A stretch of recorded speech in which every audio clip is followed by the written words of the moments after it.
小薇，分手后一直没再联系，不知道你在哪儿，不知道你过得好不好，也不知道我过得算好还是不好。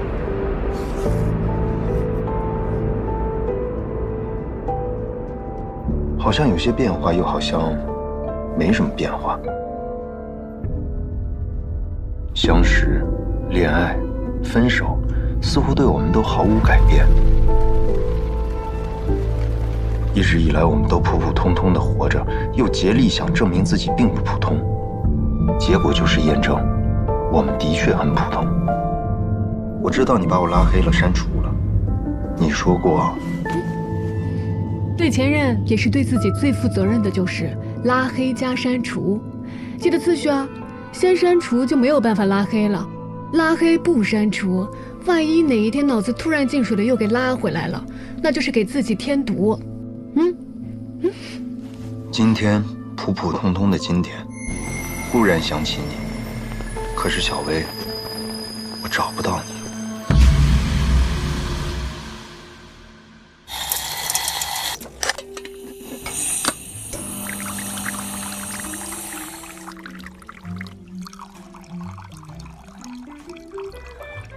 流速太慢，粉至少多了2克，压粉力度又大。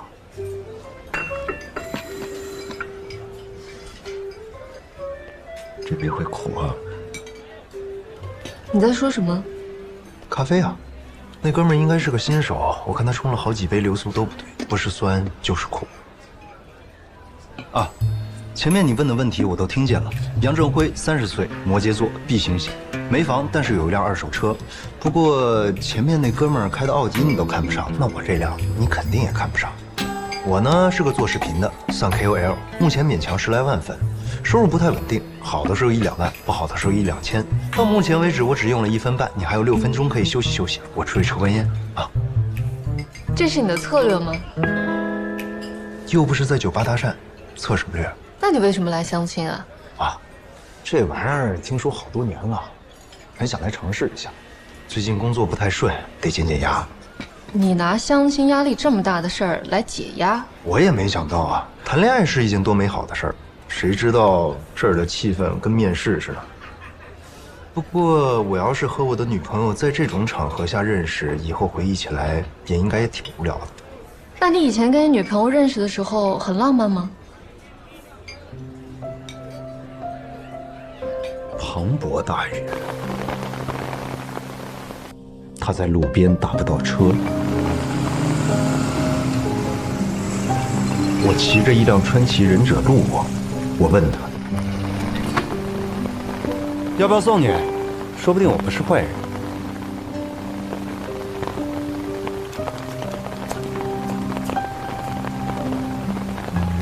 说不定我是呢。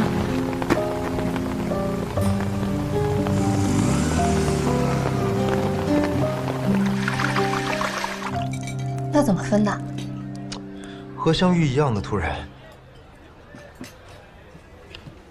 前面你都没问他们的过去，怎么对我感兴趣了？恕我直言，如果换做3年前，我会想跟你认识。实不相瞒，如果是3年前，我肯定觉得你很没意思。那你怎么不去找你前女友呢？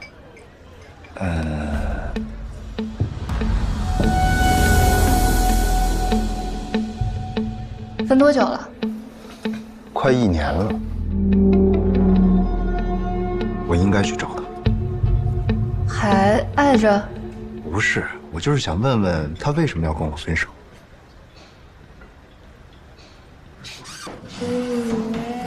给你个建议啊，7号不错，他是全场唯一一个在服务员加水时会抬头说谢谢。谢谢。袜子也是最干净的，有钱的人教养都不会太差，就是会无聊。2号有钱，穿得很普通，他没戴表，但2次抬手看，说明他平常是戴的，故意摘了。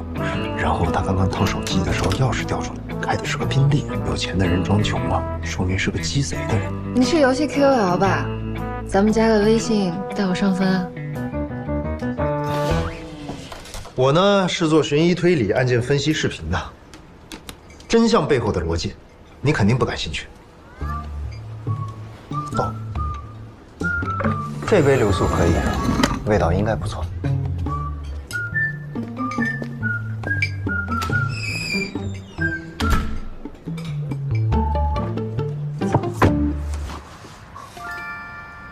那你怎么不去找你前女友呢？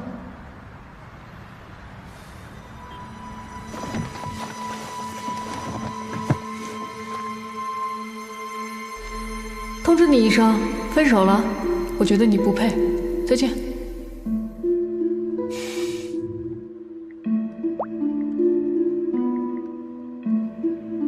今天做头发去了，回来早的话会播，晚的话就明天见啦。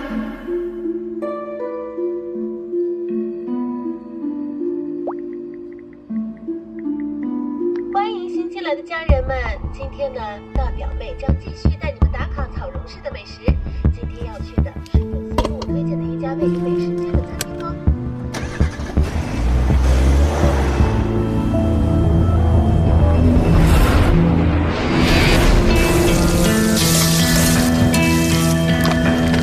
欢迎新进大表妹直播间的宝宝们，粉丝给我推荐这家东西真的很不错。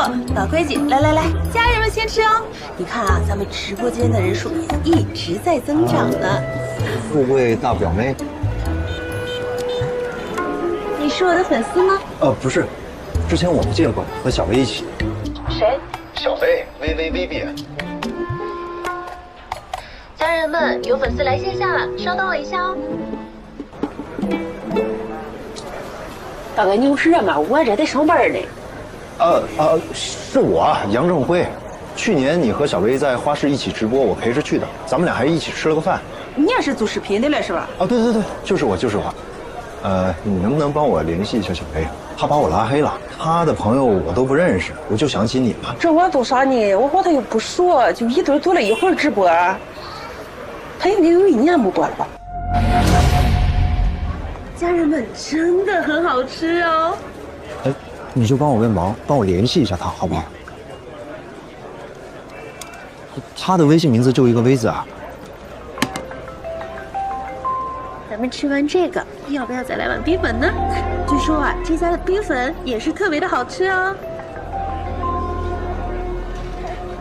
陶木姐，我也没办法哈。要不咱们俩加个微信，回头她回你的时候，你就告诉她我在找她。咱们直播间呀，是一个魔法杖卡房馆，一个气球卡威，一个火箭卡所有。帮朋友个忙也收钱。谢谢大大的2个气球，谢谢。先加微信，我用微信转你。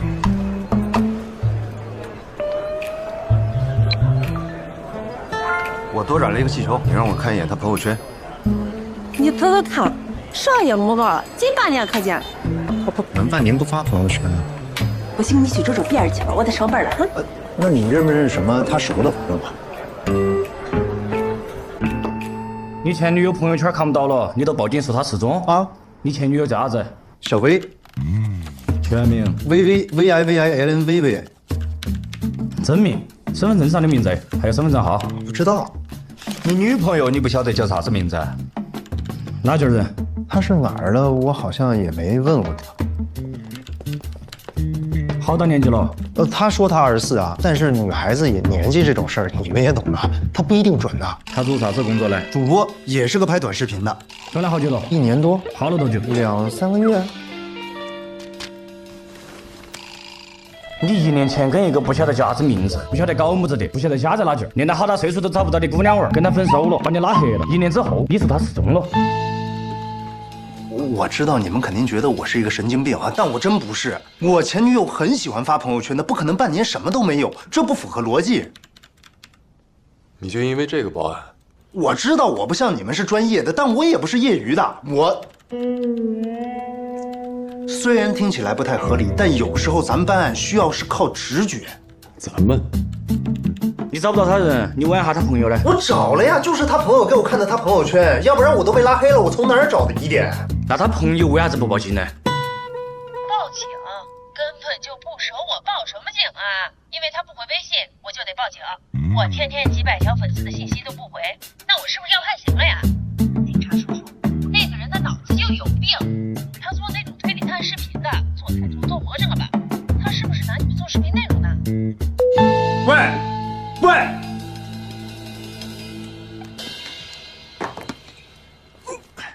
要咋子？你们要是觉得我吸毒了，你们就拿去检测啊。这是我身份证，我要报警。杨泽辉，有不得你前女友这个人都不好说，没得真实信息魔法的案喽。你到底是做啥子嘞？我是做悬疑推理案件视频分析的，真相背后的逻辑。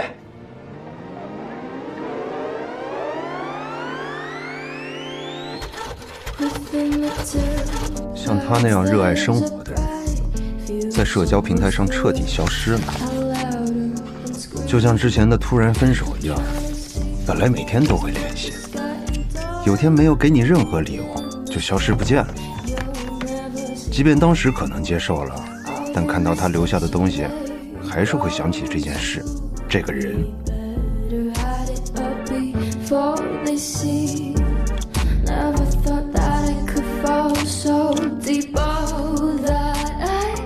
我不相信任何没有缘由的事情，无论是突然的分手，还是他的突然消失。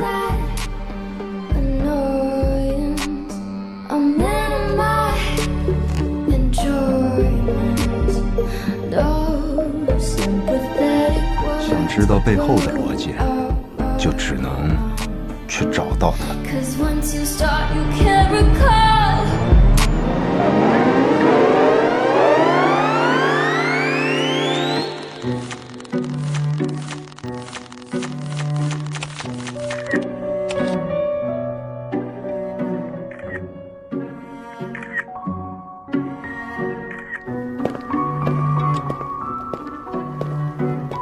曾老师，下午的颁奖活动，你还得发表一个获奖感言，以及部分作品的主题阐述。我知道。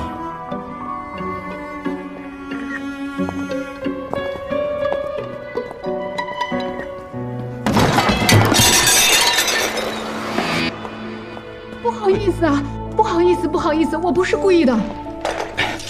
你怎么这么不小心啊？啊，曾老师，他把您的作品打碎了，你看怎么办？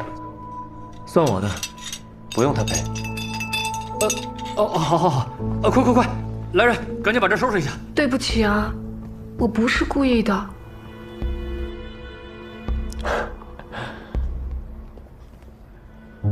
其实那是个残次品，我一直都想把它砸了，还得谢谢你啊。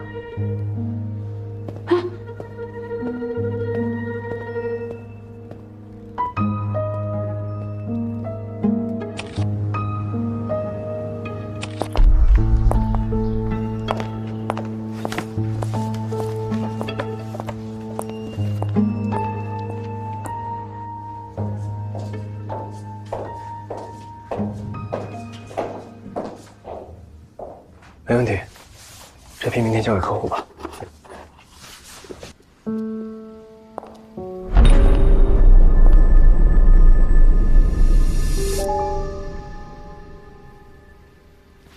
你是怎么找到这儿的？你这么有名，很好找的呀，曾杰老师。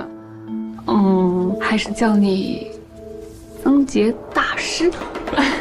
叫大师也显得我太老了吧？上次不小心打碎了你的作品，向您道歉啊。真的没关系，那就是个残次品。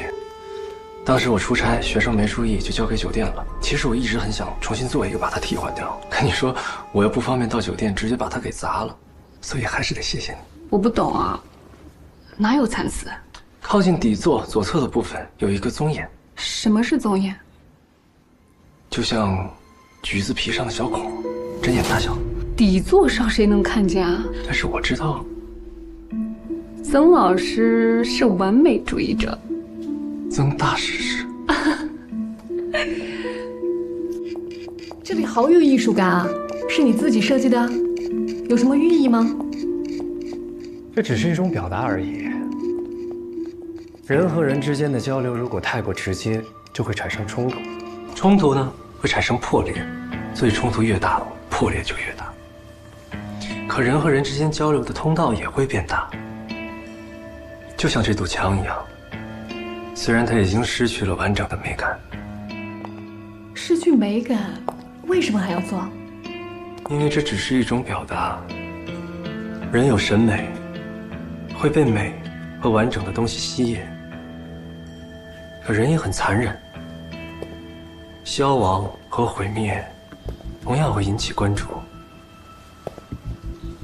所以有一个比美更令人心动的词，叫凄美。哦，这是制陶的过程吗？我只放了成品和制作这只杯子所需要的粘土。美的东西最初的样子，往往都很平庸。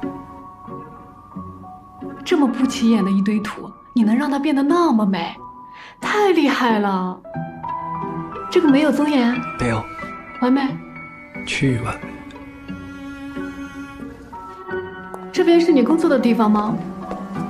人到了一定的阶段后，会很谨慎的交流，思想的成熟会让沟通变得更难，所以更多的时候，人会选择用不沟通来节约时间，或者说逃避烦恼。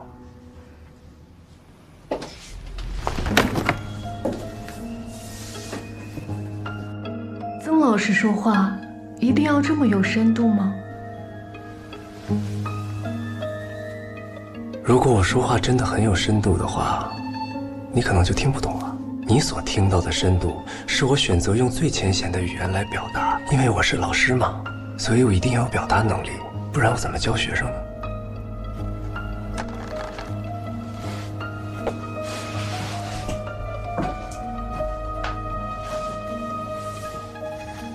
怎么做你的学生？去考我的研究生啊，草原大学艺术系。不过，每年我只带3个，报考的过半。可以只跟你学做陶艺吗？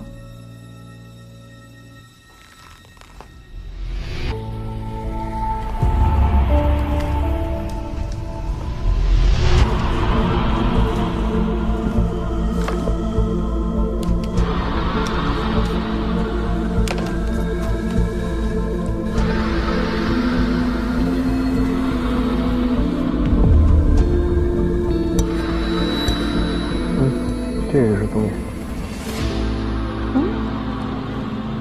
为什么会有棕眼？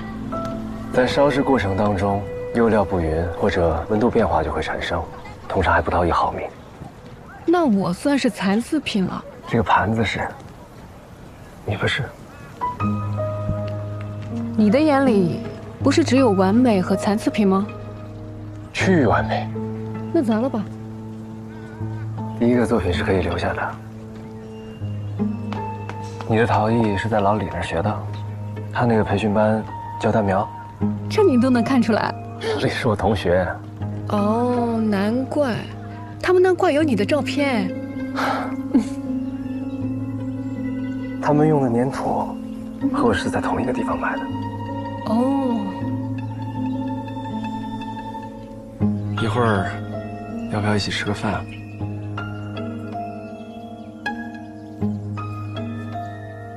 曾老师，我可没那么好约的。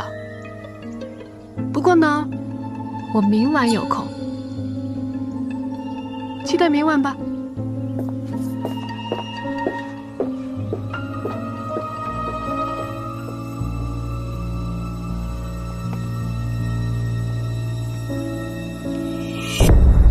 欢迎来到本期《真相背后的逻辑》，我是你们的老朋友大灰灰。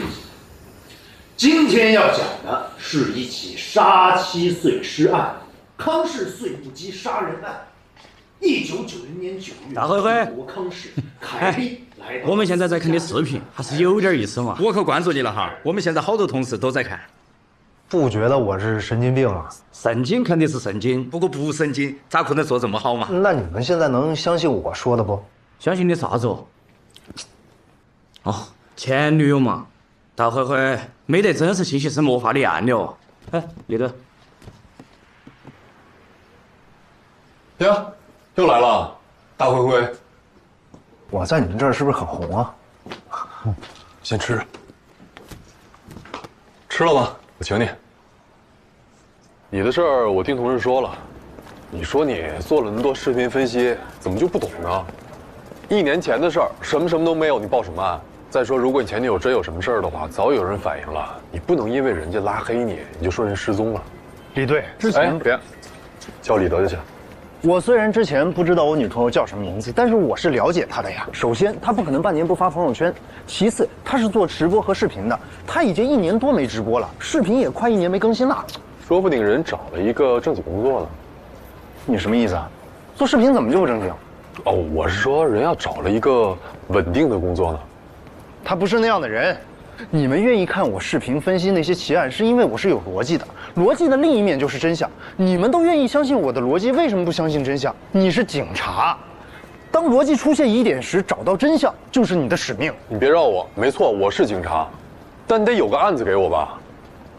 行，你说你前女友失踪了，那你跟我说说，人家叫啥？刘薇。哟，想起来了，我查的。我呢，先找到了他家，然后等等，你这都不知道你前女友住哪儿啊？我们这些江湖儿女都是租房，我们在一起的时候，他都是去我那儿。后来我想起来有一次我送他回去，我就把手机里的叫车记录给找了出来。到了小区，我找到了他住的那栋楼。啊，这公寓不错。哎呀，租的。再凭着记忆想起了楼层。我给你发的这个你没看过？哎，到了。你可真不容易啊！是啊，到了3楼我才想起来他住在哪个房间。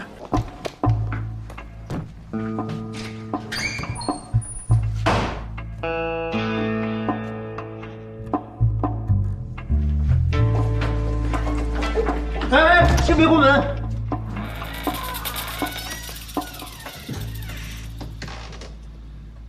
你干啥子？你找哪个？非常幸运，房东正好在家。刘薇哦，搬走了。什么时候搬走的？年底，房子还没到期，提前1个月就搬走了。他有说他搬到哪儿去了吗？搬回老家了嘛。那他搬家的时候是自己来的吗？他没来，他是喊了几个朋友帮他搬的。他一直用微信跟我聊。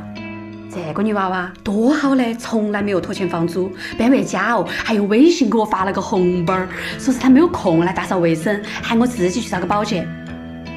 阿姨，你还有他的微信吗？能给我看一眼他的朋友圈吗？哎，有，等一下哈，我去给他搜一下哈。这就是第1个疑点，分钟可见，房东看不着很正常吧？不，疑点是搬家的时候他没有出现，也没找搬家公司。请朋友吃饭比找搬家公司还贵，还给200块钱红包，你这前女友是不太省钱。他要找了搬家公司，咱们就能查到他搬到哪儿去了。可是他找朋友搬的，根本就没法查。从头到尾，他和房东联系全是用微信，人没出现。咱们再说回老家啊，他跟我说过，他父母离婚又再婚，他上大学的时候就已经离开老家，跟家里人都没联系的，他根本不可能回去啊。我们俩做个假设，假设他这个时候被人控制起来了。那别人拿他的手机也能做这些事情啊，房东就发现不了他失踪了。你这想象力是不是有点太丰富了？丰富的是我对细节的观察力和逻辑判断力。咱们再说第2个疑点。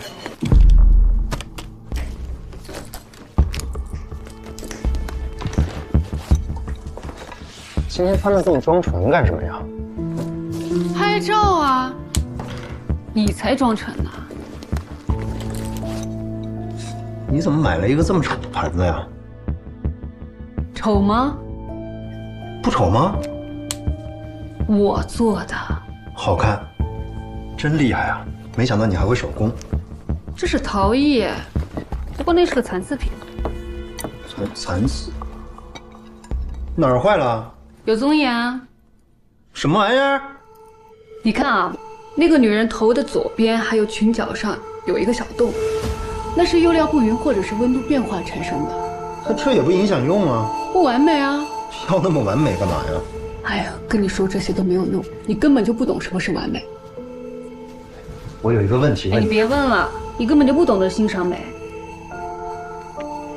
我不会欣赏。肤浅。这怎么就肤浅了呢？我就是想问问这个东西，它凭什么要叫棕眼？它为什么不能叫真眼？还有，就这么点东西，它就不完美了，那得多矫情啊！这世界哪有那么多完美啊？我们能得到的只有趋于完美，完美是一种追求。你这个人就是没有追求，跟你这个人也没什么可聊的，沟通太费劲了。至于吗？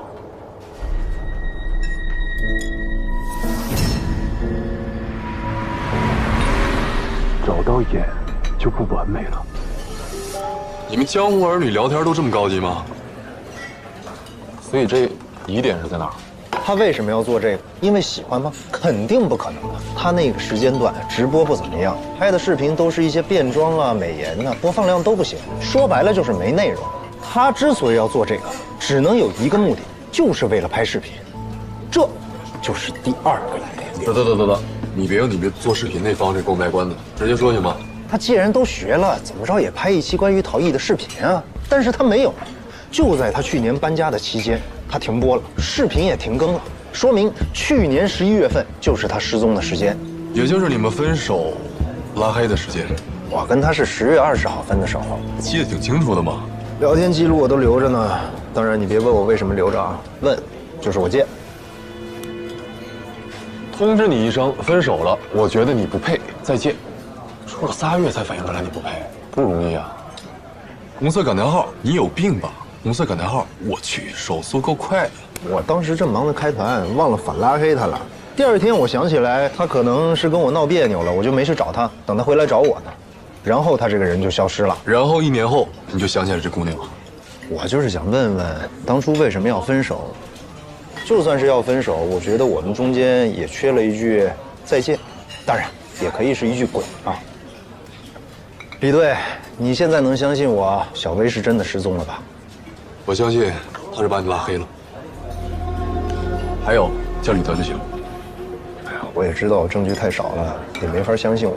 你这根本就是没证据。起码这个现在就是个线索，我起码得查出来这个盘子是从哪儿来的吧？你想怎么做？这个东西多半他是从哪个陶艺培训班里学来的。我查了一下，整个市里有20-30家培训班，从他家开始定位，搜索附近的就是4家。一家一家去找啊？不用，有一家叫蛋苗的，别的都叫什么什么培训班，想都不用想，他肯定选这一家。可以啊，大灰灰，要不然去我们派出所上班吧？别闹了，你们还能看得上我？我一个做视频的小博主，又懂得没你多，还能要我？行吧，大灰灰，你但凡有任何证据，我肯定帮你。小时候，我问我妈我爸在哪儿，我妈说死了。后来从别人那知道，在我2岁的时候，他就去了国外，再没回来过。我妈她没有功夫管我，我就跟着外婆一起长大。外婆走了之后，我就再没家人了。我从中学的时候就在寄宿学校，考大学时直接就选了远离老家的城市。所以不管本科、专科，不管什么专业，只要能离开，就挺好。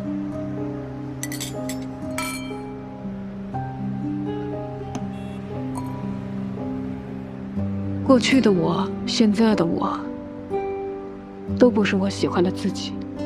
我的生活，从来都是一滩烂泥。见到你后，我喜欢上了词。不是心血来潮，是真的喜欢，因为你让我看到，一滩烂泥也可以无与伦比。其实你懂得这个道理就够了，不用非得学会陶艺。你单身吗？单身不单身，主要看心情嘛。谈恋爱看心情啊。反正大部分人都不满意，只能看心情了呗。我和我现男友在一起，就纯粹是因为心情。哦。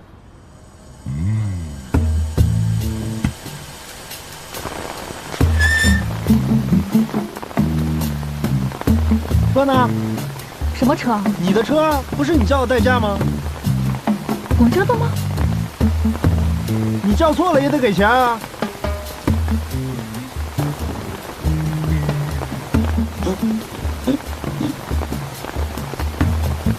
哎，你要不怕淋湿的话，我载你回去吧。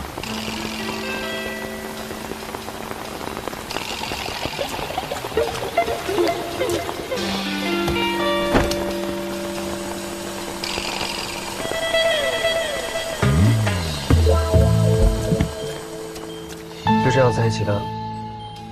嗯。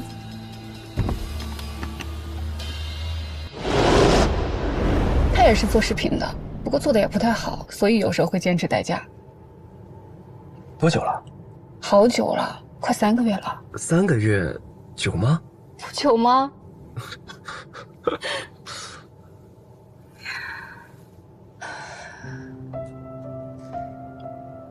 如果你和一个人在一起，感觉过了很久，那说明很久以前就不想和他在一起了。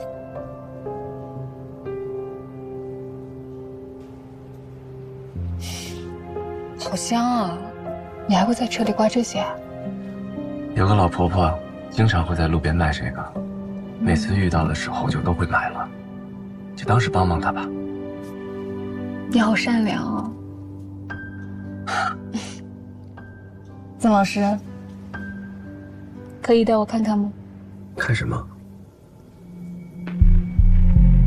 哦，这就是让烂泥变得无与伦比的地方啊！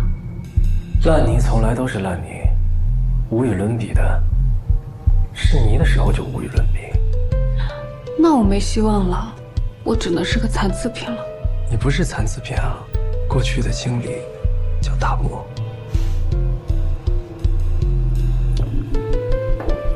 如果我也能走进去，烧掉过去所有不好的回忆，无与伦比的走出来，该多好！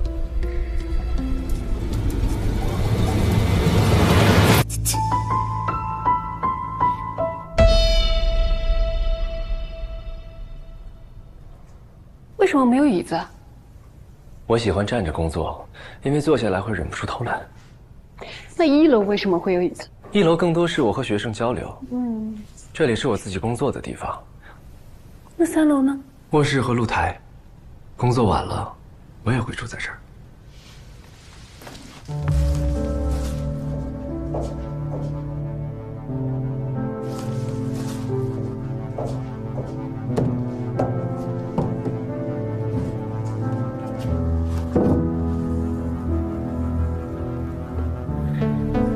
今天算不算太晚？啊，对了，我先分个手。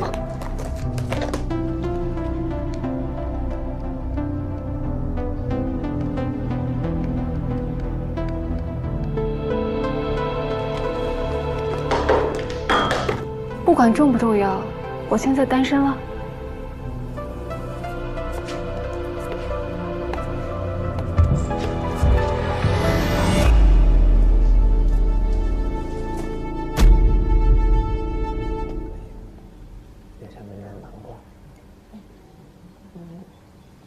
不错。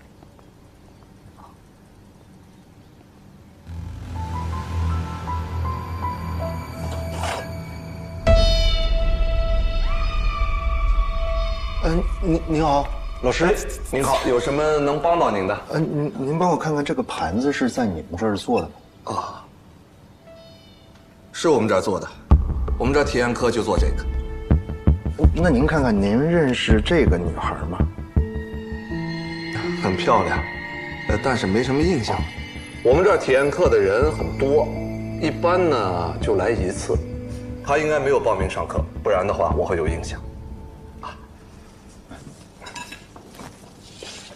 您要不要体验体验？啊，体验。哇，好多陶瓷啊！可以，您先看一看。这怎么好多陶瓷上面都有棕眼啊？您懂啊，这有棕眼很正常。有棕眼不是有瑕疵的残次品吗？啊，谁说的？你们跟学生说的呀。哦，那你可能是误会了。这有一些大师他追求完美，所以受不了上面有棕眼，但一般情况下都是很正常的。那什么样的大师他受不了棕眼？大师嘛，就是特别厉害那种，艺术家级别的，拿过很多奖的。那你们这儿有这样的大师吗？草荣大学的曾杰教授也是我们老板的同学，也是我们这儿的荣誉教授。他会来这儿给你们学生上课吗？会，只要有机会，他还是会过来指导一下的。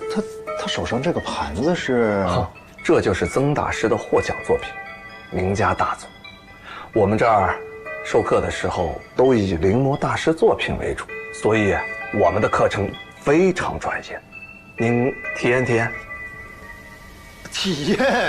体验。您刚说他叫什么名字来着？曾杰。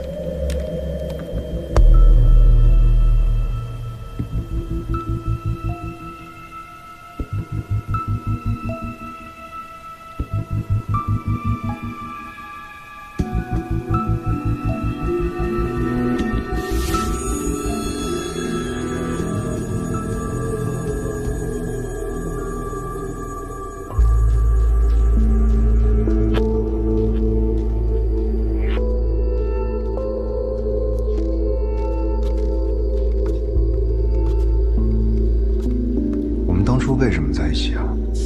眼瞎了呗。我说正经的。你觉得你正经吗？我怎么不正经了？我觉得我们都处在一个相似的阶段，看得到未来，但走的都很难。我们的工作都是面对很多人，但面前就只有摄像机。我们都很孤独，但彼此都理解对方的孤独。你说这么正经，你不觉得肉麻啊？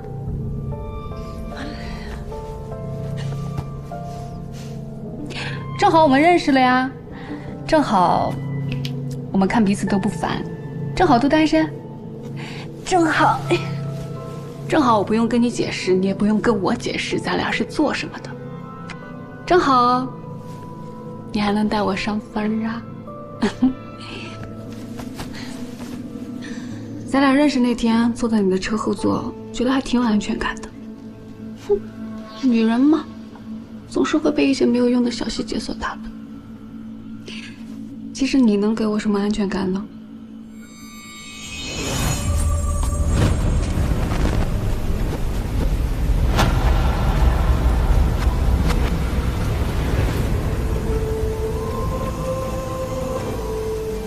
我会找到你的。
昨晚上为什么没有回我信息啊？在忙啊，看窑炉呢，哪有时间看手机啊？今天下午给你发信息也好久才回。那时候系里安排消防培训，我还被拉上去配合消防员演示火场逃生来着。那你应该跟他们坦白啊，你每天都在纵火，专业纵火。那能一样吗？火灾是毁灭，我可是造物。那我呢？我是灭火器。你是火源。那今天要不要把你给点了？今天不行哦，今天。行了行了，逗你呢。我今天也没有时间。曾教授，好忙吧？我先走啦。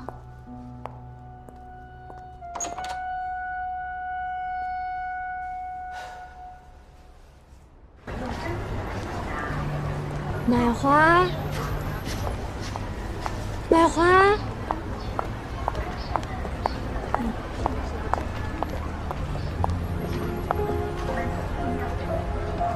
都给我吧，不用找了。谢谢。什么心都不要操，公司业务一切正常，基金那边也很稳定，你都不用管。你现在的任务啊，就是赶紧好起来。哎，趁你妈不在，给我抽根烟行吗？行啊。那。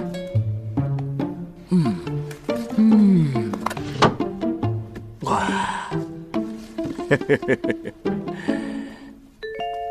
我要说你，你别再把烟放在我面前来勾引我、考验我。我是有担当的男人，我死都不抽烟。哼！你爸这2天呐，又在跟我叨叨，想看见你们早点要个孩子。妈，我们现在都太忙了。他最近是不是经常不回家住啊？他是不是外面有人了？他敢吗？你们结婚那会儿他是不敢，可这2年他越来越好，可就说不定了。年轻时你爸他也不敢，可这后来生意越做越大，赚钱了，他就敢了。妈，你就别说这些了。所以我说，你要想好好过，就得把他拴住，早点要个孩子。你们那个年代会这么做，我不会的。再说了，他现在又没什么事，我跟他彼此还是都很理解的。妈当然希望你们没事儿。孩子的事儿我不催你，自己想着点啊。知道了。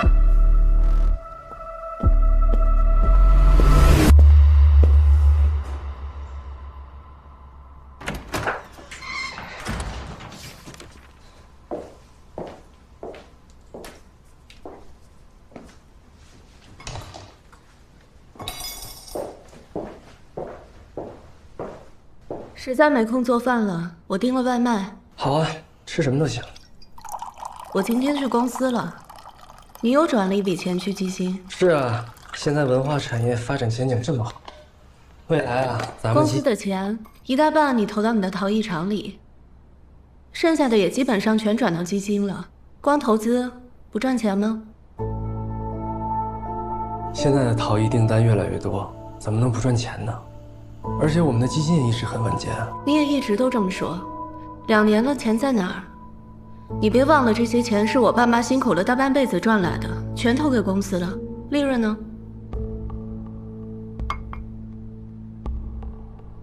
小玲，现在公司的前景非常的好，你要目光放得长远一些。而且我们是一家人。没错，是一家人，所以我爸妈信任你，把公司交给咱们俩。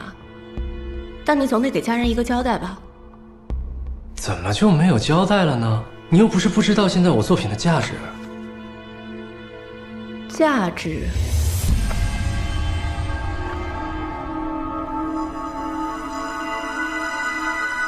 曾老师，曾大师，拿了好多奖，作品被人追捧，谁追捧啊？你那些贵的作品，哪一件不是用基金炒作起来的？还有那些奖。我要不是你老婆，我哪知道还会有那么多听都没听过的陶艺比赛？你每次参加比赛花多少钱？又是弄作品，又是飞国外，回来还得花钱找记者帮你宣传写稿子，这就是你说的价值吗？你过分了啊！我怎么过分了？刚结婚的时候，你只是个大学老师，卡里连10万块都没有。我看中的是你这个人，我父母认可的也是你这个人。什么彩礼、房子、车这些，让你花过1分钱没有？你要当艺术家没问题，我们全家都支持你。你要发展事业，我们全家也都支持你，支持到今天，你觉得我过分？你也算个男人。再给我说一遍。你还想动手是？白小云，告诉你，别给我用一种暴发户的思维去看问题。如今这个时代，审美是有价值的，艺术是有价值的。我的事业，我的成就，我的价值，是你们那种有2个臭钱的家庭理解不了的。没有我家的臭钱，哪有你现在这些光环？艺术家，你现在跟那些打老婆的门道有什么区别？不想活就别过。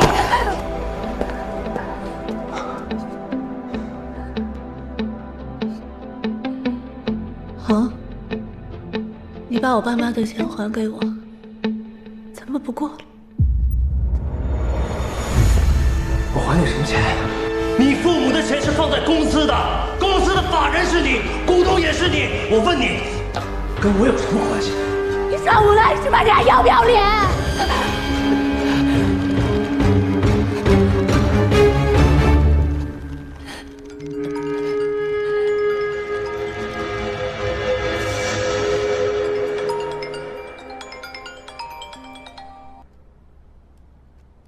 哎，孙会长，您好，您好，您好。哦，你说明天活动的事儿是吧？这我怎么可能忘了呢？你放心吧，我一定准时到，没问题。明天的协会活动一定要盛装出席，别忘了。你是我曾大师的夫人。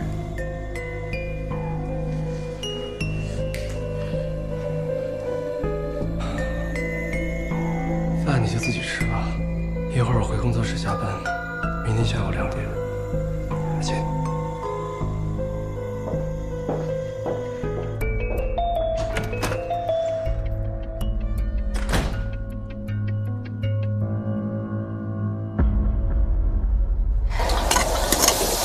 你知道全市、全省、全国有多少个叫刘威的吗？肯定比杨振辉多，但估计会比李德少点吧。所以我们很难找到他。我明白。其实我挺高兴的，起码说明你已经相信了小薇真的出事了。我们那么草率，没有证据我也不相信他出事儿，除非你有什么线索。你忙活这么大半天，说说有什么收获？哎，我要是喝2杯酒，一会儿开车回去被交警给逮了，能不能把我放了？不用麻烦交警，我直接抓你就行。好不容易和人民警察把酒言欢，我还以为自己有点特权呢。我亲自抓你，不是还特权吗？这个盘子啊，就是在蛋苗艺术培训班做的，小薇上的体验课。蛋苗艺术培训班的体验课教的都是这个盘子，是模仿一位大师的作品，不是死了的大师啊，是活着的，还挺年轻。他是蛋苗老板的同学，草荣大学的教授，叫曾杰。蛋苗的人跟我说，他们基本上不会跟学生提综艺，体验课就更不会了。但是这个曾杰大师，他是一个追求完美的，他特别在乎尊严。到目前为止，追求完美、尊严这2个词，我也就听2个人说过，一个是小薇，另一个就是曾杰。所以你觉得刘威和曾杰有关系？曾杰在水源艺术村有一个工作室。2018年11月24号晚上，一场大火把他的工作室烧得一干二净，什么都没留下。你和刘威分手的时间是10月20号，我在就在之后的1个月。小薇直播断播，视频停更，也就是火灾前后那几天。但这个不能说明什么。小薇跟我谈恋爱，偶然去了蛋苗做了这个盘子，偶然认识了曾杰，我啥也不是。曾杰，青年才俊，大学教授，陶艺大师。1个月后，曾杰的一场大火，小薇杳无音讯。你觉得这个逻辑背后有没有什么真相？你看你不说话了，说明你也怀疑了呀。我知道我这么做不符合程序，但你不觉得我的假设都是能说得通的吗？你都说了，是假设。你假设刘威与曾杰工作室的失火有关，但是一宗火灾都已经上新闻了，消防部门肯定是调查过的。你可能不知道，在消防调查之中，对于骨骸的搜寻一向非常严谨，如果有问题，肯定会被发现的。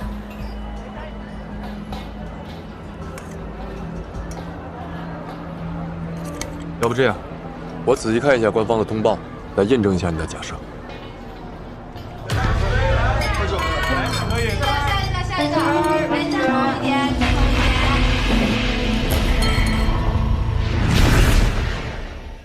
您看一下，这张照片拍摄于11月24日的10点03分，那会儿所有聚会的人都在呢。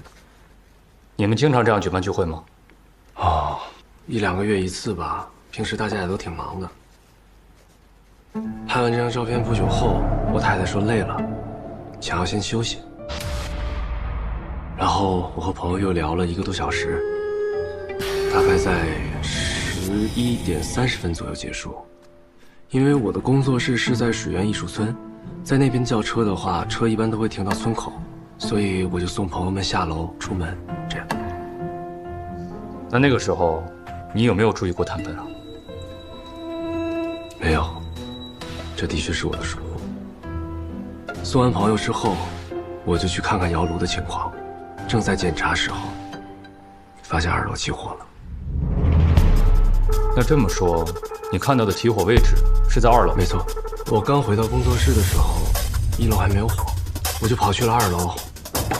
2楼我平时会放一些书画这样的东西，也都是易燃品。我上去的时候，火已经没法扑了，我就直接又冲到了3楼。3楼的门是锁着的，我只能用力的拿脚踹，最后把门给踹开了，发现我太太并不在里面，这我才放心的去逃生。幸好我存了一些救生用品，于是我就裹上了防火毯，戴上了面罩，才跑了出去。不然，恐怕连我也跑不出去啊。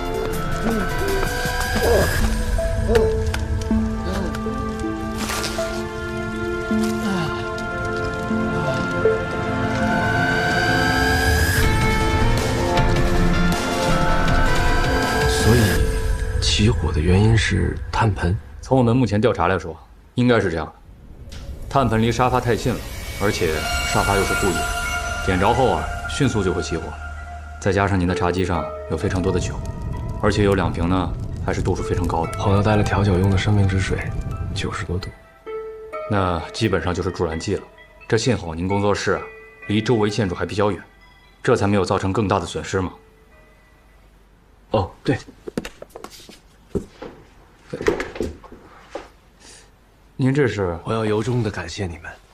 啊，其实我们赶到现场的时候，他就已经……不，前段时间如果不是你们来我们学校做消防培训，我哪会准备防火毯这些逃生用品呢？况且这些东西我根本不会用，也是你们来培训的时候我才学会的。救火很重要，但教会了我了解火灾和自救方式也同样重要。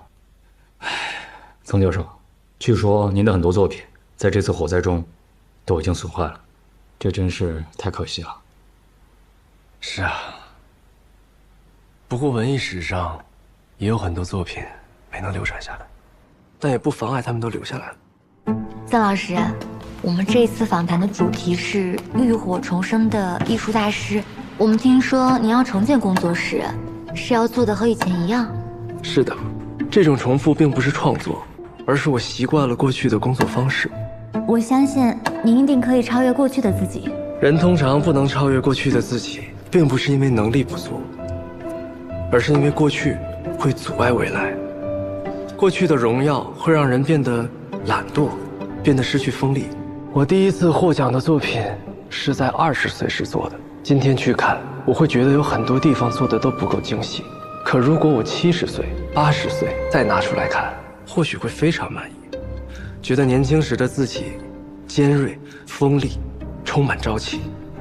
那是因为70、80岁的我已经提不起笔了，无法再创作了。所以这场火也是给我下了个决心。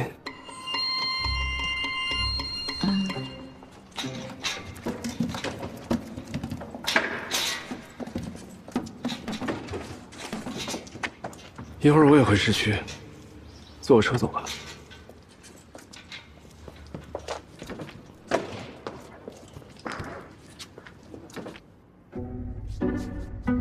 我准备去吃饭，你呢？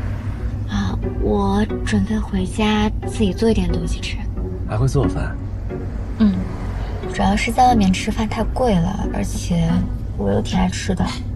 那你最想吃的餐厅是哪家？那可太多了。我这边有一个专门的记事本，它上面存了好多我特别想去打卡的餐厅呢。那你导航吗？我导航？去哪儿啊？去你收藏店啊！你今天就别做了。可这些餐厅它太贵了。我请你。请吧。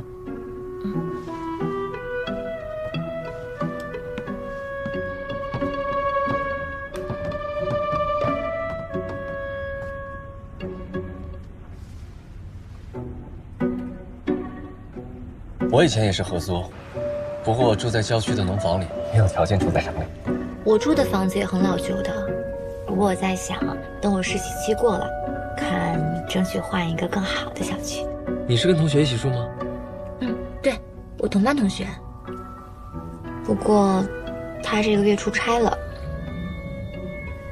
我突然想起来，我这个月让他帮我垫付了一下房费，还没给他。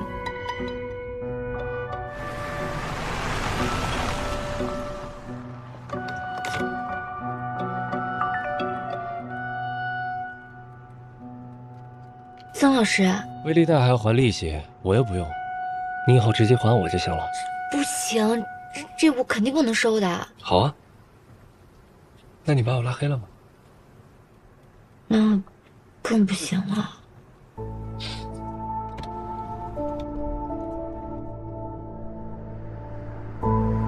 这样，以后你每个月介绍一家餐厅给我，然后我带你去吃，不过要吃满1年，不许重复。好，但是这个钱我肯定是要还给您的。好，等你收入高了再还给我。谢谢曾老师。我手机没电了，你家有充电器吧？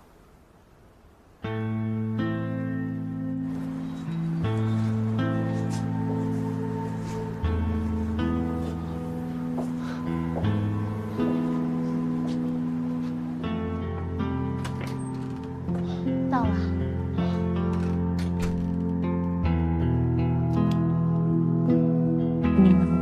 手机。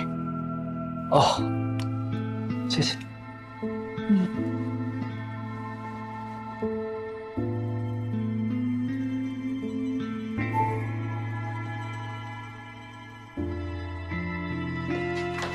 曾老师，不好意思，我最近工作实在太忙了，都没有好好收拾。我应该先收拾好再请您过来的。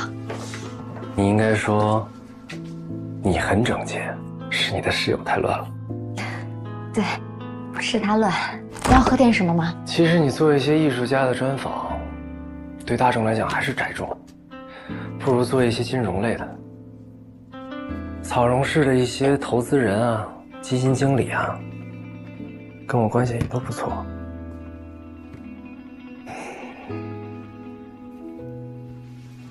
你可以好好策划一下。谢谢曾老师。还叫我老师啊？我们车里有一根充电线，我看到。哦，那你怎么不提醒我呢？我都忘了。说不定那根坏了。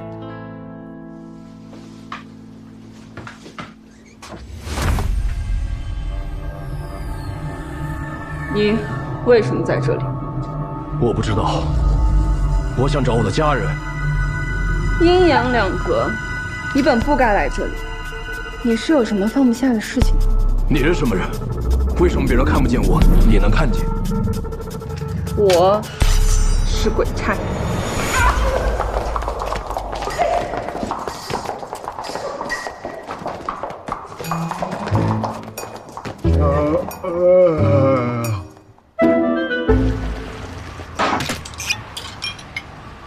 最近这个系列流量怎么样？一般，现在这帮做视频的人不创新也不会创新，谁火抄谁呗。就我现在这个刚有点起色，你去搜搜看，不知道几百个鬼差了。是，都难。走咋子？我记得你是草人大学学文学的啊？草人大学有一个教授叫曾杰，你知道吗？艺术学院里是个啥子陶艺大师？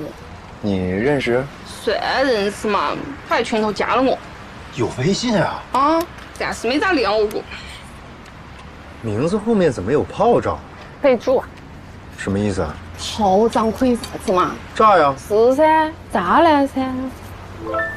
有创意啊！你给我的备注是什么呀？大灰灰寡碗，侮辱的这么直接啊！知足吧你，没给你加个 C 或者 Q 已经不错了，对你很尊重了。为什么给他备注渣男？哎，你想一下，我上他一节课，他可以跑到大群头找到我，然后加我，我得好好看哦。撩你了？发消息还要看艺术噻，我还没回，我的室友收到了一模一样的短信。哎，啥子意思哦？这还不渣？那是真渣。哎，你不说我都忘了，咋没把他删了嘞？哎，你把他朋友圈给我看一眼。啊？已经删了，手删了。你手咋那么痒哦？你手才痒，啥子嘛？我留到过年说。你找他干子嘛？没什么，就想了解一下这个人。他，青年教授，热爱撩妹，陶艺大师，喜欢接受采访，就这些噻。你怎么知道他喜欢接受采访？偶尔刷到他的朋友圈，发的全是自己的新闻跟访谈，相当自恋。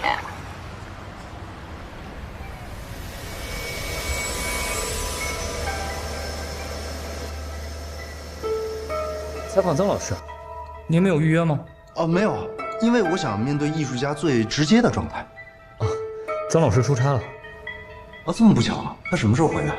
估计还要3、4天吧。啊。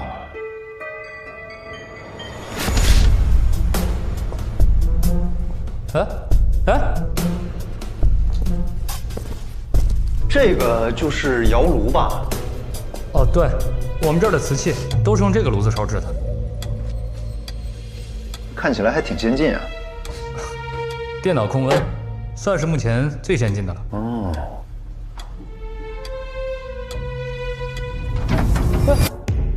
哎。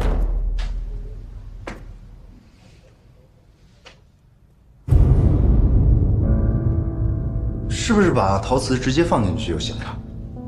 烧瓷的关键就是烧，火候把控是最重要的。曾老师对作品非常上心，每次都会亲自守着，监控温度，整夜的不休息。整夜这么久啊？所以老师常说，每一件作品都来之不易。这个炉子能烧到几百度啊？曾老师做的都是高温瓷器，要达到1200度以上。1200度？强弩灰飞烟灭呀！窑炉使用明火，但都在炉子内部，外面用隔火10年材料封闭起来，只留下几个测温用的窥火口，整体是很安全的。哎，听说你们这儿之前失过火？那跟窑炉没关系，是2楼取暖的炭盆把沙发点了。那窑炉没烧坏吧？毕竟这玩意儿能烧到1200多度呢。老师是个完美主义者。窑炉这么重要的东西，它怎么可能容得了瑕疵呢？据说曾老师忍受不了棕眼啊。老师一向追求完美。曾老师的作品是不是都要求完美？老师常说的是趋于完美。趋于？对。我们能得到的只有趋于完美，完美是一种追求。哎，你这个人就是没有追求。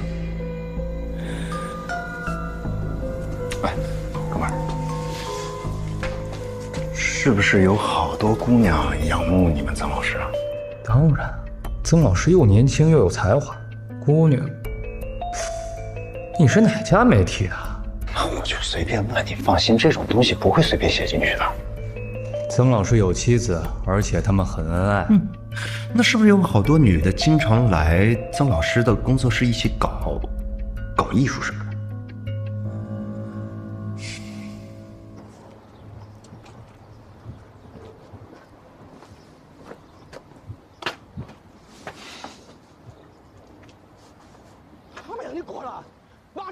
他重要？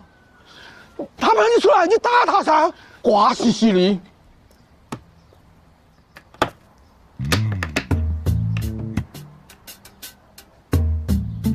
大爷，你认识这个曾杰老师吧？烧窑的，认得到啊，还是艺术大师。乱说，啥子烧窑的？人家是陶瓷，懂都不懂硬是。晓得哦，去年子他屋头烧了把火，屋头烧得精光，啥都不剩了。那你知道为什么着火吗？天天玩火，玩火要燃料。你别瞎胡说八道，他脑子有病！人家消防队都说了，是炭盆把沙发点了。赶紧了，赶紧了！哎，那他平常经常都在这儿吧？天天都在这儿，还在这过夜。他是有家的，有家天天不回去，有是不是有问题哇？那他带女人来过吗？天天带，经常带。那边的学生多得很，里面有女的也不奇怪噻。那你们见过他带的女的长什么样吗？可哟。近视年轻人漂亮得很。哎呦，乱说！你看他带人过来，是开着车来的，还不止一次哦。大爷大妈，你们看看，你们见过这个女孩吗？认得到，今天早上他们两个还来了呢。那大爷，您的脑子……你不要听他乱说，如果有问题，哎呀，这个是他老婆的吗？不是，我认得。这个是他们家的保姆，打扫卫生、做饭的。还不好你吃你看，三位。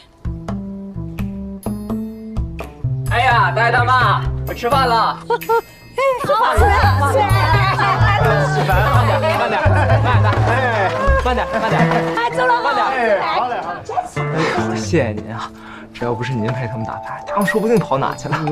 他们这是上岁数，脑子不太好使。谢谢你啊。哎呀，老子都不记事儿了，说的话你也能信？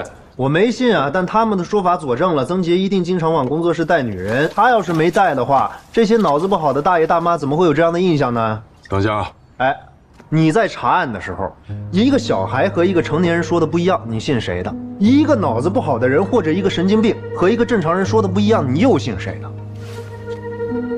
而且啊，我问他学生的时候，他学生立马反问我是哪家媒体的。这曾杰在男女方面一定没有那么检点，要不然他学生不会这么警觉的。这就是你的推断和臆想。这就是我的推断，你可以反驳我的逻辑啊。行，就算是曾杰私生活有问题，经常带女生出入工作室，但你是怎么推断曾杰和刘威的交集？他学生跟我说了一句话，老师常说的是趋于完美。刘威也跟你说过？对啊，我们能得到的只有趋于完美。就在他做了那个陶瓷盘子之后，哎，我之前不是跟你说过吗？啊，追求完美，尊严，如今又多了一句趋于完美。这就是一句普通的话，谁都说得出来。这是一句普通的话，但你仔细想想，你真的能说得出口吗？这不是证据。我从来没说是证据，只是推理。哎，好，给我来2瓶啤酒啊！我今儿没开车。咱们再说说火灾。我问过，炭盆这么不小心啊？老师其实一向很注意用户安全的。那天因为和几个朋友在2楼的画室聚会，送朋友们离开，又去看窑炉里的瓷器，就在旁边守着，结果忘了回2楼把炭盆熄灭了。说到底还是老师太过认真，痴迷创作的缘故。炭盆点着了沙发，这合理吗？这炭盆又不是垃圾桶，随便踢一脚就能踢到沙发边上的东西。而且他们当时在聚会，沙发上不可能空着不坐人啊，那炭盆怎么会靠近沙发呢？只能是有人故意挪过去的。谁会挪？谁有这个动机？这个人只能是曾杰。听说曾老师新建了一个和以前一样的工作室。对，老师说习惯之前的设计了。所以这里的一切都是新的。那个位置我看了，我也问了他是学生，就算整个房子都烧了，也对这个窑炉不会有什么影响。但是他还是换了一个全新的。我认为啊，这根本就不是因为追求完美，他这分明就是销毁作案工具。这一场大火就是为了掩盖凶案现场。所以你的推断是？曾杰杀害了刘威，投入窑炉进行焚烧，再之后人为制造了一场火灾，焚尸灭迹。这窑炉内部能烧到1200多度，这么高的温度足够把人烧成灰，烧得什么都不剩。但是他不放心啊，所以他需要一场大火，把所有隐患全部烧掉。逻辑合理。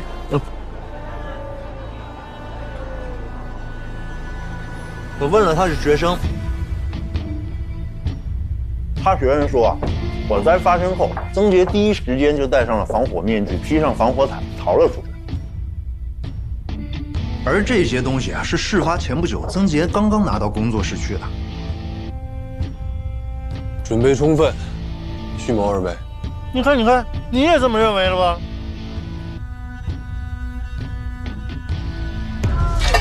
但是大灰灰，你觉不觉得这一切都可能是巧合？你信啊？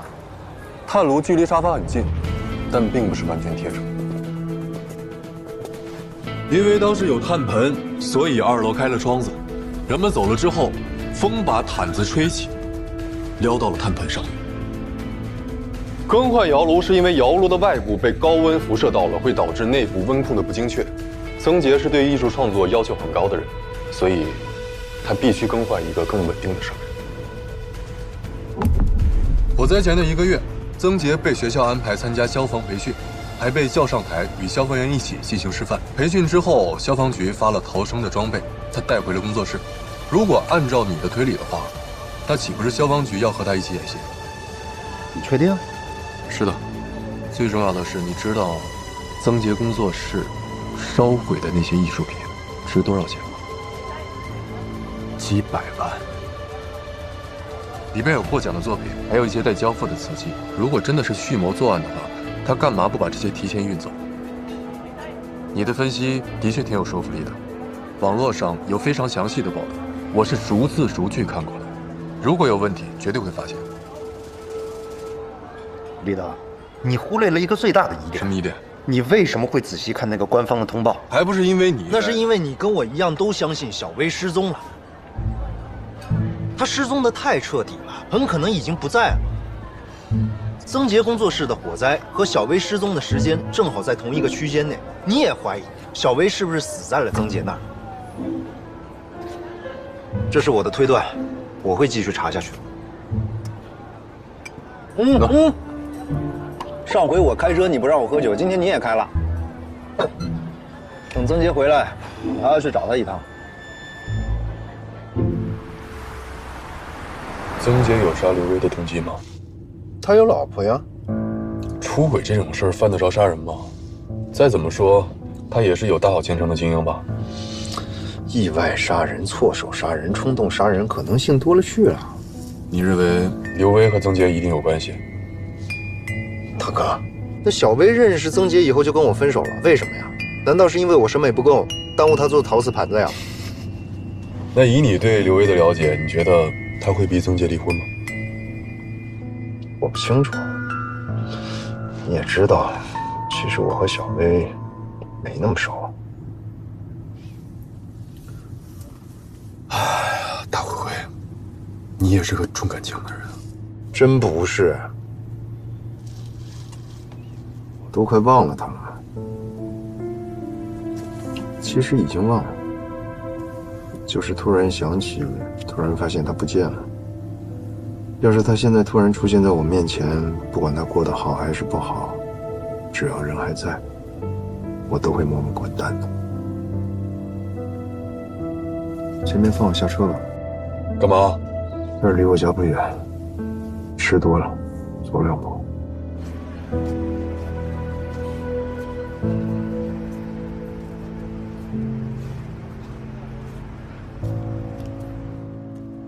手机没电怎么也不扫个充电宝啊？关机了怎么扫？我最后一点电，不都发你定位了吗？你那个定位都是错的，要不是我眼尖，哪能发现得了你呢？那是我长得好看好吗？看不见我是你瞎。对，来，要不买个这个吧，你以后带着它一定特别醒目。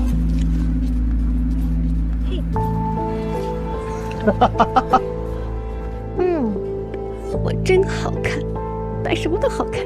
对，那你也来一个呗，这个吧。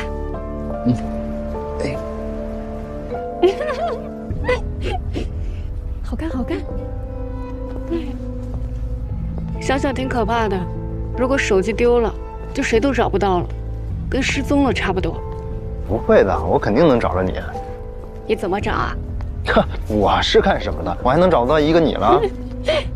你就是个做视频的，还真以为自己是个神探呢。我是不是神探，我都能找着你。你有病啊！非得带个绿的，不是你让我带的吗？不准带。行。等我们分手后，绝对不会让你找到我的。要是分手了，那一定是我不去找你。只要我找，我就一定能找到。哈，你试试，你试试，你试试。别打了，别打了，别打了！我错了，我错了。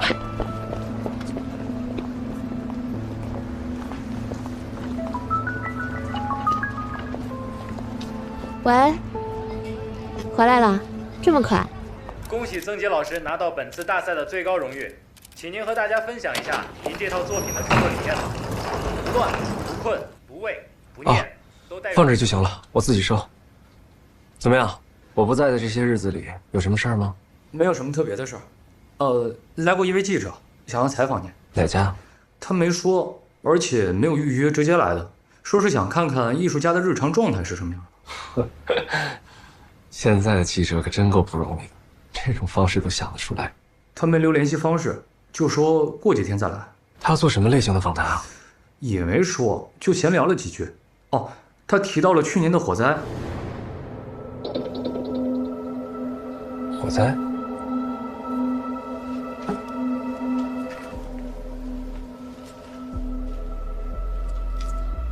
已经过了1年多了，怎么还有人提火灾的事儿？而且他还很八卦，问是不是有很多女人来找你。你怎么说的？我什么都没说。知道了。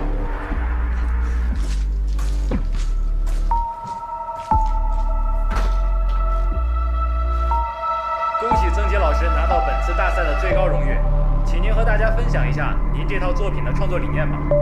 不乱、不困、不畏、不念，都代表着什么？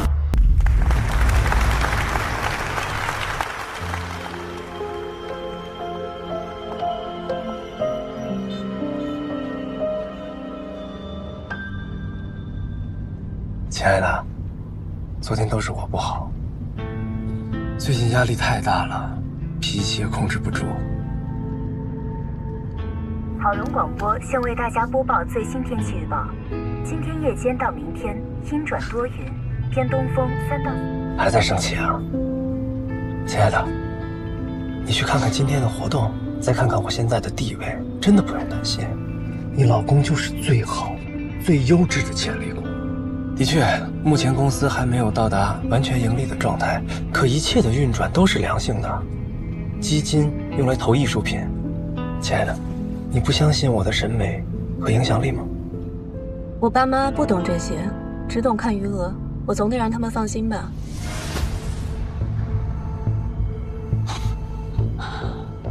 怎么让他们放心啊？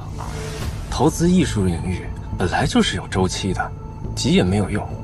等拿到了收益，他们不就不急了？那你总得让他们拿到吧。这样，你先让他们拿到一部分，让我爸安心一些。医生也说了，情绪对他的病情影响很大。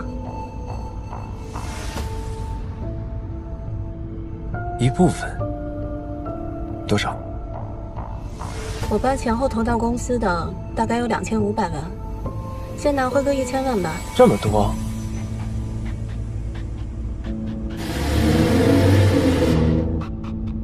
这样亏的就大了。亏就亏吧，都是我们家族的财产，怎么能说亏就亏呢？那是我爸努力了一辈子赚来的钱，我不想让他们担心。有什么可担心的？刚刚我也跟你说，姐，你当初要钱的时候，我们全家都支持你。现在我想让我爸妈安心一点，拿回一部分他们当初给你的钱，回来只是一部分，连一半都不到。你做不到是吗？不是做不到，是这样做徒增无谓的损失，有意义吗？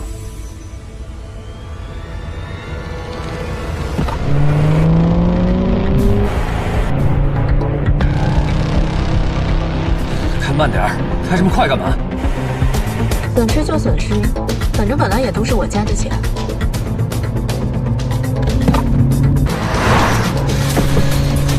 慢点，白小玲，你疯了！你开这么快？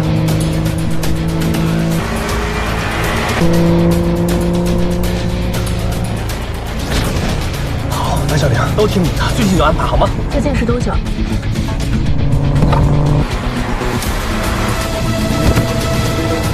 基金不是银行存款，你去提款机上按个密码它就出来，它总是需要时间的呀。多久？40天，40个工作日。好。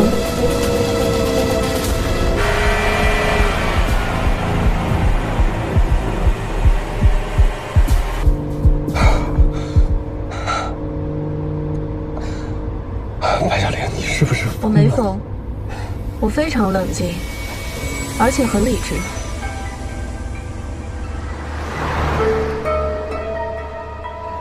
靠边停车，我打车回工作室。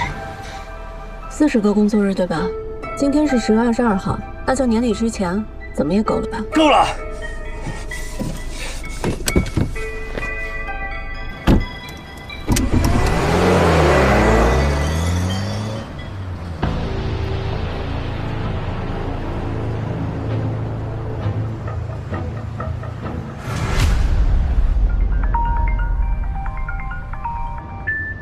忙完了，来我公司吧。这都几点了，你不吃饭呀？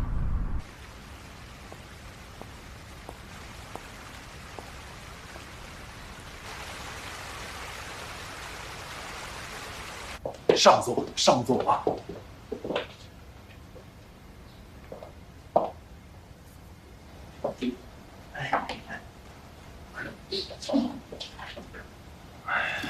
小玲，我今天随便点了点啊。直接说是我喝茶。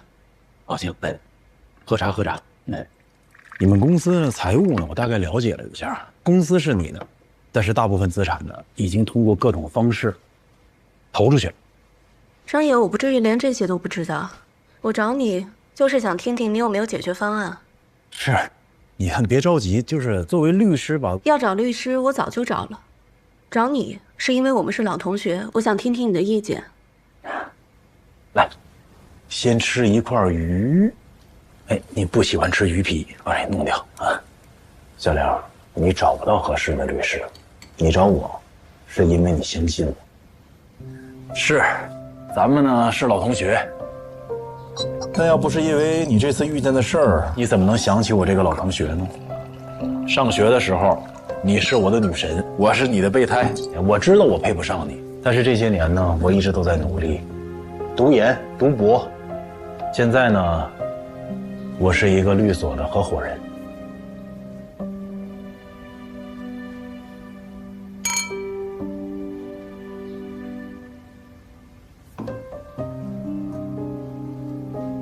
你知道，你结婚的时候我有多沮丧吗？我沮丧的原因是因为我以为自己进步的速度太慢，追不上你。谁知道你后来嫁给一个穷小子，哼！哎，你还记得你结婚的时候，我给你发了个信息，让你做一个婚前财产公证吧？你连信息都没回我。很抱歉，张烨，但感情的事，你知道是没有办法的。确实，我的婚姻出了问题，但我不能后悔当初的选择，因为是我自己选的。选择的时候，我也不知道会有今天。如果当时我选择的是别人，或是你，不知道是不是我还会走到今天。说正事儿，你要是现在离婚，财产肯定包。在不确定你先生是不是有过错的情况下，我知道净身出户的条件。法律没有净身出户的规定，法律只有对无过错方的损害赔偿权的规定，婚姻法第46条。所以你的意思是，如果我要离婚，就要分一半财产给他，对吧？对，但是我记得你家很有钱，你应该不会在乎我那点共同财产吧？没错，我家是有钱，但我爸前2年生病了，他的生意我不懂，也不感兴趣，所以把那几个厂子都给卖掉了。所有的钱都投到公司里了吗？你先生没学过金融吗？他的手法非常的专业啊。小梁，我多问一句啊，你为什么要离婚啊？你不会外面有人了吧？没有，他有，应该没有。你们不爱了？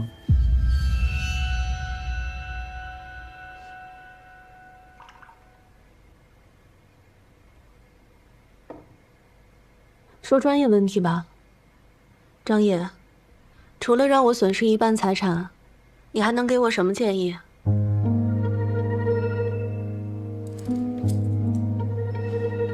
重婚肯定没有。家庭暴力这个很难取证，现在看应该也没有。虐待、遗弃家庭成员不至于。有配偶者与他人同居。你先生这么煞费苦心的设计你们家的财产，说明他是个贪财的人。他经常在外面抛头露面，说明他并不低调。一个男人追名逐利，怎么可能不爱女色呢？所以去找出这个证据，只有抓住这个证据，才可能有胜算。当然，我说的是胜算，并不是绝对。手机解锁。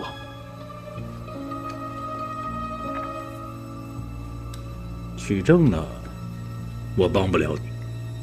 我认识专攻这类官司的律师，你可以去找他试试。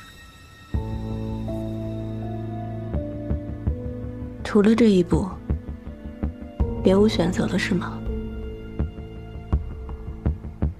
要保钱，就保不住体面。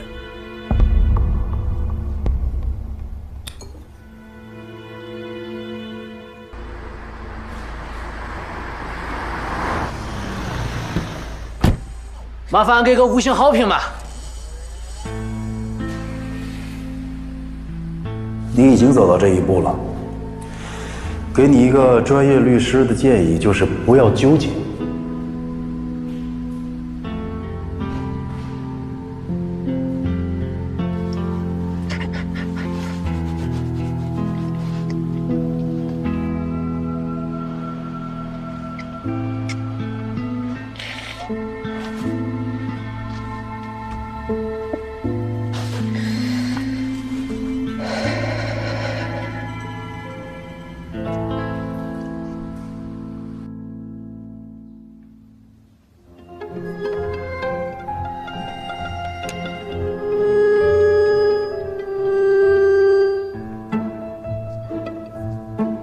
他谁啊？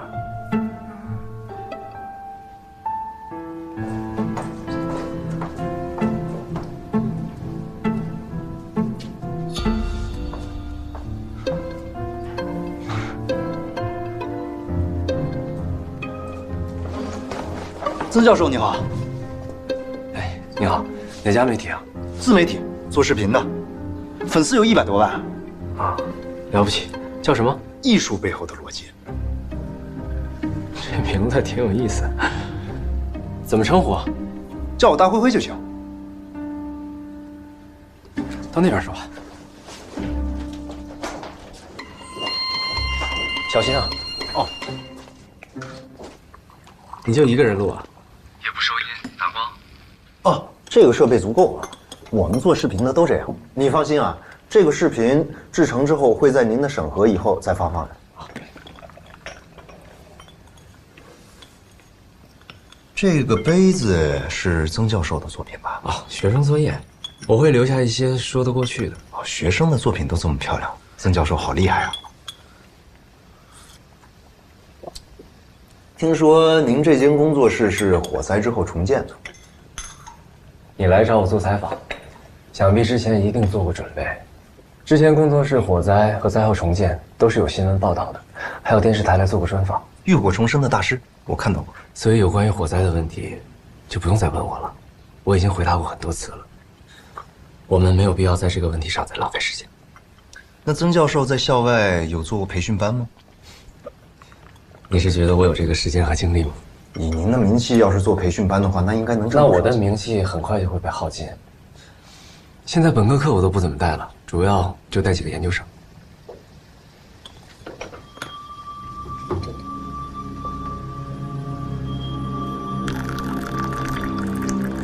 你认识刘威吗？谁？刘薇，或者说小薇。女的？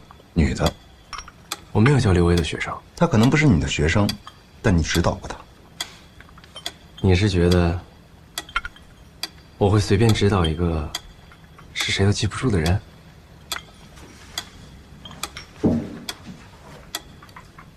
这个是你指导的作品吧？可能吗？连初学者的水平都不如。蛋苗你知道吧？老板是我同学，我当然知道啊。你没去那里指导过学生？从水平上来讲，真的去指导，也只可能指导他们的老板。可是蛋苗里边挂着你的照片，台球厅里也挂着丁俊晖的照片啊。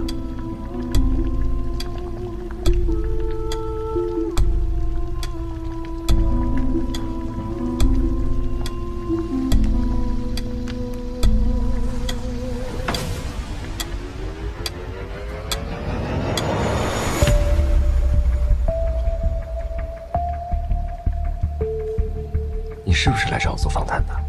仔细看看，你认识他们？你到底找我做什么？你认识他，对吧？不认识，而且就算认识又怎么了？如果你再这么胡搅蛮缠，就请你离开。失踪了。他失踪了，你可以报警啊。他失踪的日子和你工作室起火的时间正好吻合。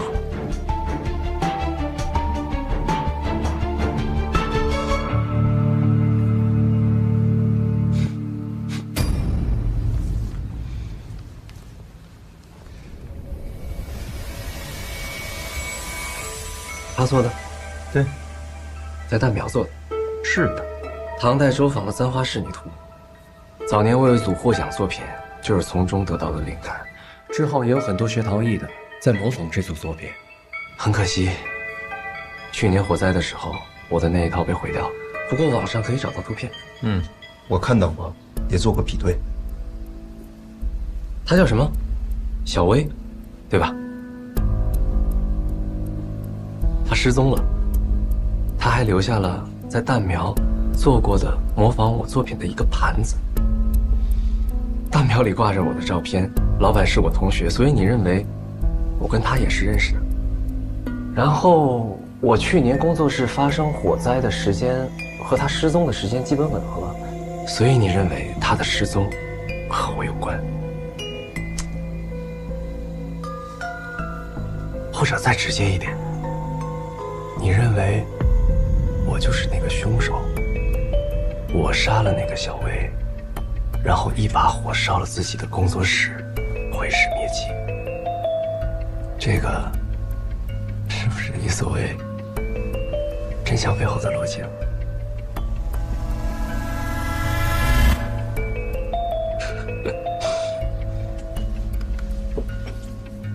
艺术的背后是灵感和沉淀，艺术背后的逻辑这个名字听起来太过哗众取宠了。而且你才10来万粉啊，你是不是没有内容可做，过来没事找事儿的？说实话，我不懂你这些案件分析的故事，可是我起码懂得常识。我工作室是去年11月份发生的火灾，今天是9月30号，已经快1年了。1年前失踪的人，当时你不找，现在来找。再说了，您是警察吗？做这个盘子的材料是用高岭土瓷泥、透明釉，跟蛋苗用的是一样的，因为我们是同一家原料供应商。整个草绒市绝大部分做陶艺的用的材料也都差不多，就好比每一家饭店都有白米饭是一样的。这个盘子上有棕眼，还了解过烧瓷啊？其实棕眼呢，对于初学者来讲是不做要求的，就好比这个盘子，它的拉胚、上色都不合格，所以有没有棕眼真的不重要。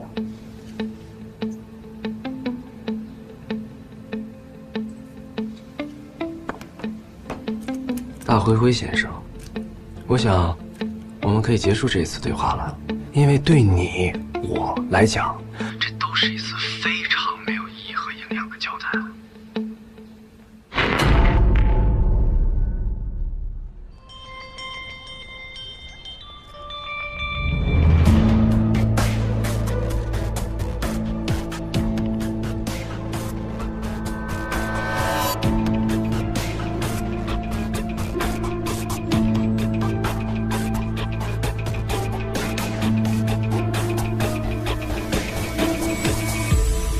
我对你做的工作不了解，有意思吗？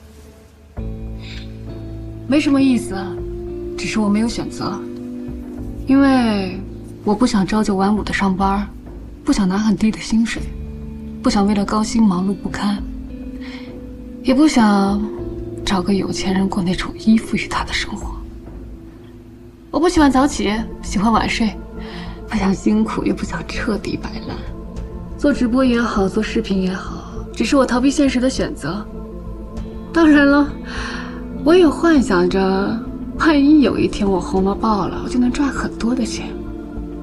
如果我有一大笔钱，我就可以有一阵子不用恐慌，不用担忧了，我就可以好好想想自己，想想如何让自己彻彻底底的改变。你想怎么改变啊？我还没想好，我这种人就是烂泥。直到此刻，你让我相信，烂泥也可以无与伦比。所以你男朋友也是这样？前男友，他做视频内容的，他很用心，收集素材、剪辑视频，还要自己编曲配乐。他一直坚持更新，坚持积累粉丝，不过也没什么用，看不到什么希望。他做什么视频啊？真相背后的逻辑，谁能看清楚真相，有没有逻辑谁在意啊？过0点了，希望我睡着，还是希望我走啊？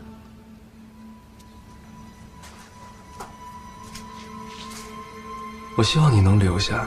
还有，你从来都不是烂泥。你这么有魅力的男人，一定有很多女人喜欢，会有很多女人愿意被你拿下。他们和我有什么不同吗？你很不同，你可能不相信，但我真的觉得你很了解我。你做的很多事情，是我希望你做的。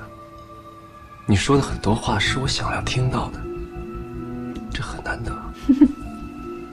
红颜知己啊！我不喜欢这个词，但的确就是这样。如果我是为了接近你，故意演成你喜欢的样子呢？怎么可能？你怎么可能知道我喜欢什么样子？看来他真的了解你说什么？你知道吗？我喜欢上你了，好像我就该喜欢你这样的人一样。虽然我知道你不是一个好男人。我怎么就不是了呢？你当然不是。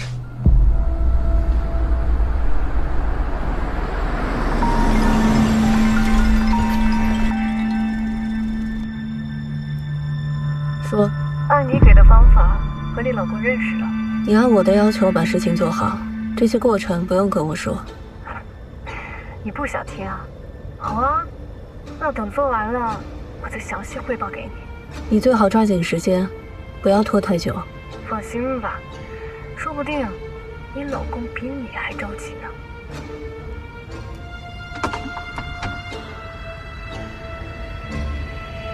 取证呢，我帮不了你。我认识专攻这类官司的律师，你可以去找他试试。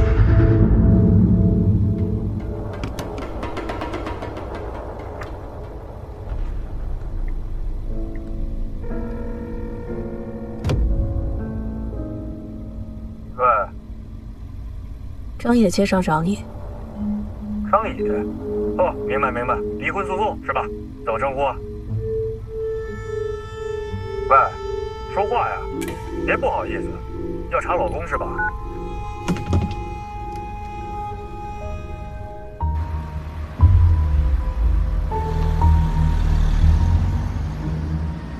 我觉得手放下面比较好。哎，咱们休息会儿啊。没办法，我这公司年会要求这个合伙人啊，都得表演个节目，我就找个老师练一练，每天下班都得来做呀。有事就说。你找我推荐的那人，打通了不好意思说就挂了，他们就来问问我是什么情况。你找我就是跟我说这个，对不起，给你添麻烦了。嗨，2件事。第一件呢，是一个巧合，我上网搜索你先生，想知道有什么发现吗？学校论坛前天刚好挂了一个帖子，你先生在商场接了一个姑娘，2个人去了一个比较贵的餐厅，没吃饭，打包了一些菜走了，去了水源村的工作室，待了大概不到1个小时吧，这姑娘就叫车走了。这应该不是他的学生吧？谁让你调查我先生的？应该也不是同事吧？张烨，你凭什么做这些？也不像是事业伙伴之类的。我在问你。我说了，这是一个巧合。而且我告诉你，不止这些。22号晚上他没回家吧？23号上午他去了学校，中午带了另外一个姑娘，傍晚才离开。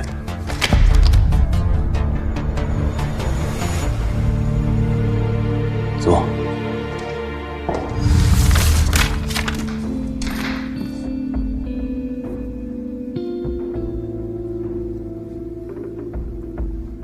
这些照片呢，一个妻子拿着去跟丈夫吵架还行，但是想作为打离婚官司，还想让对方放弃财产的证据呢，肯定是没戏。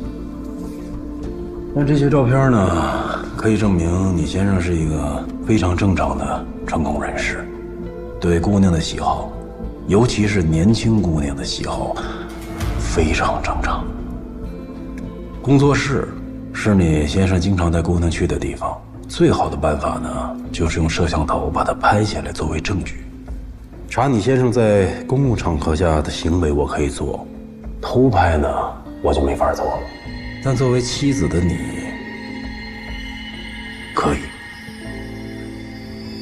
你可以买一个防盗之类的摄像头。第2件呢？这第2件嘛，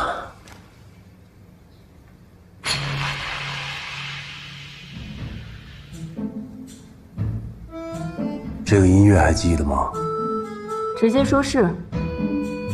我记得你大2那年的元旦晚会，你跟一个男生跳舞，用的就是这个音乐。这么多年，我都忘不了。请你挑一个。调查这些要多少钱？什么钱不钱的呀？啊，这些你都不用管啊。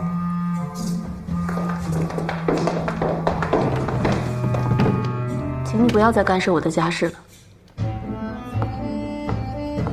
这种案子非常复杂，取证困难，厘定纠缠，胜算不大。一般的律师呢，肯定是不喜欢接的。如果你觉得我对你有什么企图的话，你真看低我了。如果说有想法，那是10几年前的事情，是青春的回忆，仅仅是回忆。我想接这个案子的出发点只有一个，即使我得不到你，我也不想看到你被别的男人毁了。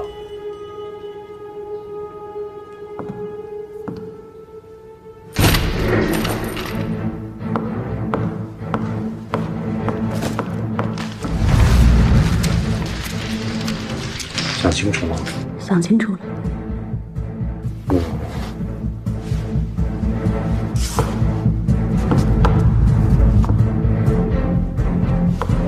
上次我没跟你说实话，其实我一直都知道曾姐在外面有些事情，所以我会打你留给我的那个电话。你还在犹豫，还是没有下定决心去查他？调查了又怎样？就算你有心帮我找的那些照片又怎样？你说了，这些只能用来吵架，根本没法做证据。你还说了，我的情况非常复杂，取证、厘定胜算，这些都是我从没经历过的。这些都是我的领域。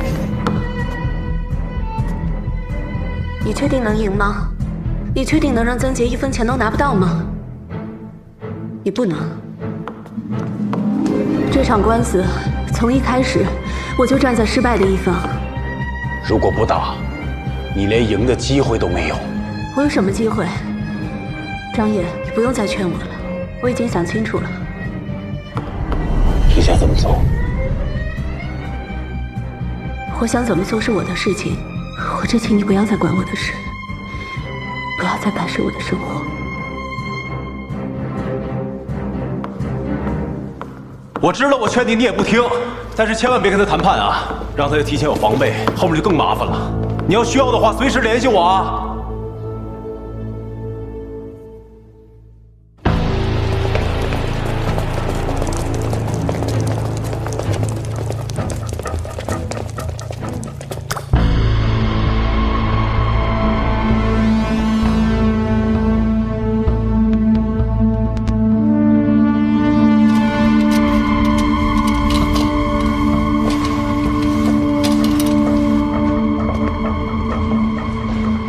我们正在全力的抢救，人保住应该是没有问题的，但是他的腿是否能保住，我不敢确定。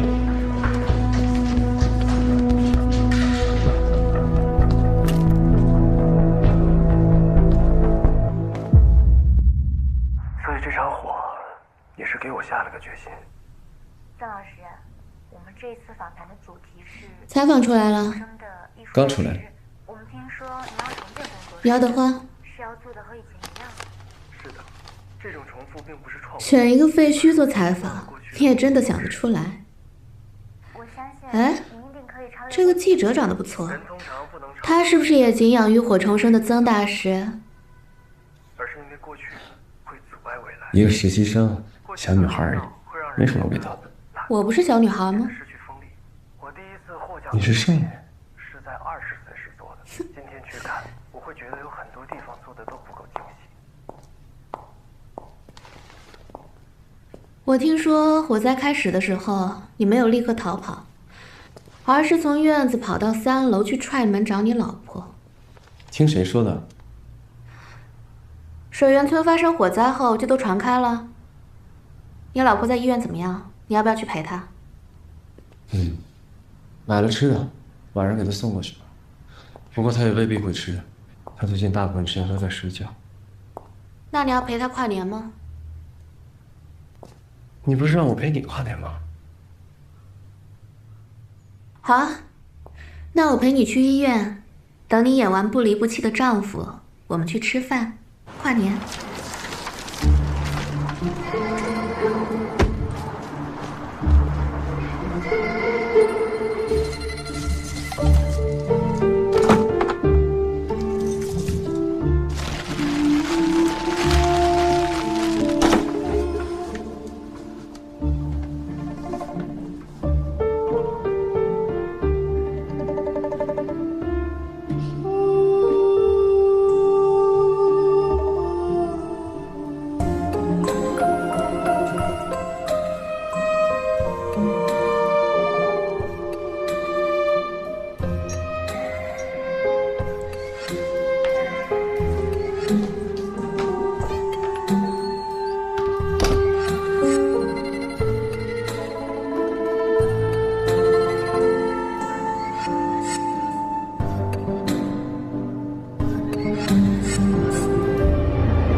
最近我爸又开始逼我了。逼你什么？出国留学。其实站在你爸的角度来看，草荣大学校长的女儿，是该有个留学经历的。所以他还是为了他自己啊。小时候他跟我妈离婚，也没管过我教育。现在想起来，让我有个好学历，得他长脸，凭什么？也是为了你未来好吗？你想想，现在你在大学里有个闲职，可你再仔细想想，未来真的没有什么晋升空间的。谢谢啊，我才不想要这个闲职呢。刚毕业就跟退了休一样，我估计过不了多久我就不会干了。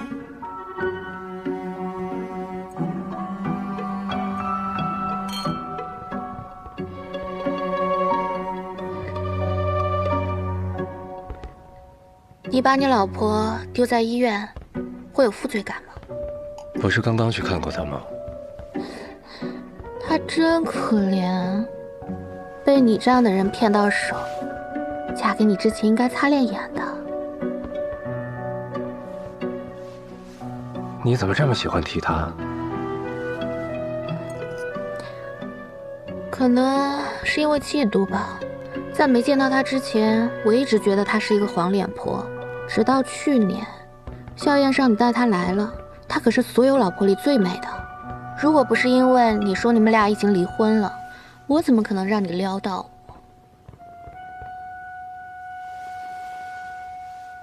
以前我就和你讲过了，我和她的感情早都已经破裂了，我爱的只有你。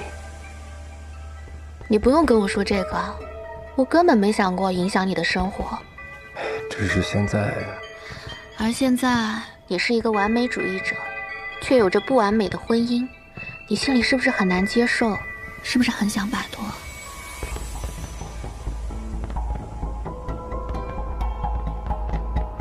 的确会很难受。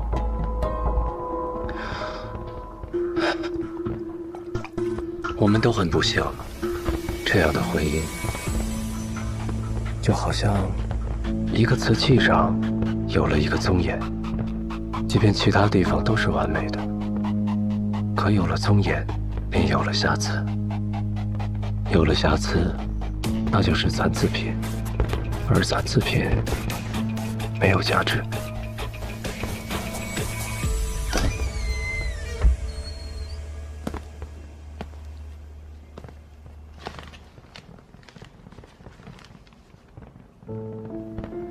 瞧你真不容易。这外面噼里啪啦的，今天跨年，我今天约了好多朋友一起玩，结果临出门前刷到了一篇你先生的采访，我就合计给你发个信息，你也没回，打电话呢你给我挂了，我就有那么一点点担心。这儿挺好，这儿。2年前我骨折的时候住的也是这儿，贵是贵点，但是环境挺好的，是不是？哎呀，花都没有，没事，我带了。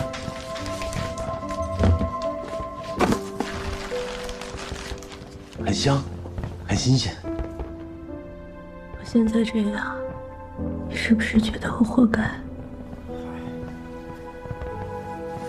我来之前吧，就做了一个猜测，我想你先生应该不会陪你跨年。当然，他要是在的话，我在门口看一眼我就走。但是我猜对了。哎，正常。过年这么浪漫的日子，他能错过吗？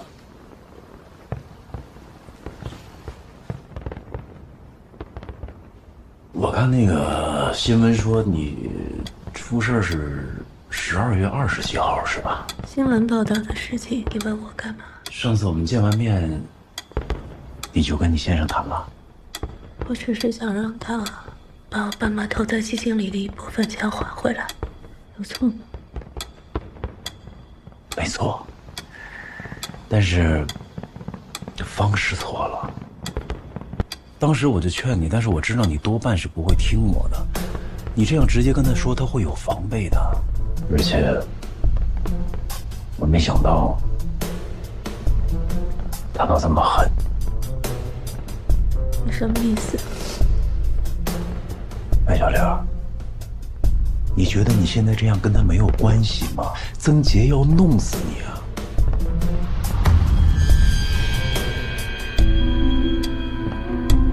不是这样的，我就是因为意外。当然是意外，如果不是意外的话，他现在就进去了。我跟你说啊，我来呢，就是想听你说说，因为我觉得这个案子像蓄意谋杀。张烨，你真的想多了。我知道你关心我，但我现在什么都不想了，什么离婚，什么财产，我都不想了。我只希望我的。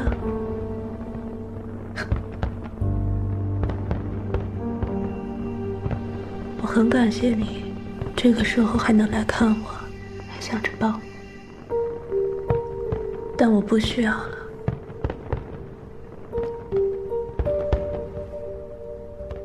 我把你删了，请你撵在同学一场，以后我们不要再联系了。认命了，白小玲，这不是你啊！我确实已经不是以前的我了。你的伤很严重。这跟他没关系，纯粹的意外。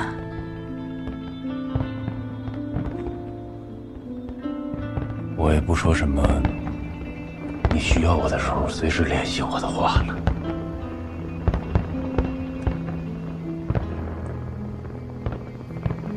新年快乐！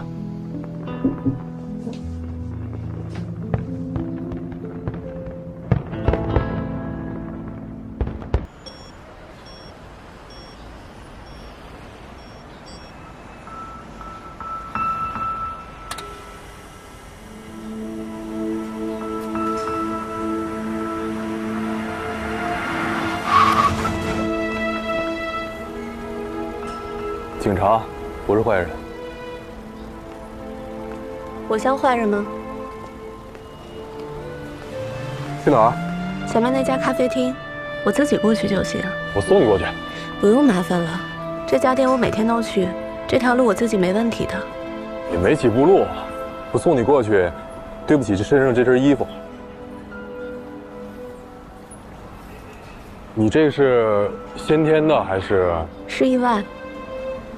在治疗吧？治疗不过是安慰，我已经接受这个现实了。你还挺乐观的。也只剩乐观了。警官，前面我就到了，我自己过去就行。啊，那行，你自己注意安全。嗯。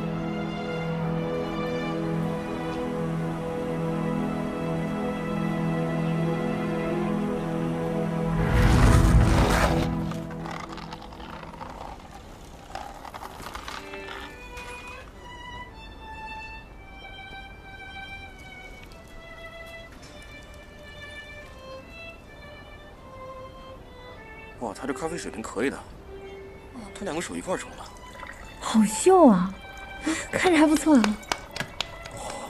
这水平，哎，那边也开始了。我怎么看怎么觉得他水平高。不好说，一会儿还得尝尝味道呢。那就尝尝看呗。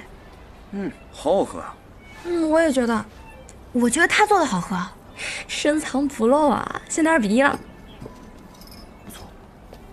哎，这个怎么样？美女，也不错。我看你点的手冲应该是懂咖啡的，这2杯给你品鉴一下，选你喜欢的那杯就行。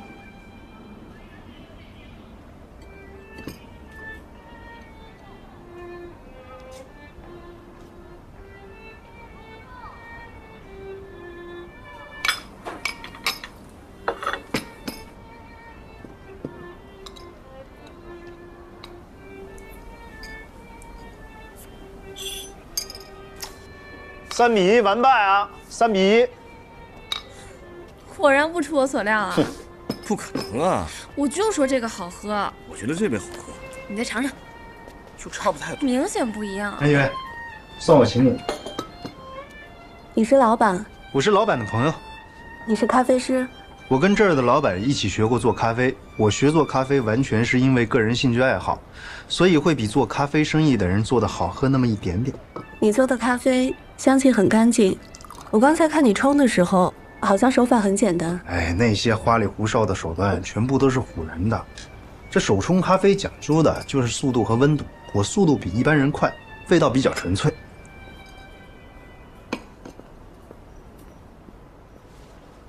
还有事吗？你在看什么书呢？沙丘，科幻类的。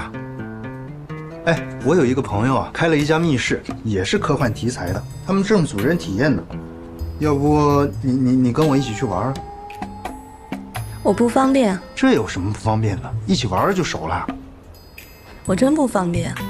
那去露营，我们去山间河边去弄一杯手冲咖啡，那感觉完全不同。我也不方便。这么不方便啊？这露营又不需要动脑子，有手有脚去不就成了吗？大灰灰对吧？嗯哼。你的咖啡很棒，不过我要走了。希望有机会再喝到你冲的咖啡。不好意思，我刚才没注意。别说对不起，我很开心你没注意到我是个残疾，让我做了几分钟的正常人。不用帮我自己可以。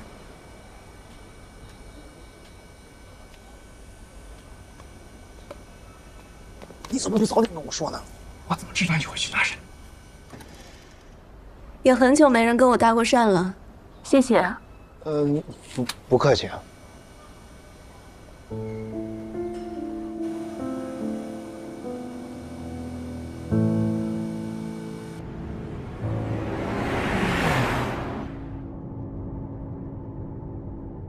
今天我去看爸了。他还好吧？不好，心情很不好。去年跟你说过，我爸妈想拿回来一部分钱，你答应的是元旦后，现在马上都要10月份了。他们知道我工作室去年失火的事儿吧？当然知道。那他们也知道重建花了多少钱，我损失了多少作品吧？所以这10个月我都没催过你。现在呢，是困难时期，我们得……现在，你是涅槃重生的大师，名望比以前大多了。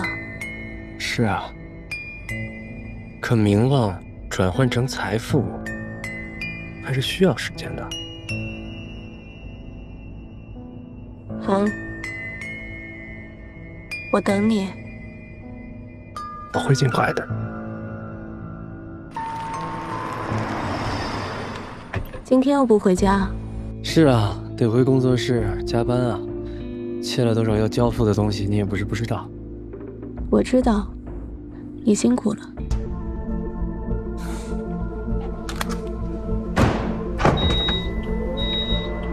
不用送我上楼了，你的车停在这儿，挡着路也不好。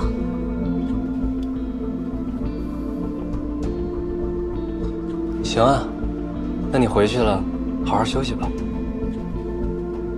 我哪天不是好好休息呢？你要好好休息才是。我还好，你回去记得早点睡。如果有事儿的话，给我打电话。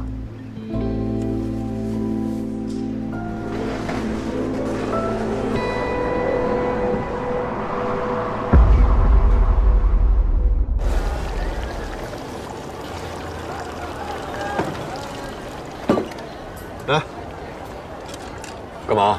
我给你叫了代驾，给我自己也叫了。那。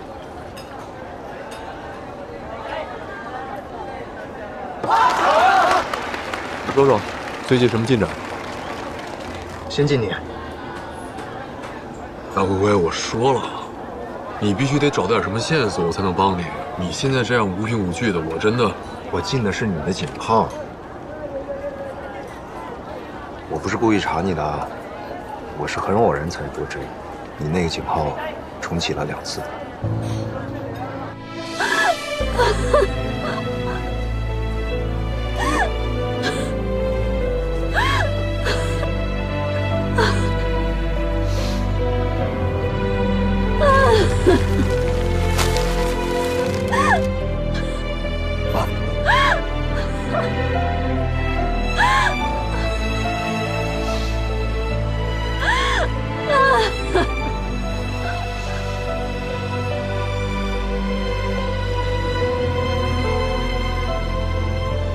谁让你考警校？老爸说过，希望你搞学术、搞科研。你考什么警校？你学习比我还好，你不也考警校了吗？我不当警察，怎么重启老爸的警号？我不希望他的警号永远被封存着。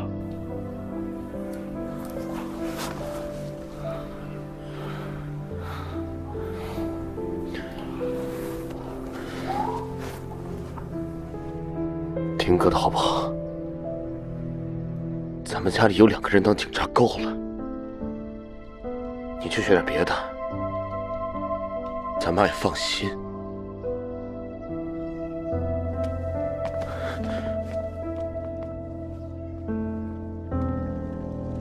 我爸跟我哥喝过酒，我都没跟他们喝过。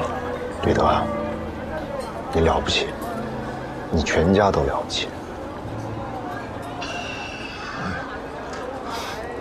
行了，别说这个，我可不想在你面前掉眼泪。来吧，说说你的事儿，你家长怎么样了？我这2天认识了一个女孩，也不算认识，但也算认识，反正没加上微信。不是，你说什么呢？我跟你说啊，这个女孩她不是一个正常人。挺好，你也不太正常。什么呀？她这个人，哎，你有没有跟她说过，你此时此刻正在找你的前女友？那倒没聊那么深入，我连联系方式都还没要到呢。什么叫我在找我的前女友？这不是找，这是查，这跟感情毫无关系。我这个算是我职业病。哎，既然她和你一样不正常，那应该能挺理解你，说不定还会帮忙找你前女友啊。不对，是查。得，我跟你说不明白，等我跟她混熟了，带你见一见，你就知道了。说正经的，你说你调查怎么样？我前2天见曾杰了，怎么样？铩羽而归。太没问题，一点问题也没有，就是太没问题了。所以啊，从逻辑上来讲，这一点问题没有，就肯定有问题。大辉，你这已经不是推理了，你这是推测臆想，带着假定性看问题是会有问题的，知道吗？我这不是还没说问题呢吗？你不是说没问题吗？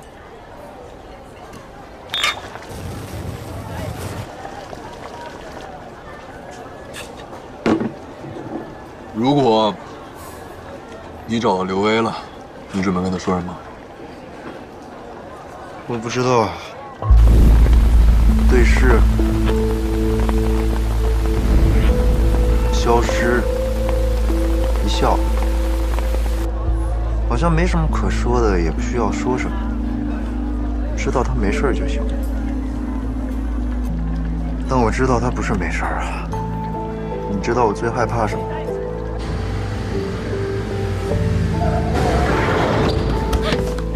干什么？你干什么？干什么？看我！他被卖到了一个地图上查不到名字、导航也没法精准定位的偏僻山村，卖给了一个大半辈子都娶不起老婆的老光棍，一个好歹上过大学的网络颜值视频主播，在一个可能根本不通网的村子里，绝望地成了一个陌生人的媳妇。没有好的食物，没有能安稳睡下的床，每天提心吊胆，时时刻刻都在想着怎么逃走，但每次都会被村里的人发现，被抓回来，还得挨打。快1年了，他可能已经迫不得已生下了那个老光棍的孩子，再也不会有人叫他名字薇薇了，只会喊他一声喂啊！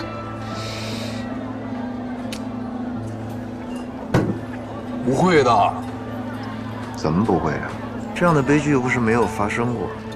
全国治安监控的普及率已经是非常高了，如果当街发生了劫持的事件，不会有警察发现不了。希望？什么叫希望吧？哎，我求你了，行吗？你千万别在这儿胡思乱想了。按照你这个瞎编的方法，是不是刘威被劫持的同时还能分个心，给你发个信息，说声分手啊？我说了，这是我最担心的结果。如果真是这样，那就太绝望了，生不如死。刚刚都是我瞎想的，但小薇现在确实是不见了。你承认我说的？是。那你要不要听听我的推理？你别不说话装酷啊！我说你听，你要是觉得哪个地方不合理，你就指出来。你说，说。首先，我必须得承认，我和小薇的恋爱其实从开始就是不会有结果。我们两个心里都明白，两个收入不稳定，又对未来只有想象没有规划的人，又处于各自本身都不稳定的状态，叠加在一起，就是随时都可能一拍两散。以小薇的条件，想要找一个比我有钱、比我强的男人很多，但是小薇她很酷，她只在意的是对方能不能打动你。所以遇到宗杰的时候啊，她动心了，她会说那些趋于完美的话，会把瑕疵叫尊严。面对一个年轻的大师还是教授，又有钱的男人，换了我啊，也不会选我的。但是啊，这不是小薇见异思迁，也不是她爱慕金钱，是我们俩相处时间太短了，根本没什么感情基础。最起码她在和曾杰开始的时候很尊重我，先跟我分了个手。啊，你跟这个叫尊重？我觉得是啊，起码分手了，他就不叫绿我了呀。荒谬，这有什么荒谬的呀？哎，这我得替小薇说一点啊，在分手这方面，小薇做的是干干净净，对我也好，对曾杰也好，她都是尊重。可坏就坏在小薇太容易动感情。我跟你说过我们俩是怎么在一起的，荒不荒谬？多荒谬！但我们俩还偏偏真就这么在一起了。小薇是一个从小就缺乏安全感的人，所以一旦某个细微之处让她产生了安全感，她就真的会动感情。曾杰就是给了她这种感觉，但应该在那个时候，她不知道曾杰已经结婚了。你居然是有老婆的人，你怎么能这么骗我啊？好了没多久，小薇就发现曾杰是一个离婚人士，她很崩溃，很可能跟曾杰大吵了一架，甚至还说了一些威胁的话。你就等着身败名裂吧你！我觉得小薇最多就是嘴上说说，骂几句，毕竟她也不是没遇到过渣男。可是曾杰害怕了。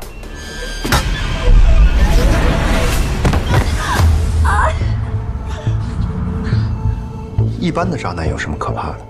可是曾杰不一样啊，他有身份有地位，他必须得要脸，而且他老婆本身就是一个富家女。曾杰搞艺术都靠他老婆家里出钱支持的，他必须不能让小薇的存在影响到他的声望。他可能会提出一些条件，比如给一些钱。小薇气头上来了，不要他出钱，曾杰更害怕了。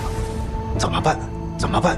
于是怒从心头起，恶向胆边生。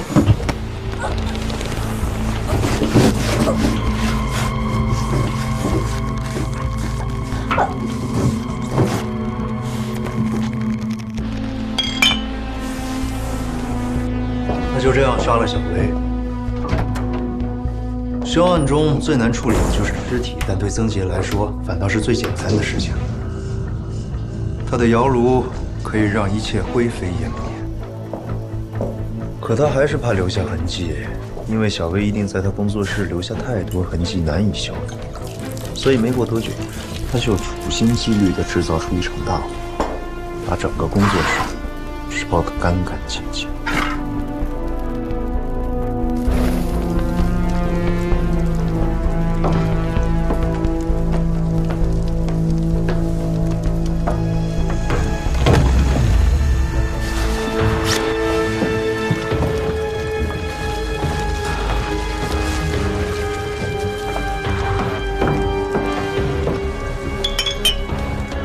火灾的情况通报里提过了。对啊，谁能相信曾大师自己点了自己的工作室，烧了自己的诸多作品？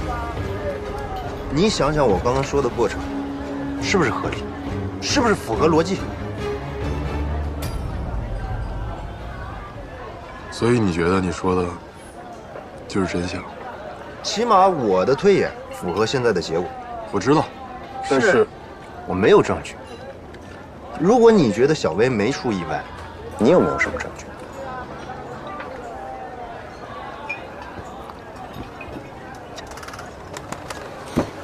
阿辉，你怎么没早点发现刘薇不见了呢？分手之后1年了，你突然间发现了，1年了，你觉得我该怎么帮你找？你告诉我，我怎么帮你找小薇？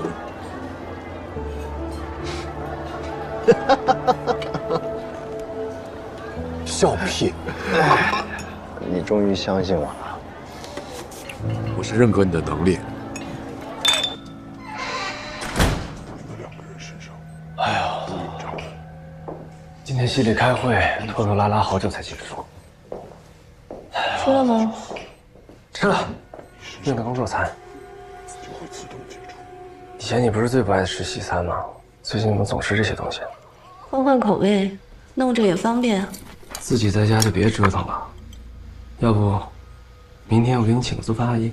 家里请个人，我觉得不自在。你晚上还走吗？的确有好多事还没做完。你该忙就去忙吧，我知道你现在压力也大。也好，那我一会儿取2套衣服，晚上回工作室加班。赶紧把那批订单都弄完，快点搞到一些钱，也让你父母安心一些。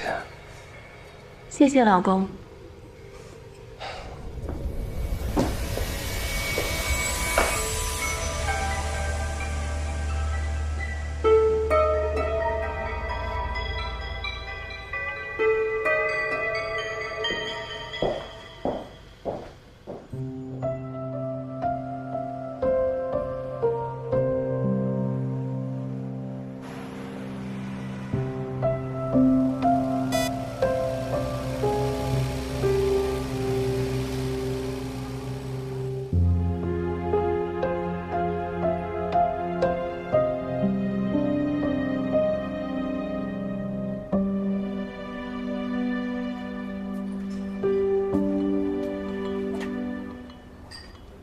请吧。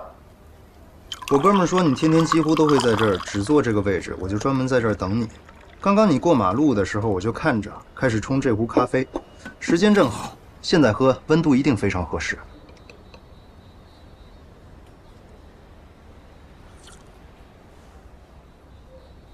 和昨天的不一样。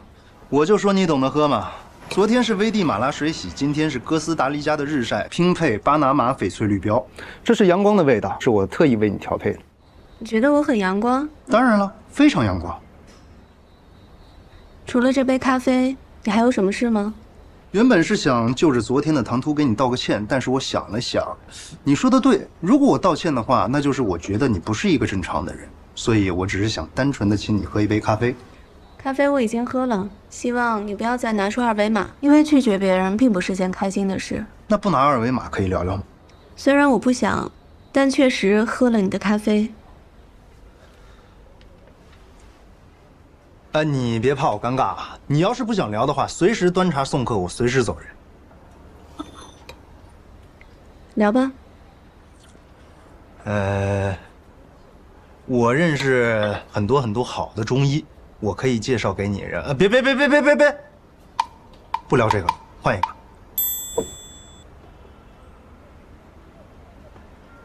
你其实挺有钱的，该找的医生你全都找过了。我怎么就有钱了？钻石手镯、钻石耳环、鳄鱼皮的包，衣服也是大牌子。香水我虽然没闻过，但肯定也是高级货。轮椅也是全自动的。昨天戴的表镶蓝宝石，今天是满钻。观察力这么强，职业习惯吧。但你看起来不像是奢侈品店的销售。你应该生在一个不错的家庭，你喜欢看书，这个咖啡店离大学也不是很远，你父母应该都是懂学识的，比如父亲经商，母亲教书这样。我就不能靠姿色找个有钱男人吗？那这哥们儿的嗜好有点特殊了吧？你为什么要撩我？我没有撩你啊。你再说一遍。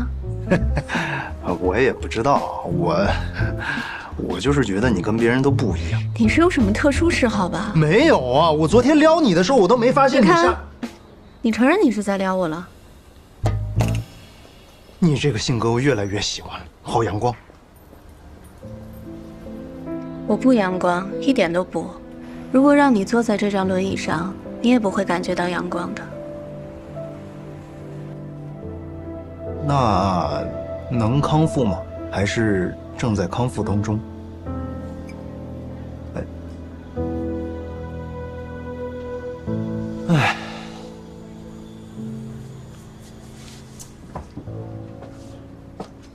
哎，对了，你做什么职业啊？无业游民看到你这个富婆在这儿，就不想努力了，想来试试。真的吗？差不多吧，反正我就是一个做视频的博主。什么视频啊？悬疑推理案件分析啊，你要是有空，你也可以看看，号叫《真相背后的逻辑》。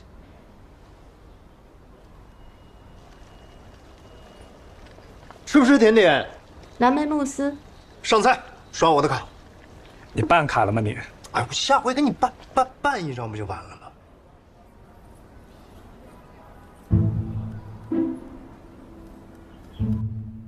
我们都希望获悉真相，真相总是隐藏的最深，只有梳理清楚逻辑，才能得到我们想要的真相。大家好，欢迎来到本期《真相背后的逻辑》，我是你们的老朋友大灰灰。今天我要讲的案件是 A 国交代的连环杀人案。喂，今天得下班，太多活干不完了。你自己在家，没事吧？没事，放心吧。你也别太熬夜，早点休息。在这里，我不去讨论 A 国是否应该存在死刑，只是我情感上无法接受，像这样的人渣，道德、公义、良心都无法约束他。可惜我只是一个普普通通做视频的，既没法让人渣迷途知返，也没能力帮助这种被人伤害过的人，只能尽我所能，把每一个视频做好，希望世界变得更和谐安静。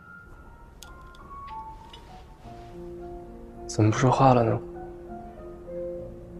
哦，我在想点什么菜呢。有心事？没有。真没有？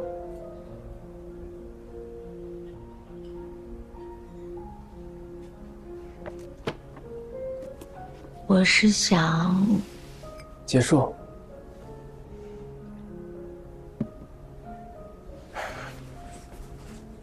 前一次见面时，你搬家。面积虽然不大，但的确是一间不错的公寓。记得上个月你跟我说过，在竞选什么项目组的组长，看样子是成功了，恭喜你啊！你不生气吗？看着你一步步变好，我怎么会生气呢？只是有些遗憾。你说过，每个月去吃一次你收藏的餐厅，够我们吃2年的。还有好多我们都没吃过呢。曾老师，谢谢你帮助过我，也给了我很多的鼓励。正是因为有你这么优秀的人在我身边，才让我有了更加努力的动力。只是现在的我没有办法喜欢一个人。还有那些我们没有吃过的餐厅，我都一起发给你了。今天是2019年9月27日，我会永远记住这一天的。好，那我们就珍惜这一天。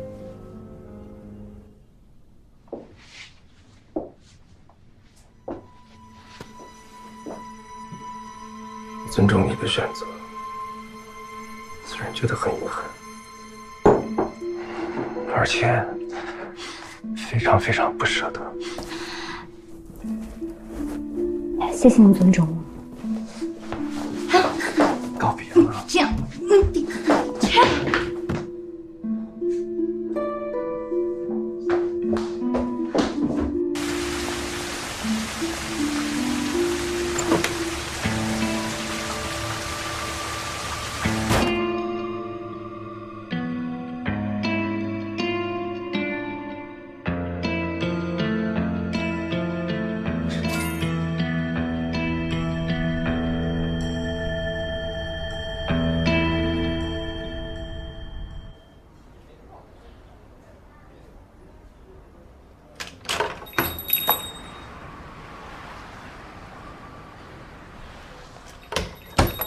这么巧啊！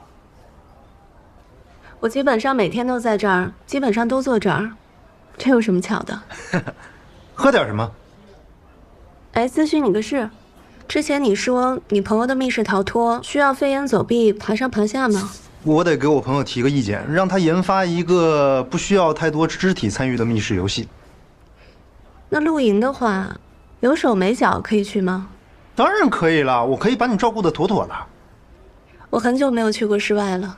你想什么时候去啊？今天。这么着急啊？那算了。哎，走，出发。等一下，麻烦你把这件衣服换上。是个什么玩法啊？我是个已婚妇女，特征还这么显著。要是被认识的人知道我跟你一起去露营的话，被我先生看到会很尴尬的。我不在乎解释，但是人嘛，爱八卦肯定胜过爱听解释。原本我觉得自己坦荡荡的，怎么突然还觉得心虚了呢？那弥补一下你，满足一下你的好奇心。我的腿是因为去年车祸残疾的。车祸？我把车开到路边水沟里去了，不是因为我技术差，是刹车当时突然失灵了。你确定？我确定踩的不是油门啊，是，我也确定你不是令人闻风丧胆的马路杀手。但是，1年前的一个下午，哎，你怎么一个人开车去了？你老公没陪你吗？他忙着呢。我好不容易约上大师给我爸祈福，等他时间不知道到哪天了。不过他昨天专门帮我把车送去保养了。那你回来得几点了？也就1个多小时路。怎么了？怎么刹车踩着没反应了？这么快？踩错了吧？怎么可能真没反应了？啊？那你现在能减速吗？怎么办？我现在速度很快。你别着急啊，我现在马上给你找人来了。我怎么停下来啊？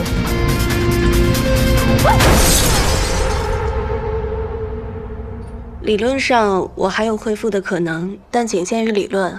实际上，我已经接受了余生都要坐在轮椅上的现实。不用替我觉得惋惜，更不用觉得尴尬。我是为你这个阳光的心。大慧慧，你不用装真诚，因为真的很假。那我先去把衣服换上啊。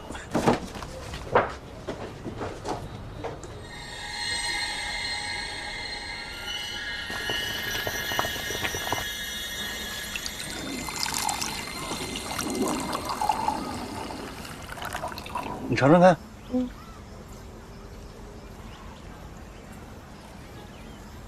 哎，你是哪个机构的呢？什么机构啊？我看到你照顾人还多细心的，还会煮咖啡，所以就想问下你好多钱1个月？不得行哦，我是他承包的。哦，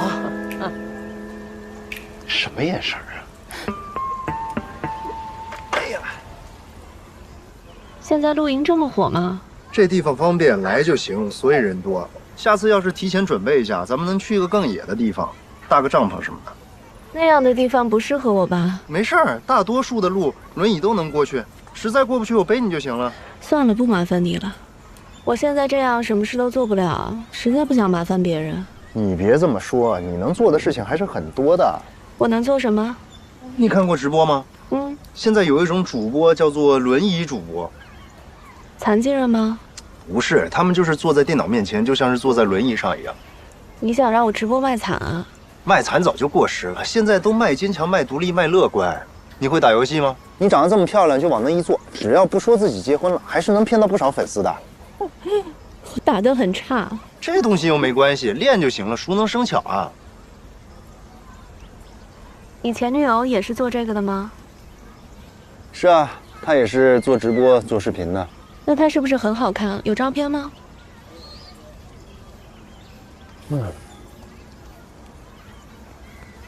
去年跟我在一起没多久，就跟我分手了。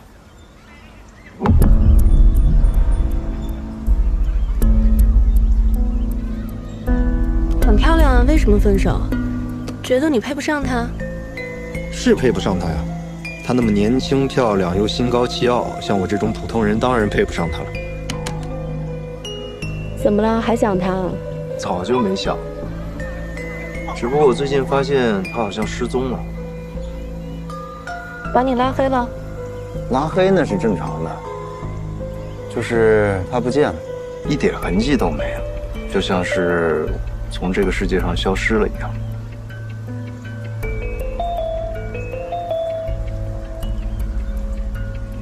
大慧慧，既然分手了，就放下吧。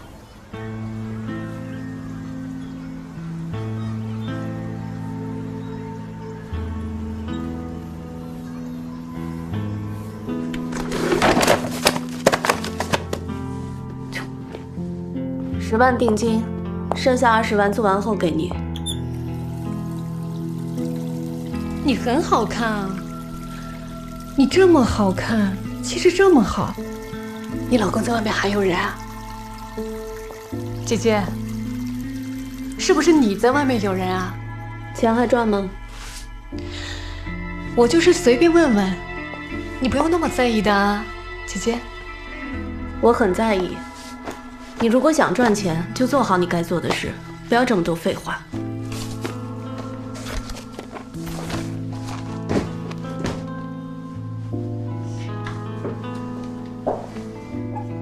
放心，拿了钱我会好好做事的。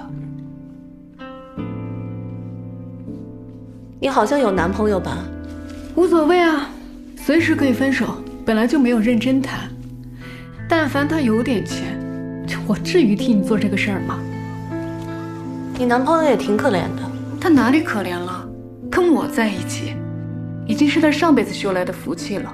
不过还是你老公运气好，老婆这么漂亮了，还能再遇上我。哎呀，我女朋友陪着一个大主播来直播，非让我陪着。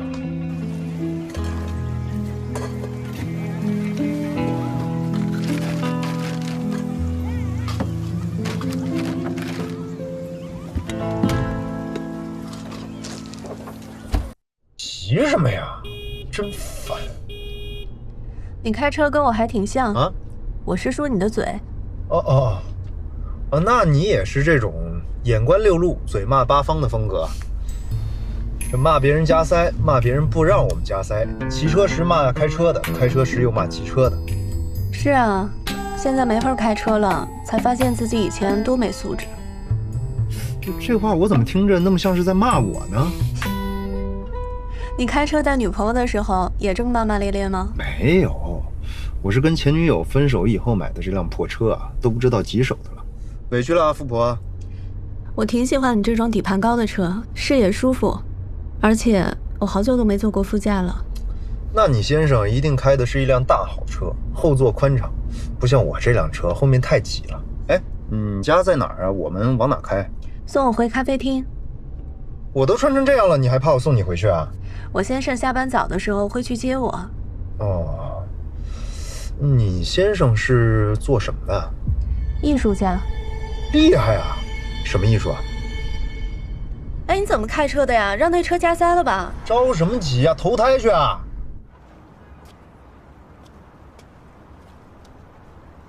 呀，你今天居然主动加我微信。你先扫，要不要通过你看我心情？我看你今天心情不错呀。有机会再见。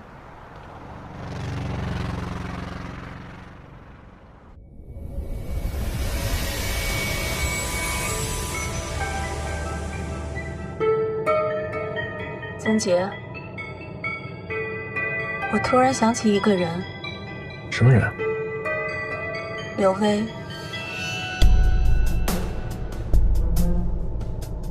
你想干嘛？我就是突然想起来了。你是想把去年的事重新翻出来吗？我没想跟你吵架，也不想提这件事，我就是突然……你到底想干什么，白小玲？这件事再翻出来，你很高兴是不是？不是。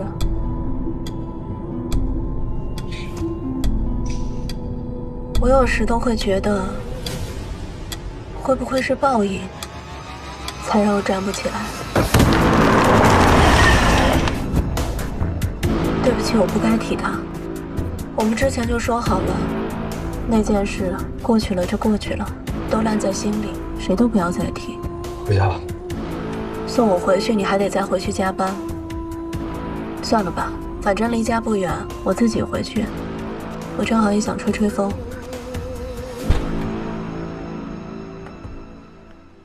麻烦你帮我拿下轮椅。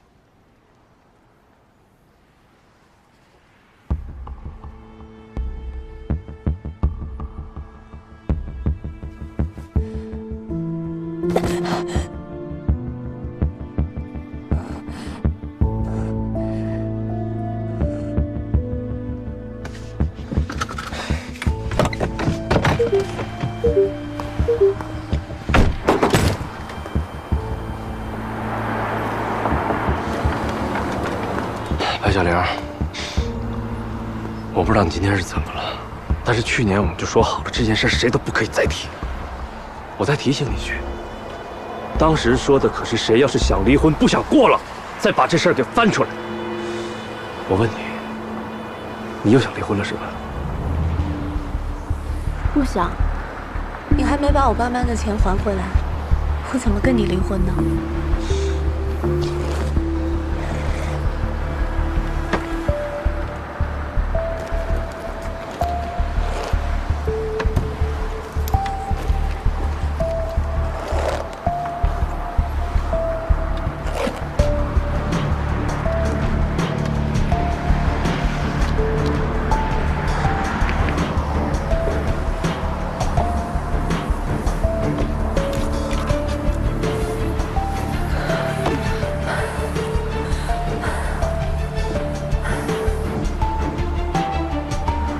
我不对，我不该提，以后我也不会再提了。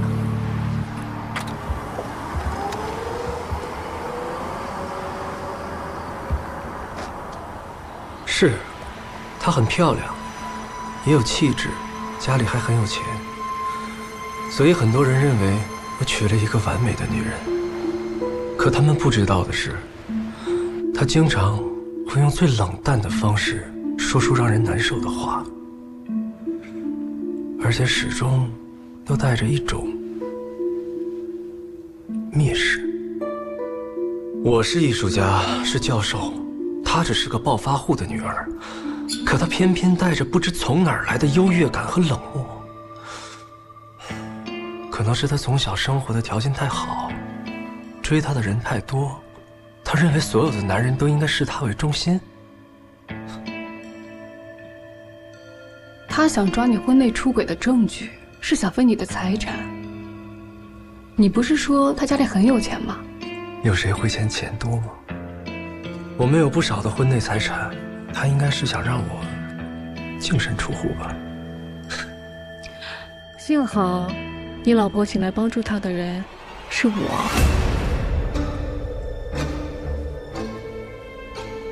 为什么告诉我？你其实是白小莲雇来让我出轨的呢？他让我先去酒店砸了你的作品，他说你不会生气，只会开心。他还真是了解你啊！你做到了。但是我看到你的时候就喜欢上你了。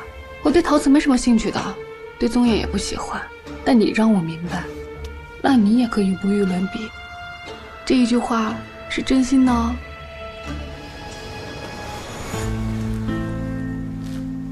我连初恋都没有这么喜欢过一个男人，我之前遇到的男人都太不堪了，眼高手低的大学生，没钱没理想的混子，毫无品味只知道炫耀的富二代，还有我前男友那样不甘平凡却只能平凡的普通青年，他们都没有办法跟你比。虽然我知道我跟你不会有任何的结果，但我还是忍不住的喜欢你。你怎么知道我们一定没有结果呢？曾大师，你受得了我这样一个满身宗艳的人吗？我为了钱都能去勾引别人老公的。但你真诚，我骗不了自己的，我真的喜欢上你了。所以我还有更重要的证据，50万就给你。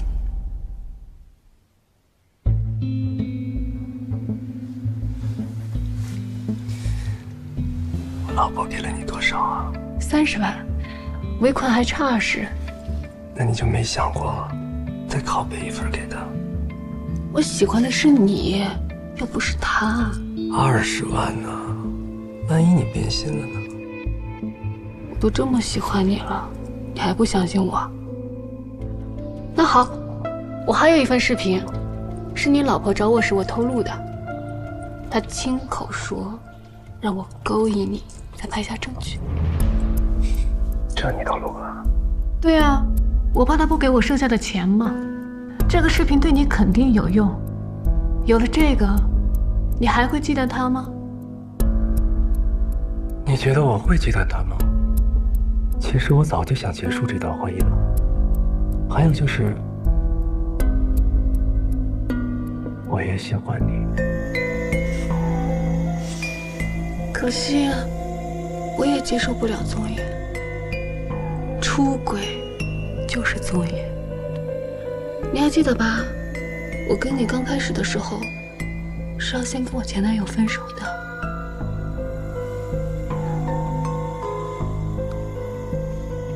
我只要现金，你老婆给我的也是现金，80万现金。你应该管他准备好吧？嗯。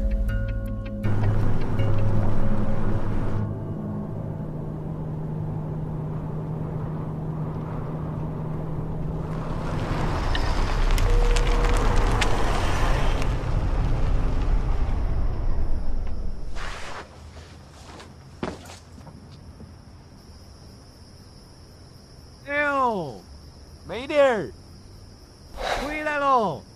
啷个巧哦，我刚要走噻。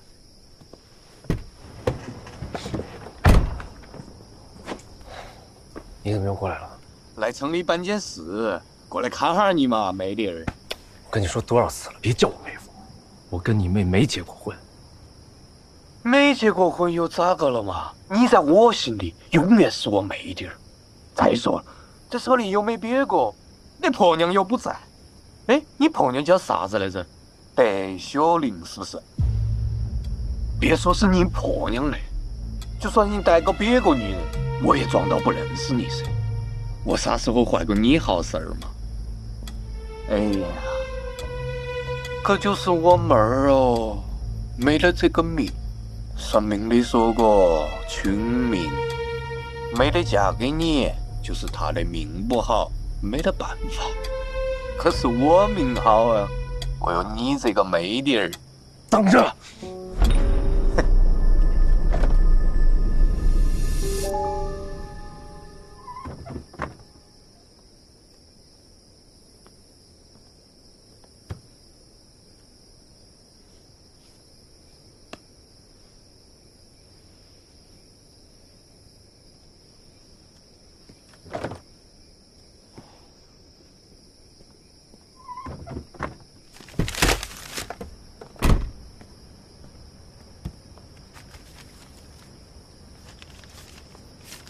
就这点儿哦，现金就这么多。我给你个卡号噻。我跟你说过多少次了，不能转账。哈喽，那你是怕别个晓得你有这个过，还是怕别个晓得我有个妹儿哦？还要多少？别说的，我好像在讹你噻。老家的房子要修了。我妹儿那儿也该修了，不多，10万。下周来取钱，但是来之前一定得告诉我。好，那我就再跑一趟噻。林珊，你每次管我要钱，我都给你了，但是你给我记着，嘴上别乱喷。我嘴还不严吗？我嘴要是说出去了。让你那个有钱的婆娘跟你离了婚，不对，你那个婆娘好像是腿坏了，肯定离不开你噻。哎呦，妹弟儿啊，现在你舒服的很。我告诉你珊，想要钱的话，把嘴给我闭上。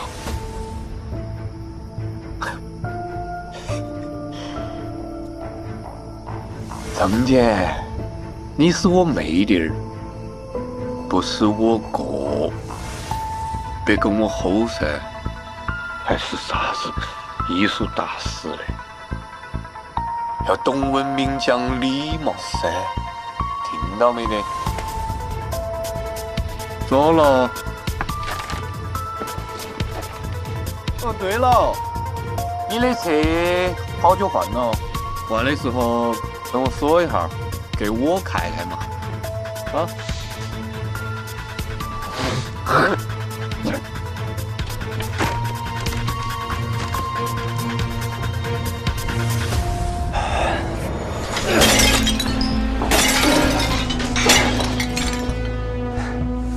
处理掉，还有那些垃圾作品，有瑕疵的、有宗眼的，一个都不要留。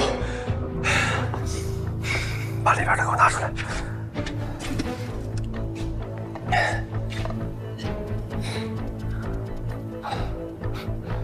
可惜啊，你们做事还是不够细心。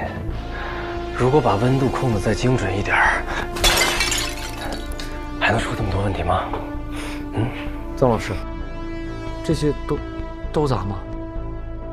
我跟你说过多少次了，没有一颗追求完美的心，你怎么做出好作品？老师，他。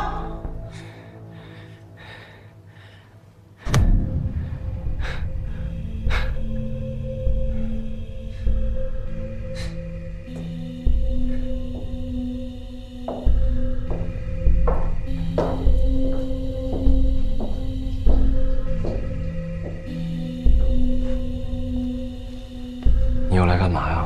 采访啊？你好好的东西就这么砸了，不可惜吗？有宗眼的作品我都会处理掉。你不是知道什么叫宗眼吗？哦，知道，小薇跟我普及过。这个小薇是你什么人？我前任。分手多久了？去年分的。那你找了他1整年了？没有，就这几天。曾教授最后一次见到刘薇是什么时候？我根本就不认识这个人，怎么可能见过面？哎，要不你查查自己的通讯录。这位朋友，我很不理解你的行为，但是我不会干涉任何你想干的事儿。同样，我也不希望自己一次次被你这样莫名其妙的骚扰。我不知道你和你的前任之间到底有什么恩怨，已经分手1年多，突然要找他，因为这是你的私事儿，我无权干预。我只希望下一次你别来找我。哇，曾教授是不是学过表演？这演的真像不认识刘薇一样。我确实不认识他，我也不认识你，请你离开我的工作室。呀，碰瓷儿啊！报警吧！报警！报警！这个人打坏了你的作品。这些是本来就要处理的有宗眼的残次品。这是我学生的作品，即便他有宗眼，也是完成的作品，我们可以任意处置。而你没有这个权利和资格，你闯进了我的工作室，砸坏了我们的作品，我当然得报警。曾大师也这么无赖啊？有什么话留着，跟警察说。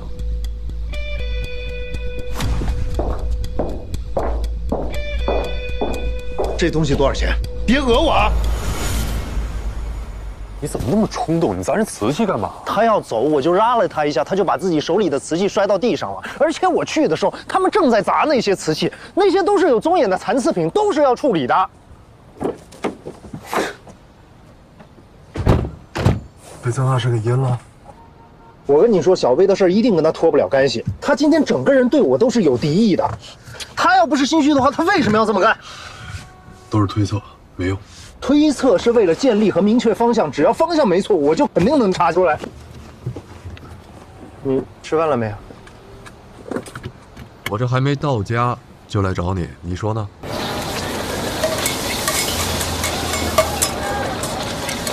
网上那些曾杰的信息，你仔细分析过吗？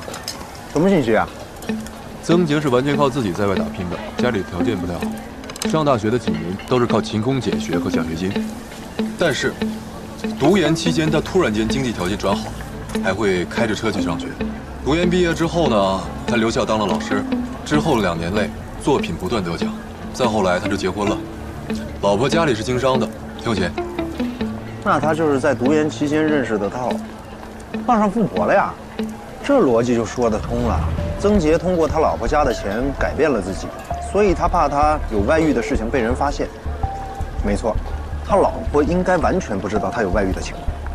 这你怎么确定啊？基本上能确定，就是要再找一找。怎么说？去找曾杰老婆？这明显是一个可行的路线。你放心，我绝对不会乱来，一切都在遵纪守法的前提下。终于开始步入正轨了，你肯定也觉得曾杰很可疑吧？快说说，你还有什么收获？我觉得其他的也没什么用。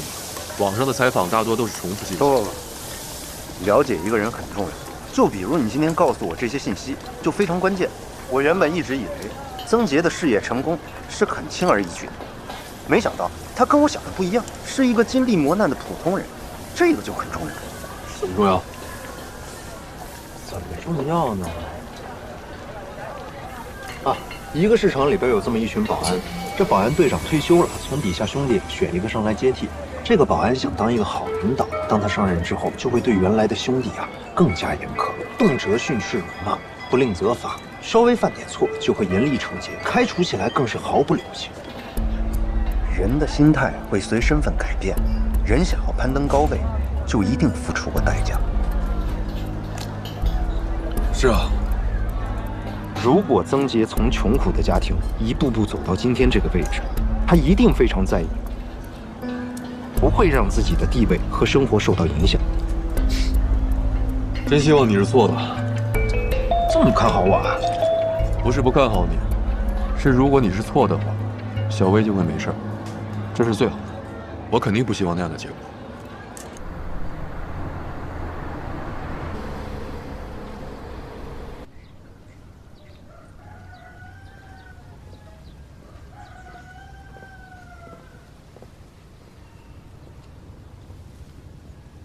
大姐，我要2包这个，然后再给我根棒棒糖。好。大姐，请问咱们村哪儿是画画的呀？画啥子？就是画画。都是啊。都是。除了我家开超市，你看全村都是画画的。全村？那能赚钱啊？小伙子，为了生活没得办法嘛。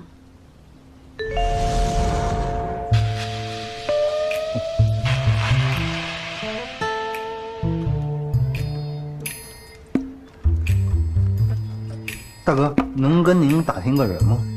你找哪个？你们家之前有没有一个叫曾杰的在这干过？曾杰？哎，我们这儿有没有叫曾杰的啊？没得，没得曾杰的。你是要画啥子？哦，他是画……哦，你看我们这儿都画的是梵高，你准备画啥子？啊，咱们这儿是这么分哈，都画的一样，咋挣钱呢？那个每个图案它都有专攻，你看对面它就是高更。再往那个东面就是莫奈，再往后面就是毕沙罗，啊，全是印象派啊。我们以前也画过毕加索，也画过达达杜尼，现在生意撇了，我们村上基本上都是印象派，没得你要找的曾杰。啊，谢谢大哥，我再去别家打听打听。啊，慢走啊。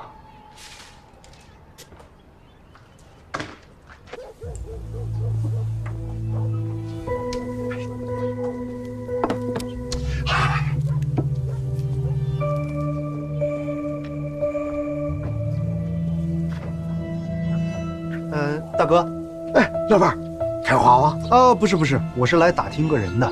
你们这儿以前有没有一个叫曾杰的在这儿画过画？姓曾的呀？哎，我记得以前是像有这么一个人，曾帅。曾帅？啊，他叫啥名字我记不到了。姓曾，人长得帅，大家都喊他曾帅。啊。哦，我想起了，7、8年前的事情了的嘛。这是7、8年了，有10来年了吧？那个时候你那个娃儿还没出生的嘛。哎，这小子厉害哦，可以同时画2幅画。同时画2幅画？啊，他就是手脚快点儿嘛。哎，不过那娃师兄比别个的钱都赚得多，他家里困难，要拼命的挣钱。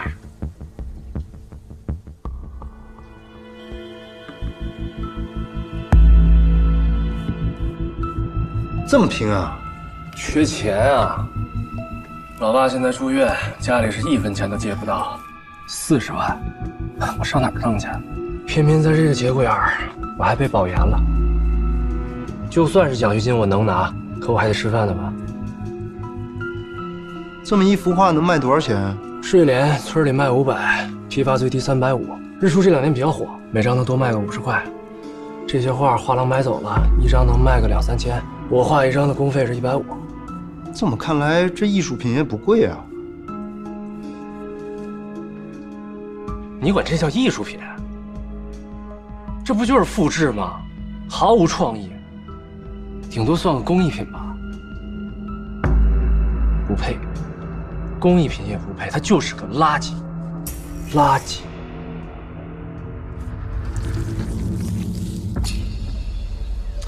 那他后来是赚到钱了就走了？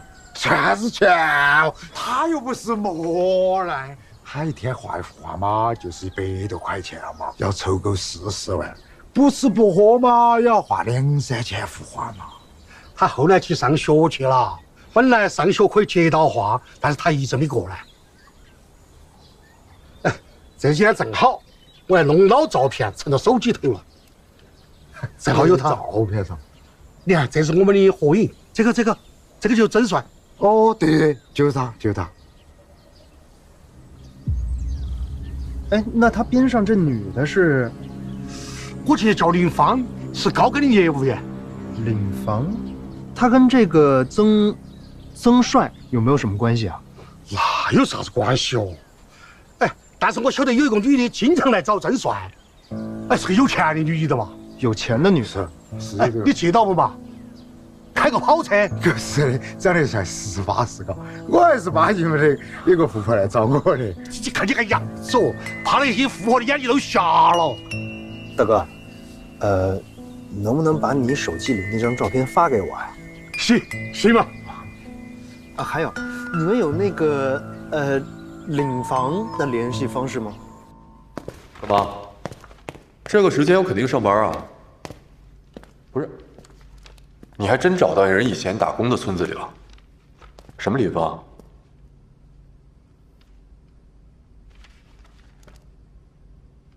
你给我发过来那条信息什么意思啊？林芳和曾杰关系好，好不容易打听到的，但也不知道为什么我根本打不通。这个人啊，可能是突破口，他和曾杰的关系一定不一般。有什么不一般的？不就是一张合影吗？大哥，你观察力怎么那么差？你仔细看，放大了看啊！你看看林芳的眼神，是不是在看曾杰？是，照片是模糊了一点，但是你仔细感受一下，像不像是恋爱中人的那种感觉？你再看看林芳手背上沾的全是颜料，他就是个业务员，又不是个画画的，他怎么会沾那么多颜料？他就算拿东西的话，他也不能沾在手背上啊！你再看曾杰，满手都是颜料，那明显是曾杰摸林芳摸的。真是，这个林芳什么人？根据我现有的推断啊，当然我的推断能力你是知道，我推断林芳就是曾杰早年的女朋友，多半是没公开的那种。曾杰呢也确实出身穷苦家庭，没什么钱，哎，但是华家村的人跟我说啊，他们看到过一个有钱的女的来找曾杰。至于是不是他老婆，这个我想个办法再去搞清楚。你又要去找人老婆？喂，你说话怎么那么难听啊？我那是去调查。你这么骗人，觉得自己特光荣是吧？我怎么就骗他了？如果曾杰真的像你我想的那样是一个衣冠禽兽，那我们就是救他老婆于水火之中。他老婆看上去不像是个坏人。行吧，再捋捋。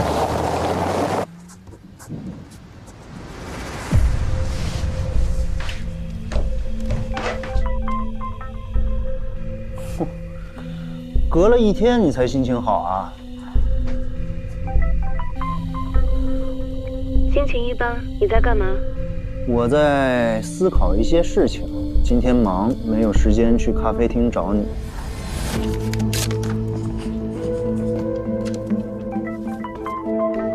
你应该忙才对，我加你是来催更的。催更？对啊，我把你的视频都看完了，没新的了，赶紧更新。谢谢大姐，有没有点赞、收藏、加关注啊？没有，你到底什么时候更新？我最近太忙了，而且没什么灵感。你知道做视频嘛，没灵感的时候是实在没办法。你不怕掉粉？我怕呀，但是没灵感做出来那些不好看的东西掉得更快。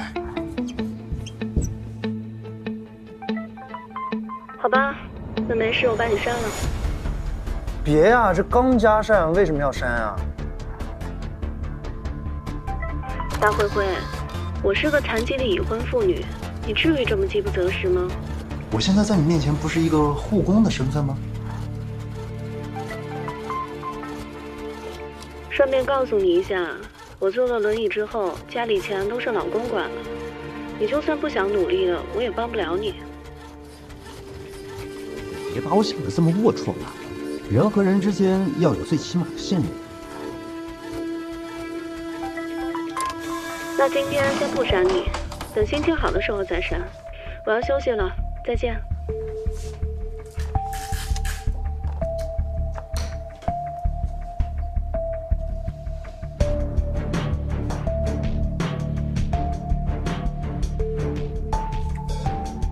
曾洁、白小玲，你为什么会看上曾洁呢？你应该不知道小薇的存在。你知不知道曾洁的秘密呢？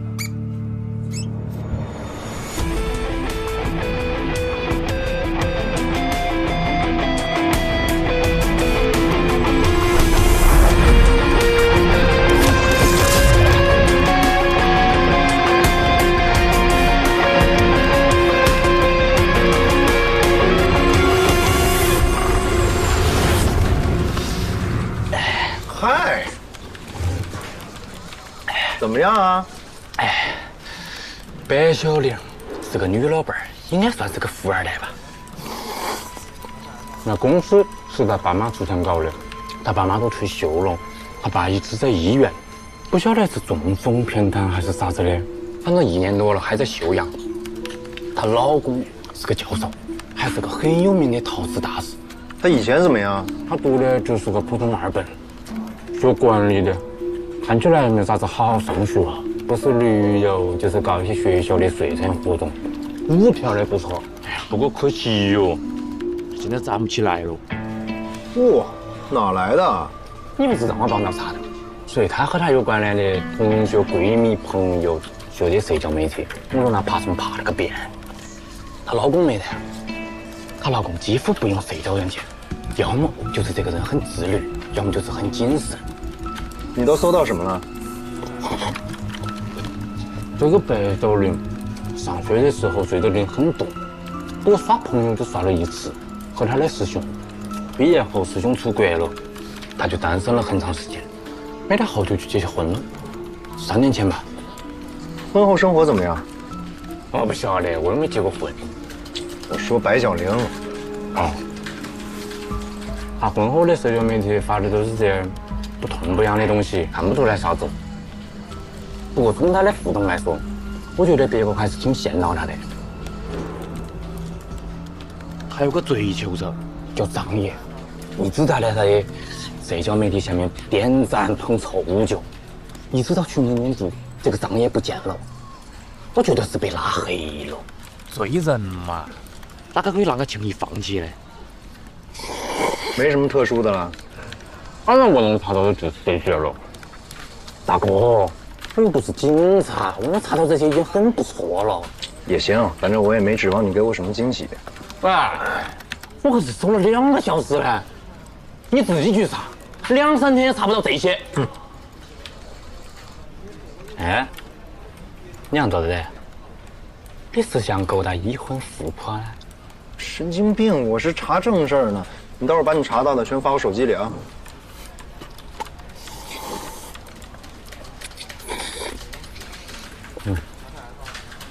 我再送你一个文档。什么文档？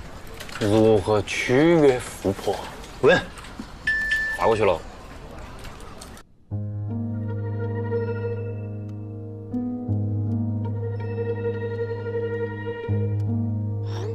有空吃饭吗？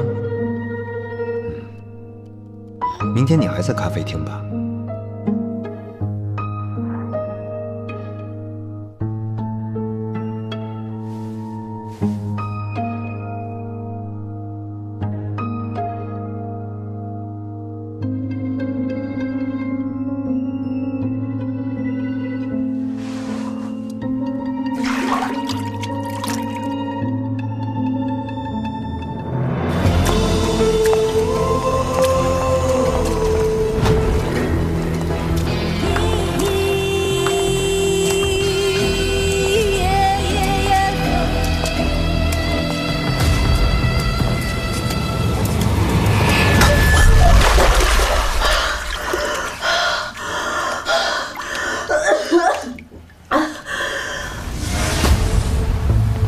从今天开始，全都忘了吧。忘得了吗？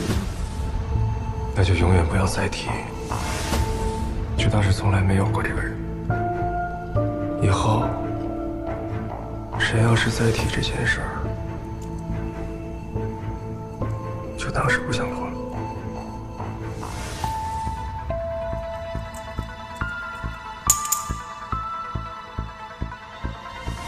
好，这个烂事就烂肚子里。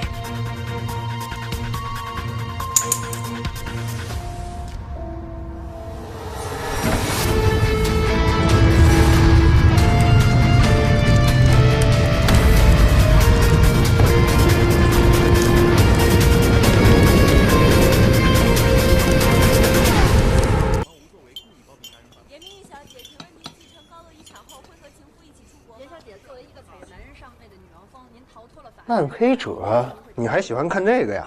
你一直不更新，我就随便看看剧。杨正辉，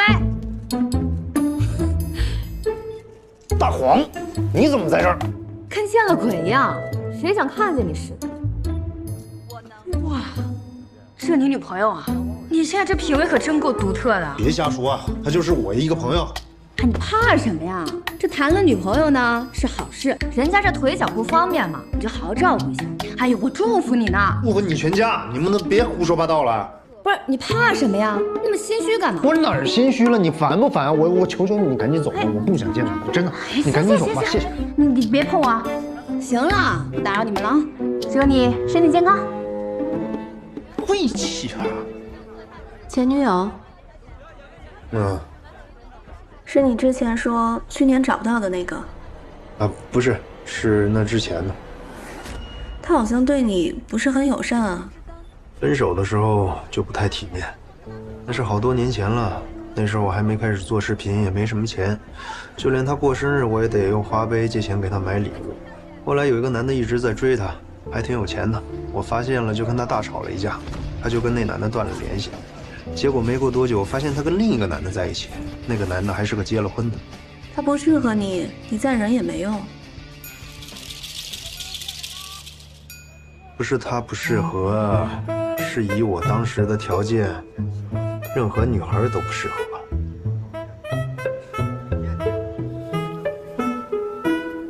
不过，我后来就下定决心辞职了，开始做视频，当大 V。你现在成大 V 了吗？嘿嘿，暂时还没有。不过我现在收入比当时好多了。哎，我都已经把我这么糗的事情都告诉你了，你是不是也说说你自己啊？我又没让你说，你自己要说的。我就是想知道你老公是怎么跟你这么有钱的女孩在一块儿的。我告诉你，你也学不会啊。没准儿呢，你说说看呗。我今天要去菜市场买菜，你陪我去。我看心情和你聊聊。走。走什么？你忘了规矩了？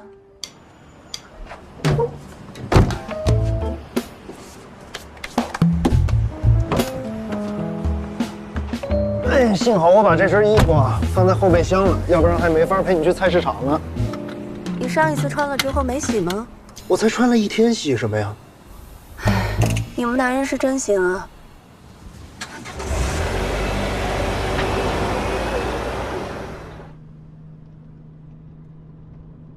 有年夏天，我跟朋友自驾去玩，路上车胎漏气了，我们2个女生都不会换轮胎，叫了救援，但要好几个小时才能到，就在路边干等。正好遇到我先生带着学生去山里采风。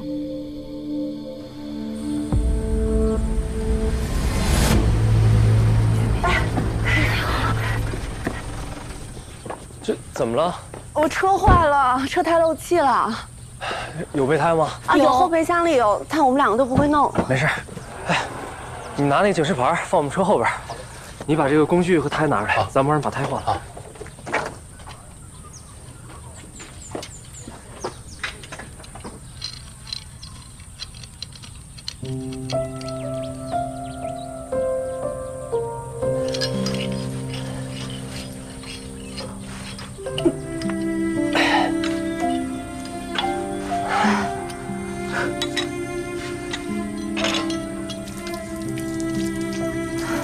今天太感谢你了。没事，路过举手之劳。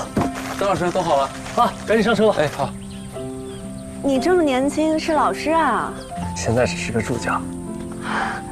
你是带学生出去玩吗？我是带学生到山里采风，我们是草原大学艺术系的。你们去哪儿啊？要不要一起？我跟朋友是出去玩的。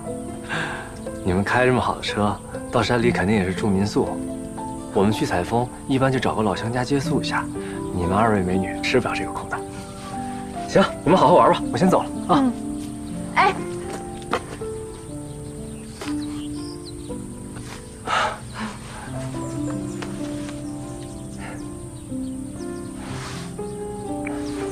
我叫曾杰。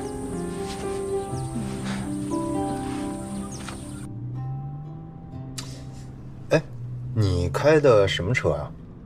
卡宴。那你们记得那富婆开的什么车吗？记得记得，当时我围着车子转了几圈，看清楚的，保时捷。你有保时捷的跑车吗？我一直都不喜欢跑车，我喜欢高一些、视野好的。所以你和你先生就这么在一块儿了？这个不错啊，是你喜欢的衣冠禽兽款。你在哪儿衣冠禽兽了呀？你看，他是个艺术家，朋友圈里啊都是各种陶艺。哎，我以前没发现，陶艺还真挺漂亮的。怎么着，看中了人不感兴趣的东西，现在也喜欢了呗？他很厉害的，拿过奖呢。那他这么年轻就是大学老师了。白同学，你要抓紧时间勾搭呀，不然的话容易让别的美女们捷足先登啊！我跟你说。别闹了，上车。没多久，我生日后，他看到我朋友圈送了一件礼物给我，收到一件礼物，很特别，一件普通的作品而已。这个是发簪吧？你做的？是啊，我看你也不缺什么，名牌包、首饰这些你都有了，就选了个造型，做了一件小东西送给你。我很喜欢，从小到大都没有人专门给我做过东西，还是这么特别的东西。你还刻了一句话，这是什么？欲寄彩笺千尺素，山长水阔知何处？怎么一个字都认不出来？我用古篆体，你知道意思就行。什么意思啊？搜出一句诗来：年华灼灼艳桃李，结发簪花配君子。这哥们儿有想法呀。或许吧，反正当时我还挺感动的，觉得他挺用心的。也是，他做什么都一如既往的用心。哎呀，我跟你说嘛，这个鱼新鲜得很，都是今天早上炫来的。看我还说你今天不得来了的。谢谢啦。慢走哈。啊，那个摊主跟你很熟啊，你爱吃鱼？我特征这么显著，多来几次不都跟我熟了？我不爱吃鱼，我先生喜欢。你都这样了，还要在家做饭啊？我都这样了，我只能在家做饭了。再说了，我也不想什么事都不做。还是老样子噻，五花肉要瘦点儿，猪肝儿、心肺一样来点。这也不像是你爱吃的。五花肉他喜欢，猪肝补血，猪肺炖汤，他老熬夜。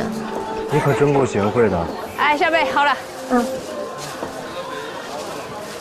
接下来该买青菜了吧？你自己喜欢吃什么呀？买完青菜，市场门口有一家进口超市，里面有很好的牛排和面包。哇，你买牛排可真贵。肉质等级高一些。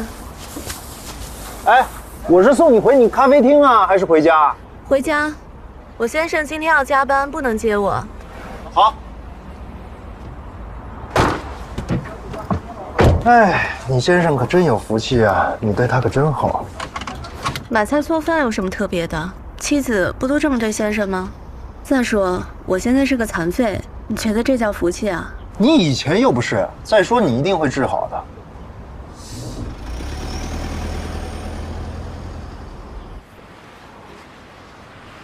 要不我还是送你回去吧。不用了，很近了，我自己回去就行。我都穿成这样，你不用有什么顾虑。不是顾虑，是我有自己回去的能力。今天已经很麻烦你了，谢谢。别客气，那你自己小心啊。记得把衣服洗了。哦。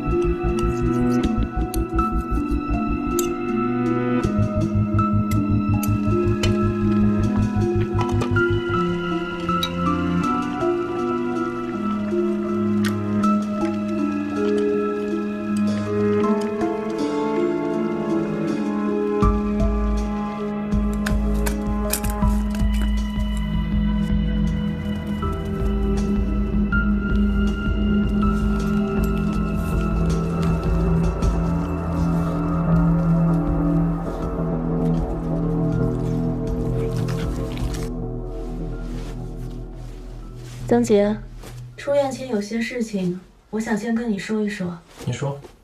我先向你承认一件事，前段时间，我确实是想跟你离婚的。现在呢？还想离吗？你想吗？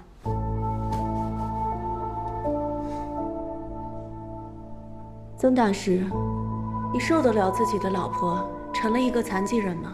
这样的尊严，你能忍吗？医生说过，你还是有几率康复的。如果我康复不了呢？现在这种情况，我不可能抛下你。对，曾大师当然不能抛弃受伤残疾的妻子，这样做了，你的声誉会受影响。这些话回去再说。怕丢面子是吧？我意思是没必要在这儿吵架。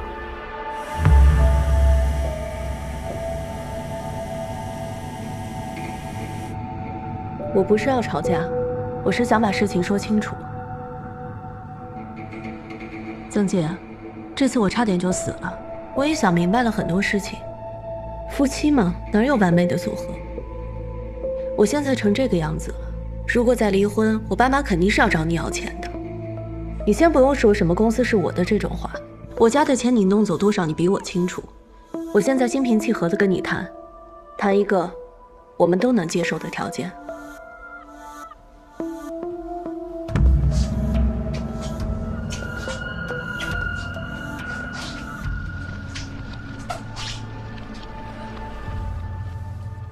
你说吧。第一，你要演一个好丈夫，在外人面前表现出你对我的不离不弃和关爱呵护。如果你有需要谢夫人出席的活动，你必须带着我。你放心，就算我坐在轮椅上，也不会给你丢脸的。你不用不情愿，这样对你的人设也是有帮助的。第二呢？3年之内不许提出离婚。3年之后，或许我已经习惯了坐轮椅，心态可能会变好。到时你要离婚，我不阻拦，给你自由。这3年里，你只需要在外人面前演好一个丈夫就行了。你不用回家住，也不用整天陪着我。你在外面爱跟哪些女人厮混，我一律不过问。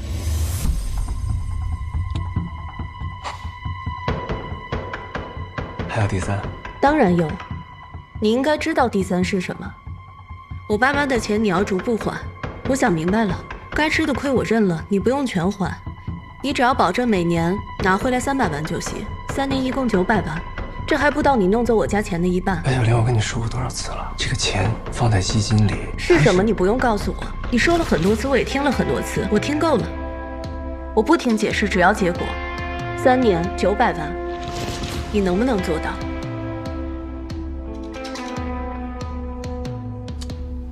我觉得。我出事之前，是你帮我把车送去保养的。刚刚保养完的车就出现刹车失灵的情况。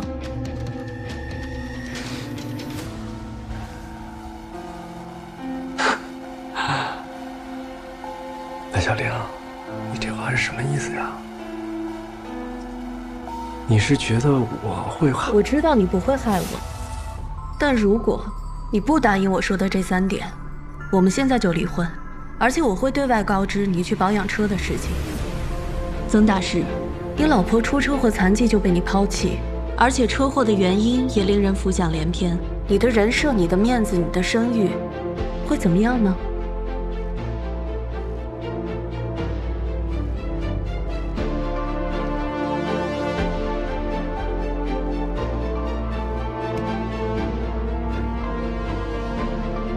白小玲，你这么做也太过分了吧？我过分？我是千万富翁的女儿，你是什么？一个靠钱砸出来的假大师，跟我结婚，直接让你少分到20年，你觉得谁过分？我最后问你一句，3个条件，你能不能做到？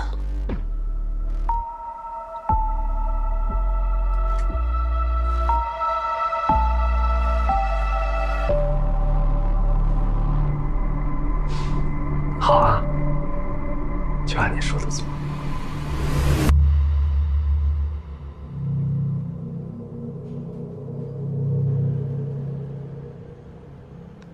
拿这么多，你吃得完吗？这就叫多啊！你知不知道我陪白小玲逛一个菜市场，她买了1000多呢。你现在都已经发展到陪着人老婆去逛市场的程度了，你不怕曾杰知道了修理你啊？我坦坦荡荡的，我怕什么？哎，我问你个问题啊，如果你是白小玲这样的有钱人，你去了菜市场买了老公爱吃的鱼啊、肉啊什么的，但是你老公晚上有事不能回家吃，那你会把这些东西放在冰箱里边呢，还是拿去喂狗啊？放冰箱里啊。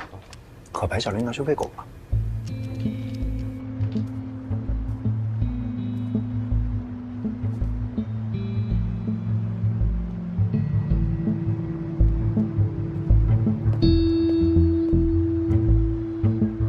看来有钱人的生活和咱们就是不一样。之前曾杰在华家村的时候，有一个富婆去找过他，我旁敲侧击了一下白小玲，不是他吗？这曾杰可以啊，总能遇上富婆。哎，凌芳那手机号怎么打不通啊？我前2天又去了一趟华家村，打听到了凌芳的老家，也是农村的，但跟曾杰不是一个地方，离得挺远。怎么着？还打算去看看？反正都到这步了，去看看可能有发现呢。去归去，但你要记得。哎，我知道，合法合规。我什么时候跟你闹过事儿，添过乱了？昨天也不知道是谁被派出所给拘留了。喂，人有的时候应该多吃少说。凌芳，你是在白小玲出现之前，还是出现之后死的呢？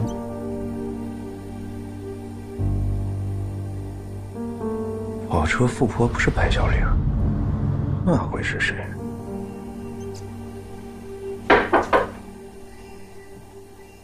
你这是在干嘛？看呢。你怎么来了？我在你家旁边拍东西，就顺路过来看看呗。哎，你今儿让我帮你演的戏是干啥？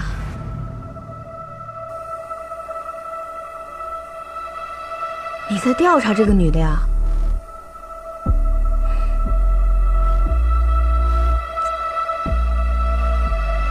这投影仪又是干嘛？房里需要一点灯光，就当是个氛围灯。你放反了呀！反了呢？说不定他才是正的，我们世界才是反的。这不是你前女友吗？你到底要干什么？小薇失踪了。失踪？你不是去年就被甩了吗？我怀疑她去年就失踪了，而且很可能已经不在了。大辉，你别吓我，我知道你是做悬疑探案推理视频的。真的吗？真的。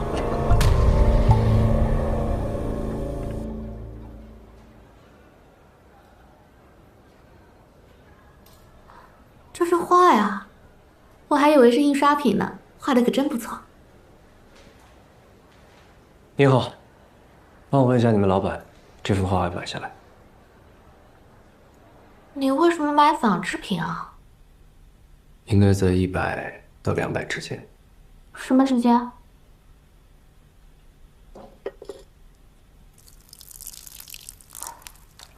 你这是干嘛？我有一段很不为人知的过去，想听吗？是不为人知呢，还是不看啊？不为人知，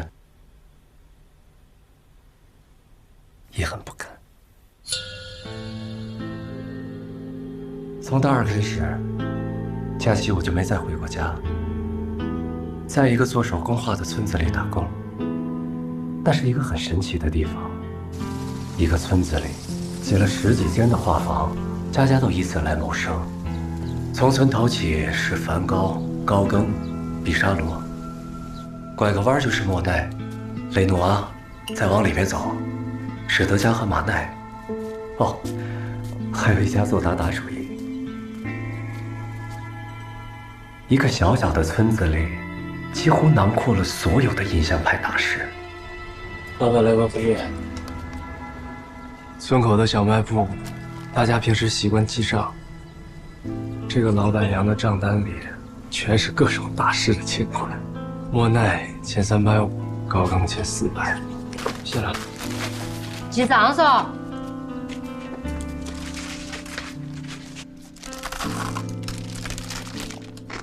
当时我在莫奈家，基本就只画日出这一幅画。别的画销路都不好。这个画室人多的时候，足足能有20多人啊！我是这里画的最快的，因为我可以一次画2幅。画一幅画，我的工钱是150，赶上假期的时候，能画个几10幅。周末通宵不睡，也能画出2幅来。我的学费、生活费。都是这么赚出来的。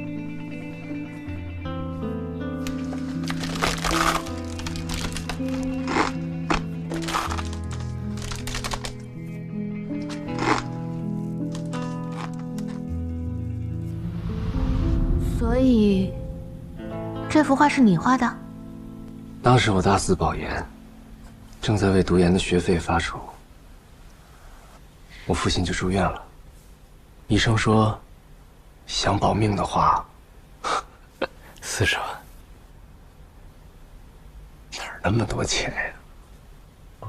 所以当时我就下定决心，一定要画满2000张，把这个钱给赚。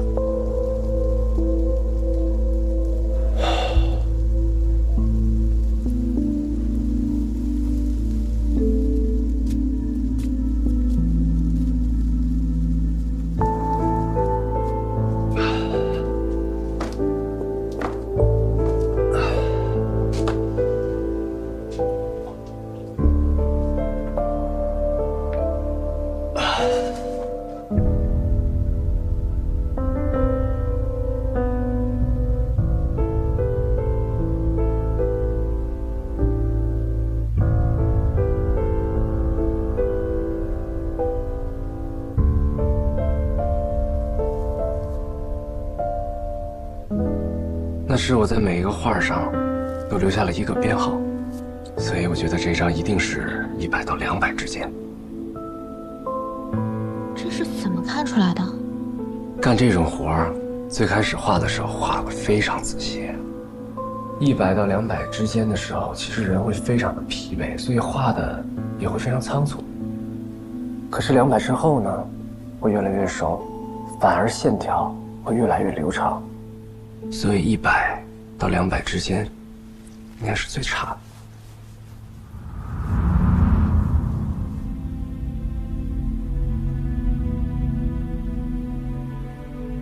我从来没跟人说过这段过去。这段很酷啊！我知道，可强者不需要卖惨的。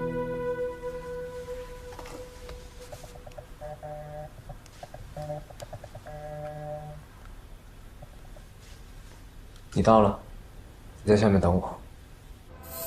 美女儿，把嘴闭上。给你准备好了，以后别叫我妹夫。赶紧走。着急赶我走噻！屋里头有别个？哪个？怕我看到还是怕看到我？可以噻，天天都换新花样了。别给我胡说八道啊！哪个胡说了？你跟我妹儿在一起的时候，我说啥子嘞？哪次不是我帮到你的？哎呀，你有那么多的老相好，我只有你一个噻。行了，别废话了，拿着钱赶紧走。那我下次再来看你噻。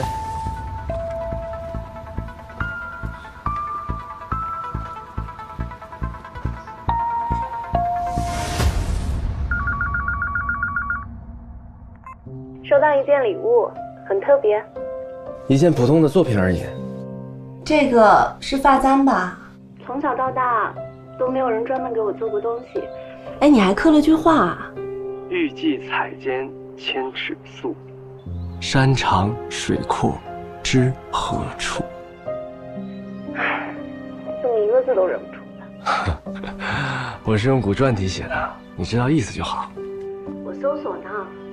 晏殊的诗啊，想给我的心上人寄一封信，高山延绵碧水无尽，又不知我思念的人身在何处。你不知道我在哪儿，你怎么给我寄的东西啊？你知道我是说的是你吧？你在哪儿呢？荒山野岭。哎，你到底在哪儿啊？真是在荒郊野岭。你去那儿干嘛？刚刚杀了个人，准备要处理尸体。让我猜猜啊，你是不是在挖做陶瓷的那些泥呢？真聪明。你什么时候回来啊？我应该也快好了吧？那要不要一起吃饭啊？好啊，哎，正好我朋友开了间私房菜，还不错。行，吃什么都行。那好，那我让他给我们留位置。嗯。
不好意思啊，我来晚了，我先去洗个手，菜也是让老板准备完了。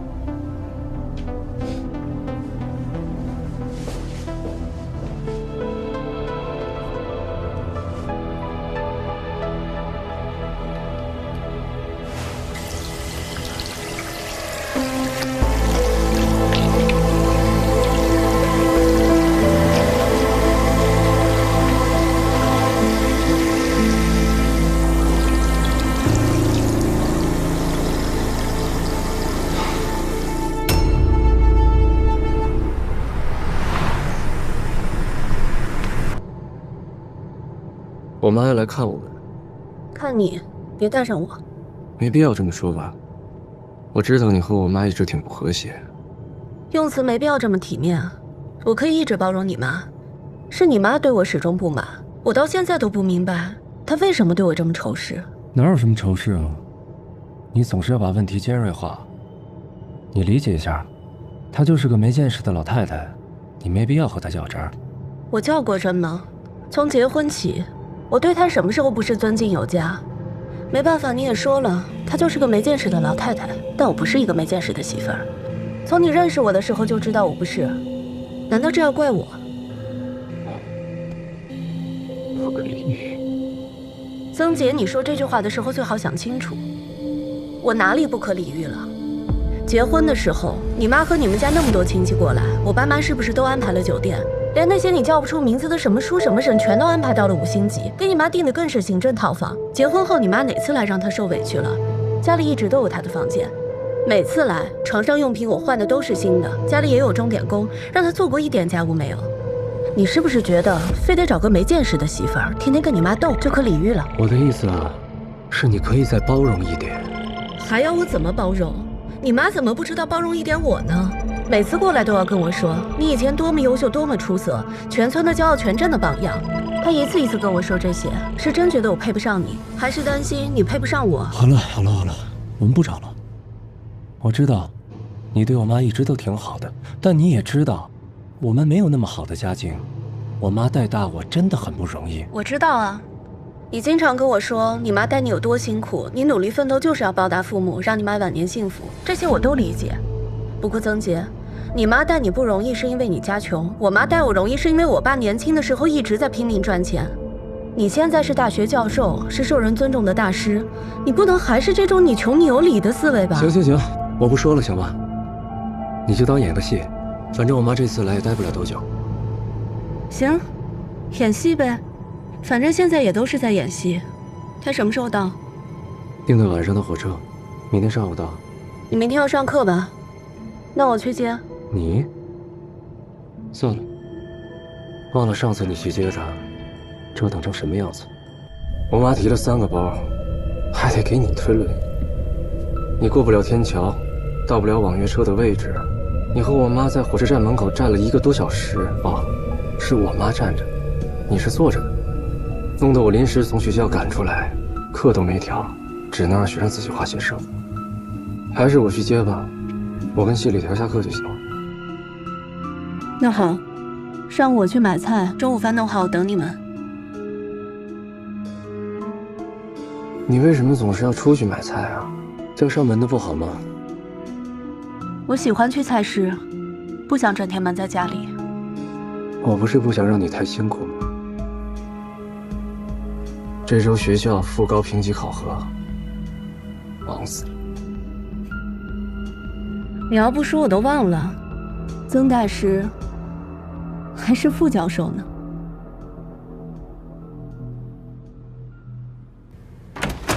来，妈。哎，你放这，我来拿。妈来了，先过来吃饭。我早上专门找了做饭的阿姨，都弄好了。这么多菜呢，妈，先坐。哎，妈，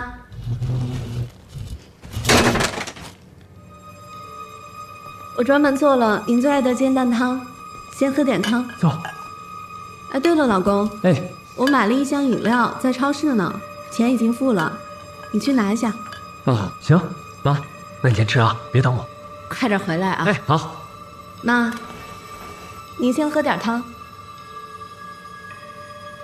放这儿吧。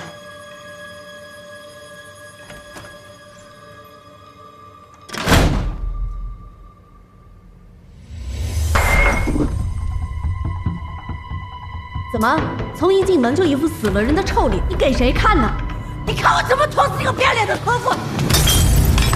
你看我今天捅死那个不要脸的泼妇！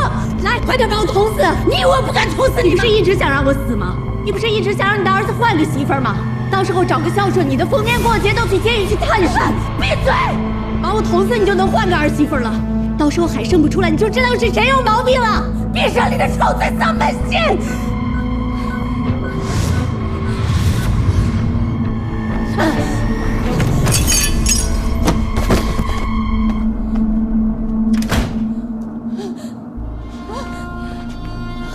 妈，你别生气了，我真的不是故意的。老公，我刚刚把头洒妈身上，我不是故意的。妈，先冷静把头。别听他胡说八道。小气。是他先我知道，好，妈。你看他脸上那血，都是他自己弄的，不是我给他弄的。老公，是我自己弄的。妈，先冷静。可在扔糖的时候我没接好。付快妈，你还敢胡说八道是吧？先冷静点吧，妈，你臭嘴！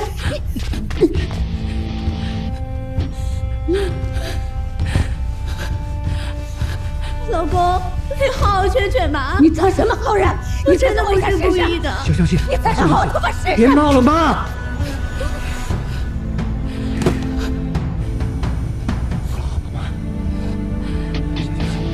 我真不是他那样的儿子。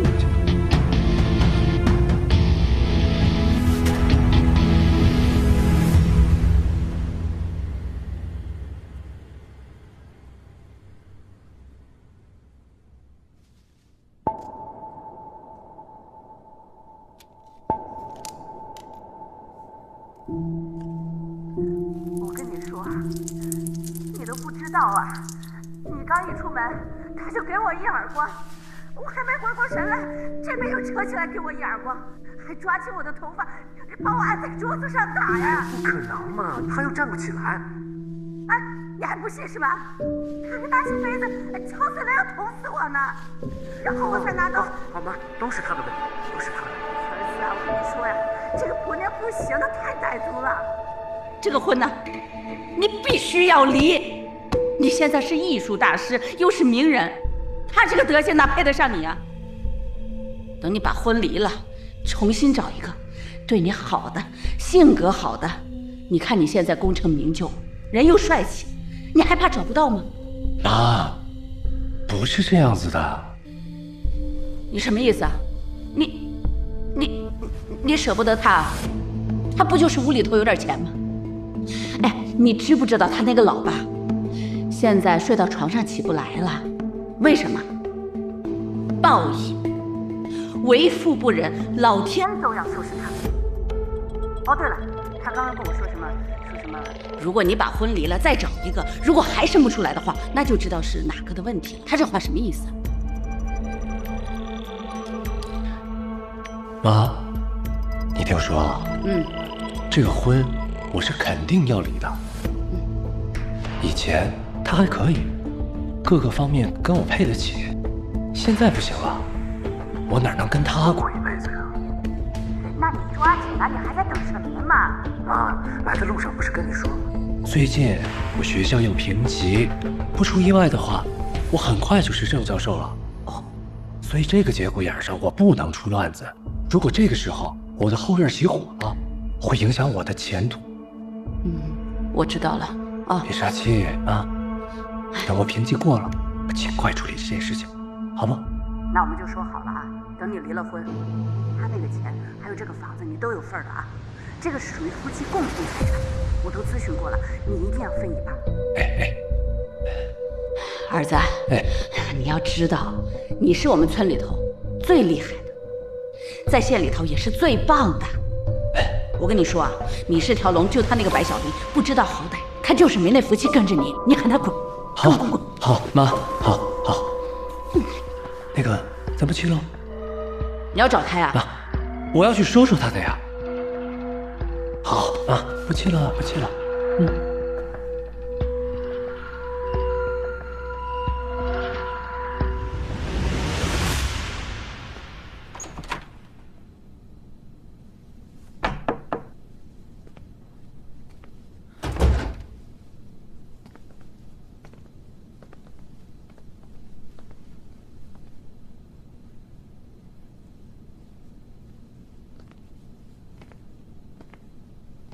你想说什么？我知道，事实肯定不是我妈说的那样。不，你妈说的都对，她说的全是事实，她绝对不会添油加醋的。我了解我妈，她说话的确容易夸大其词，但是在这件事上，没有但是。曾杰，你要相信含辛茹苦养大你的妈妈，她绝对不会夸大其词的。好，我们不吵好吧？首先，我没有说你们谁对谁错，错的是我。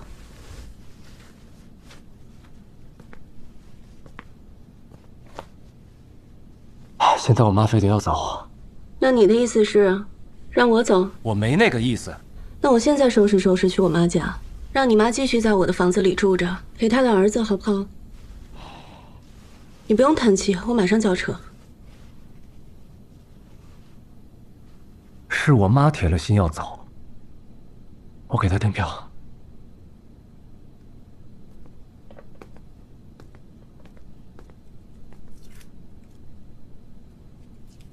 我先带我妈去吃个饭，然后送她去车站。家里，你找个钟点工收拾一下吧。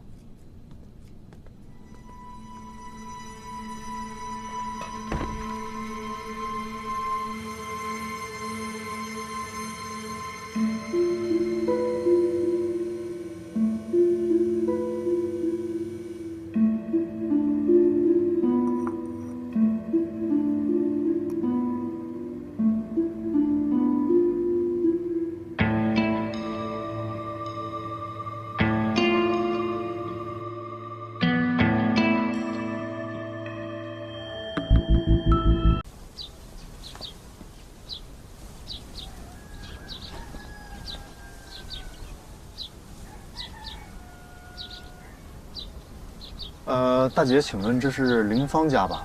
林芳死去了。我知道，他家里其他人呢？哎呦，哦，他家里面只有一个哥哥，成天都没在家。这林芳死了多久了呀？死了4、5年了，在外面打过中途他哥哥还去看了他嘞，说啥子生病死了嘞，而且人也没带回来嘞。那你知不知道林芳当时有没有什么对象？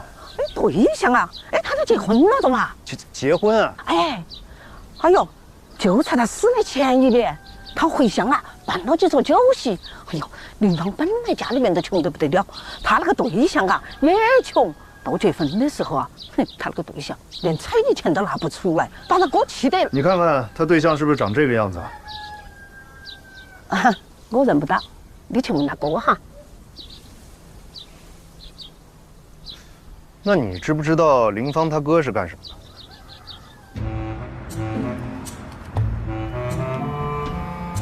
的？按照你们城里头说法儿，我现在是自由职业者。那你不种地的吗？种啥子地哟？种地上起个钱喽，租出去了。那你就什么都不干了？现在就待着，准备创业。你说是林芳的同学，我咋个没见过你嘞？以前确实没见过大哥你。我妹儿都死好几年了，你找我做啥子？我是来找您打听点事儿的。这林芳是怎么死的？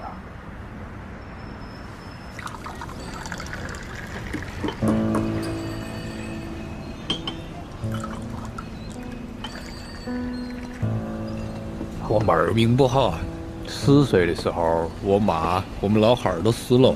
上完初中就去打工，20来岁就走了。林芳她不是结婚了吗？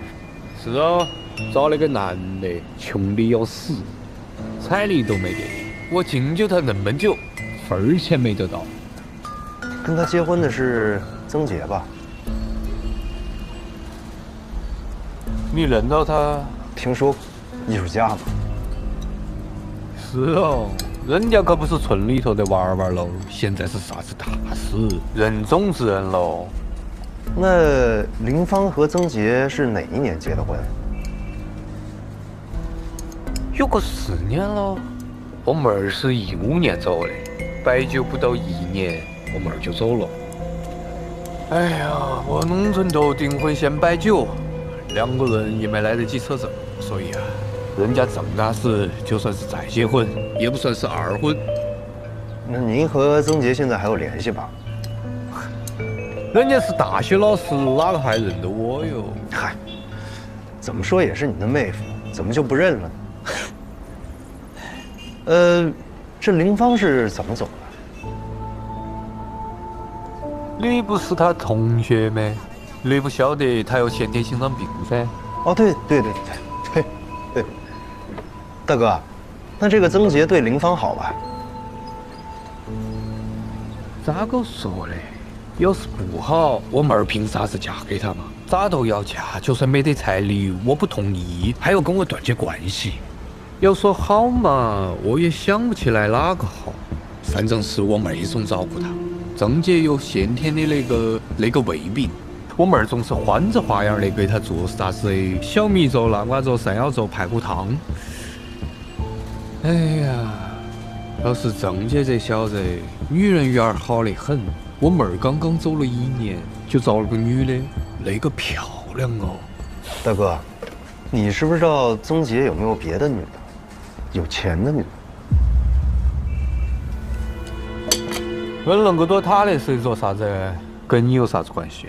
嗨，我是随意问问，这不是女人缘好吗？羡慕。你就是路过哈？对。没啥子事情，我先走了，找婆娘去了。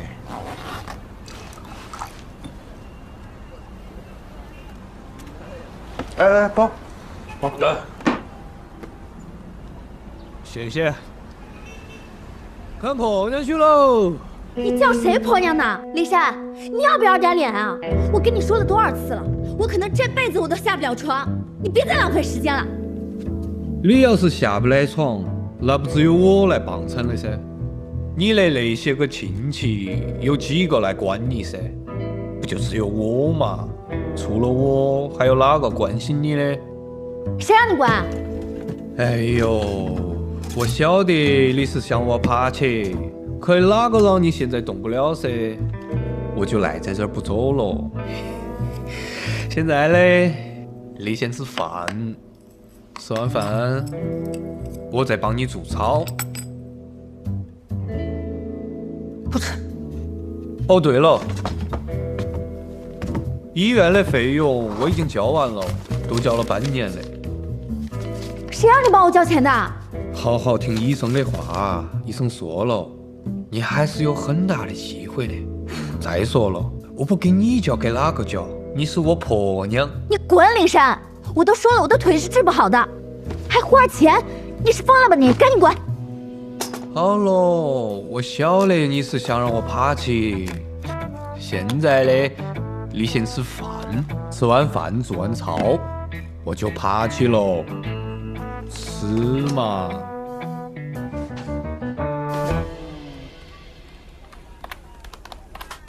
那个灵山你熟吧？嗨，一个村的，又经常来，你说能不熟吗？灵山这人怎么样？我就是随便问问。我是林芳的同学，出差路过这儿来拜拜他。啊，灵山呐，人不坏，都是，嗨，哪个村都有几个调皮捣蛋的娃娃儿，父母走得早，家里头又没得钱，都拿点地，也租不到几个钱。早些年呢，还到外地打了下工，放不下他妹娃儿，又回来了。他那个婆娘是干什么的？他那就有啥子婆娘哦？啊，张小红，那以前是我们镇的一枝花，前几年呢到南方去打工。听说啊，在夜总会里头干。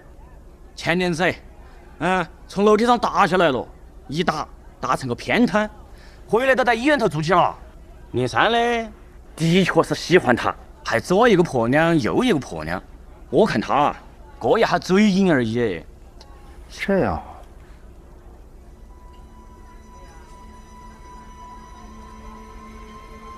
老板，这幅画是灵山给你的吧？是啊，他跟我说那个是啥子世界名画。前几年呢，他在我这儿赊账，赊了几百块钱，然后都拿那个给我抵的。几百块钱你赚了，这画要是在外面买，最少得上千呢。谢谢老板。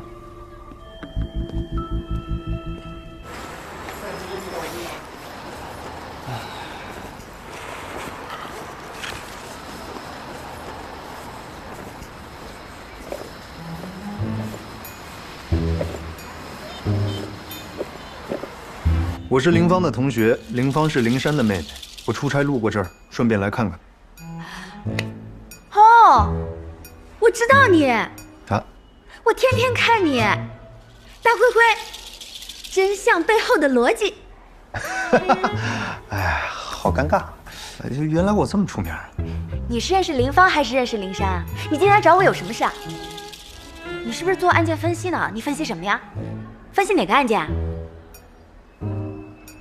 哎，不用管他，他是个植物人。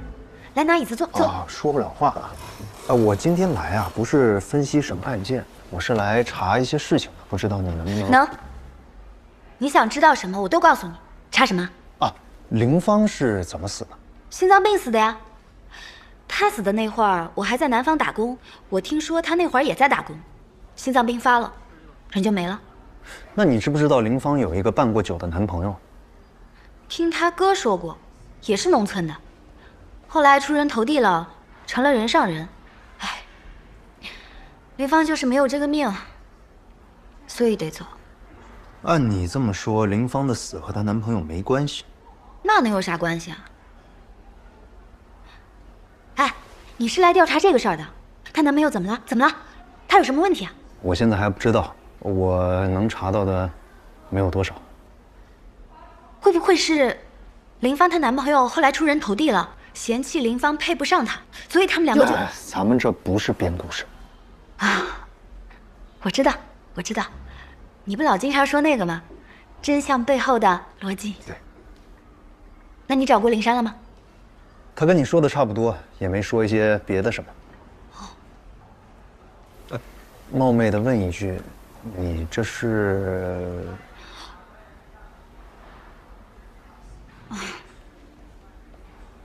我这也是命不好，怪自己。我这样的人，只想不顾一切的改变自己的命运，不肯踏踏实实的过日子，最后什么都没有。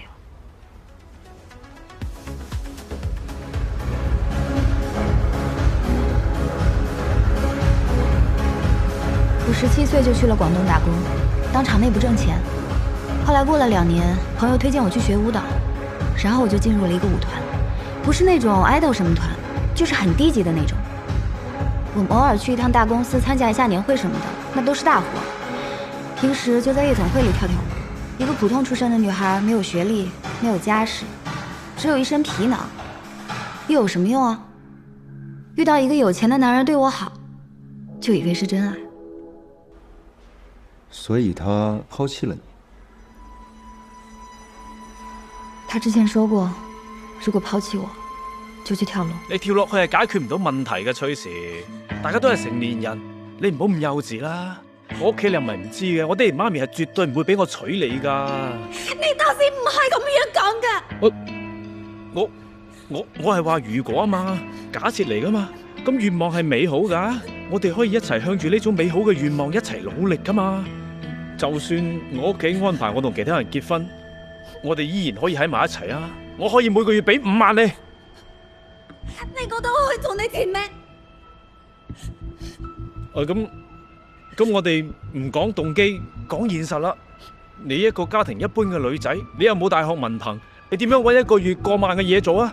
我解決啦，我可以照顧你，令你衣食無憂，經濟冇負擔。最緊要我哋兩個可以喺埋一齊啊嘛，係咪？崔氏，咁樣叫做係咪一齊啊？你咁樣係讓我做小三去認真啊！我唔係咁嘅意思，我好，你聽你屋企人嘅說話，揾你嘅門當戶對去啦！唔好啊，崔氏，唔好啊，唔好跳啊！真跳了？其實我就是圖他錢。我跟他在一起，我不用住宿舍，我不用跟好幾個人擠一個廁所，我可以不用便宜的化妝品，不用天天惦記着我什麼時候可以買打折的東西。我跟他在一起的日子裡，我差點都要忘了，我家是在這個鎮上，這個村的。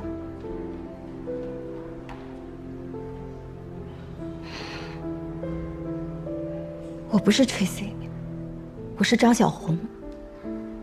我在家裡是要餵豬，我是要下地幹活的。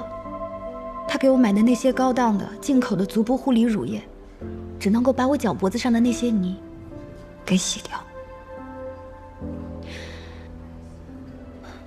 我不該異想天開，更別想着靠一個男人改變命運。笑話。看來還是靈山對你好啊。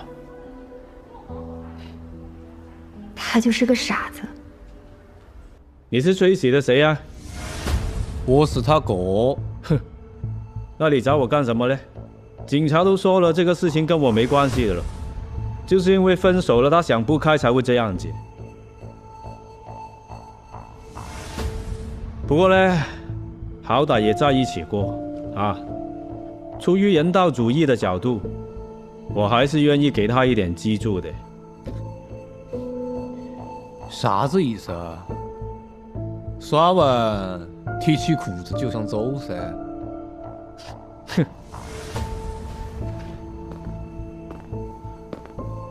兄弟，话可不能这么说。我跟他在一起的时候，他房子是我给他租的，每个月买衣服买包都得花好几万呢。他家里有事情的时候，也是我给他钱搞定的。你现在分手了，出了这样的事情，我还愿意给他人道主义的资助，我算是仁至义尽了吧？我这个前任男朋友做的没有毛病吧？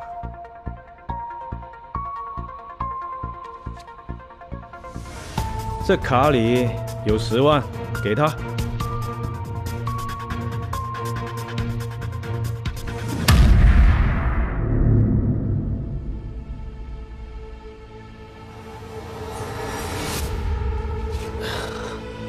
有10万。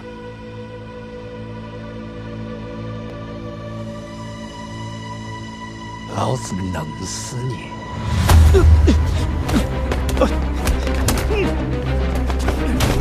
打死他！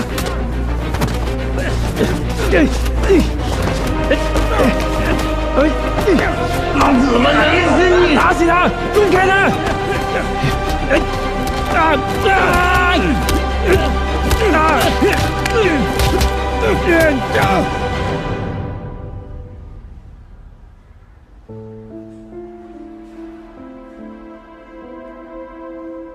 我这2年待在这个医院里面啊，花的怎么也得有10几20万，我都不知道他上哪儿弄来这么多钱。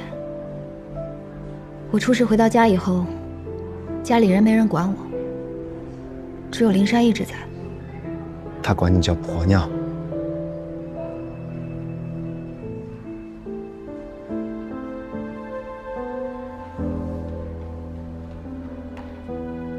我要是能站起来，我肯定当他的婆娘。这些年，我早就想清楚，自己想要的生活究竟是什么样。但我知道，我好不了的。去上海、北京做我这个手术，手术费得上100万。我就想灵山他别管我了。他这一辈子，爹妈早早的走了，妹妹也走了。你说他再摊上我这么一个残疾，他这日子还能是日子吗？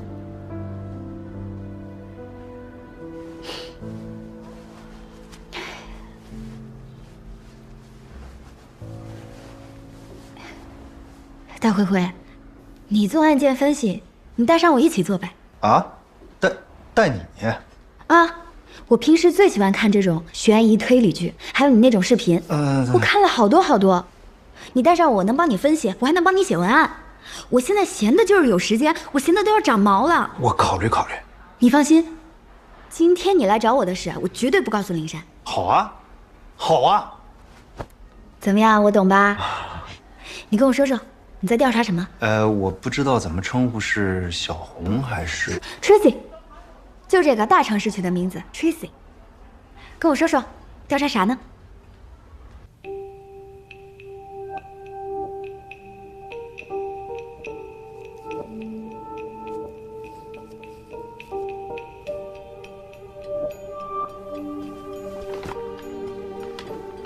？Hello， 曾大师，心情有多糟？我妈上午来的，下午走的，你说我心情得多糟？那说出来让我开心一下，边吃边聊。婆媳关系是最难的艺术，你知道我认识的人里面处理这种关系最好的人是谁吗？是我爸，他处理这个问题的方式特别简单，就是不让我妈和我奶奶长时间的待在一起。照你这么说，我跟我妈没法一起生活了。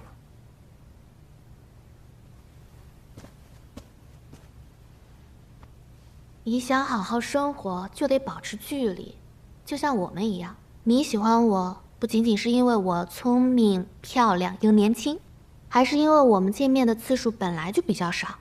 如果我们长时间的在一起的话，说不定你会发现我身上一堆的踪眼。而我也会在你身上发现无数的缺陷。哎，你别为这件事烦了，反正你们也已经准备离婚了。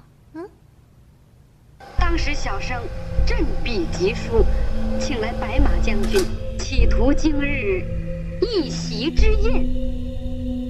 本来先下国。你在找什么呀？想找本书看看。刚才什么书啊？没想好呢，反正看看书会让我心情好一些。你那书架上面的书都太晦涩了，你想要心情好的话，不如去网上找爽文看啊。我不会逃避现实。那是因为你的现实实在是太让人羡慕了。不，是因为我的来不易。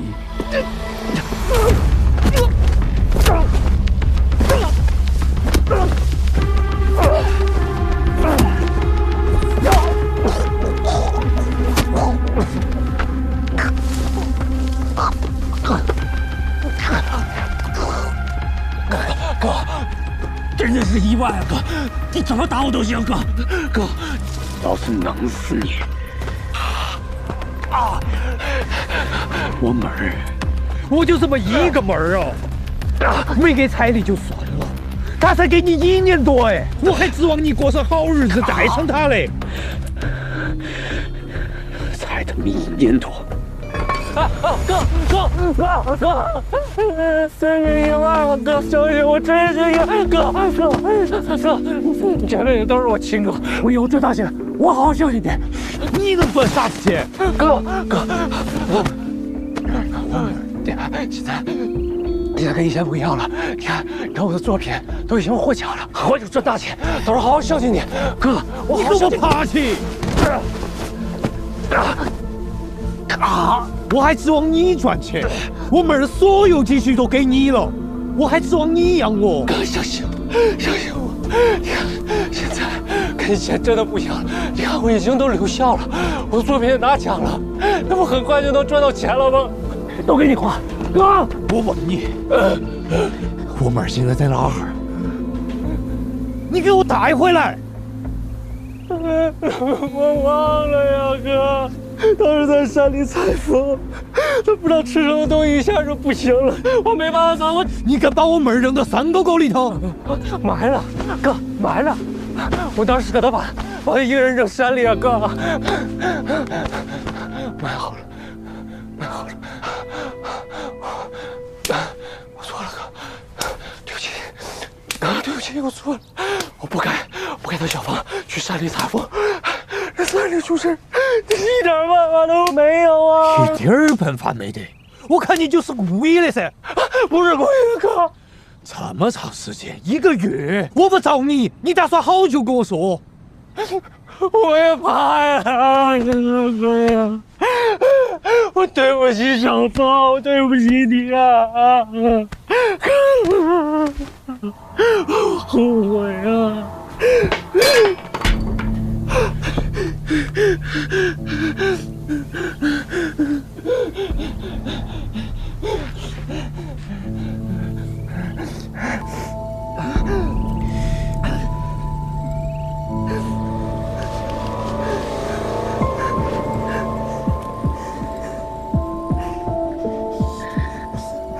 我妹儿是心脏病死的，突然病死的。就是这样。他是在外地死的。是，哥，对，就是这样。你跟我回老家，给他立个坟。肯定啊，我肯定会给小芳立碑，我一定要给小芳立个碑，我一定会给小芳立回。我告诉你，曾爷，老子这是在帮你。你以后晓得咋跟外面啷个说没？老哥，你放心，对外就这么说。月底给我立个坟，不管尸体回没回来。好，我知道，哥，一定的。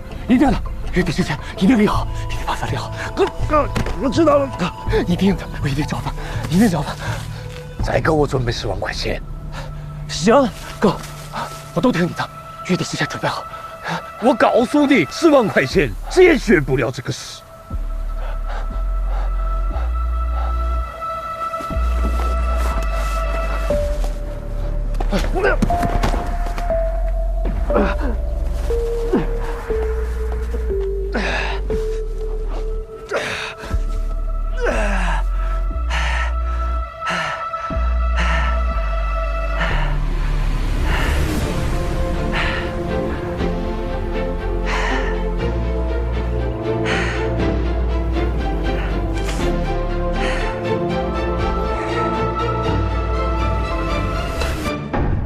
户籍上林芳到死都是单身，起码他没领结婚证。农村很多都这样，都是办个酒就算数了，好多都是生了孩子以后要上学才去补办手续的。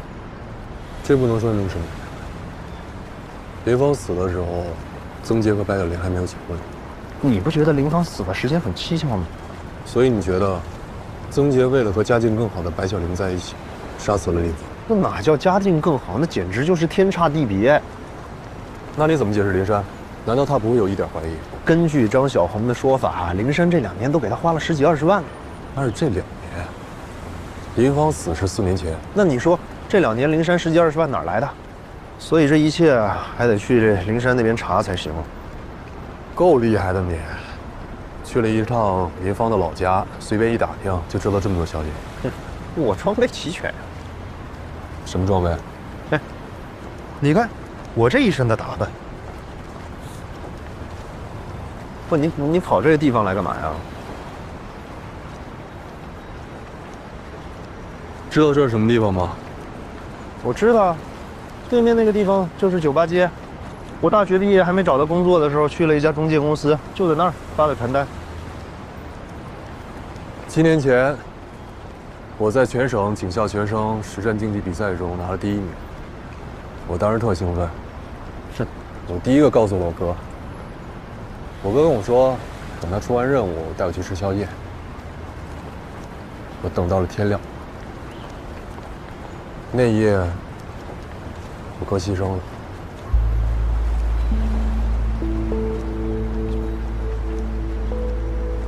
就是在这条街上。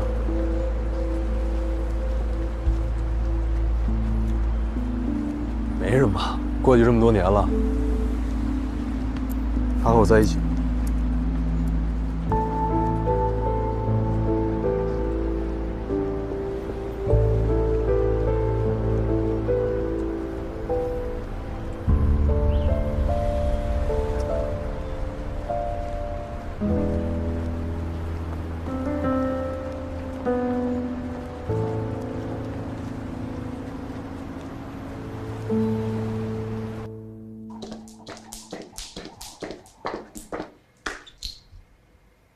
你再说一遍。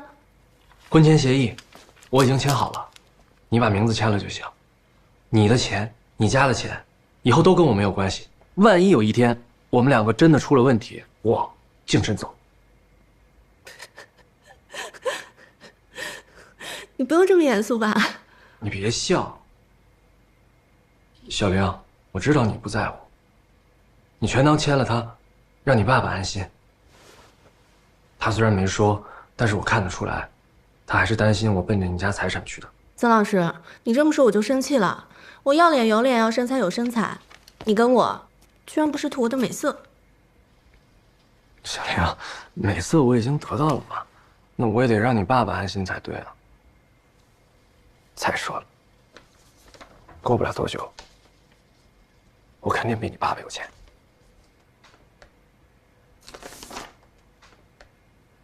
那我更不能签了，不然我怎么图你的未来？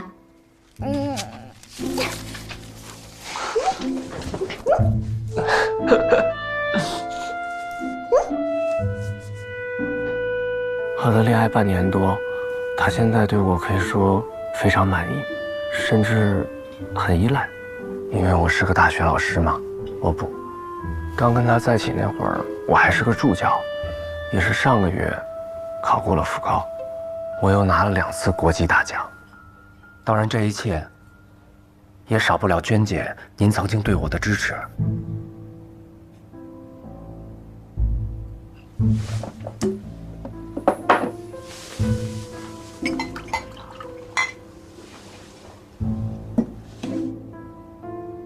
和他交往的过程里，我做的也算挺体面了。其实最开始的时候。 我有好多次机会和他独处，但我都选择了尊重他，所以，就态度上，是奔着正式交往、以结婚的目的去的。现在呢，遇到了一点小问题，我见过他父母了，他爸爸是个商人，特别有钱。虽然他没跟我说，但是我看得出来，他对我还是有警惕的。他担心我是奔着他家财产去。您说，我也不能跟他爸爸说，我是个做艺术的，我真的不在意那些财产这种话。你不是吗？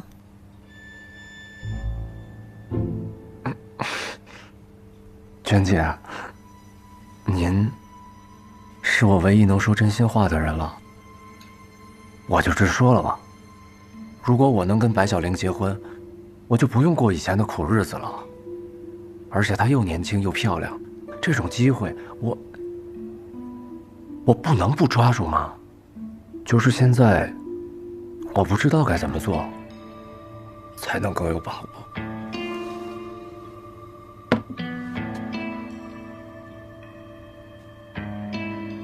找律师，签一份婚前协议，不管任何情况下，他和他家的资产都跟你没有任何关系。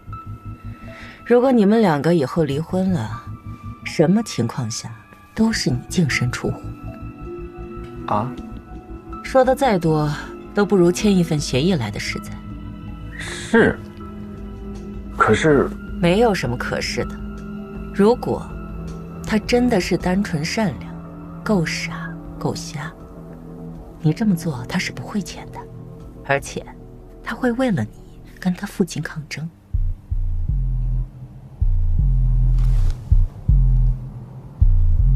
万一他真签了，以你的聪明才智，就算是他签了，你也会有其他办法。他的父亲既然很有钱，那就不会傻的。不管你签不签，如果他答应把他的女儿嫁给你的话，他一定会做好提前的资产隔离。所以呢，不如由你主动提出协议，把它变成这桩婚姻的敲门砖。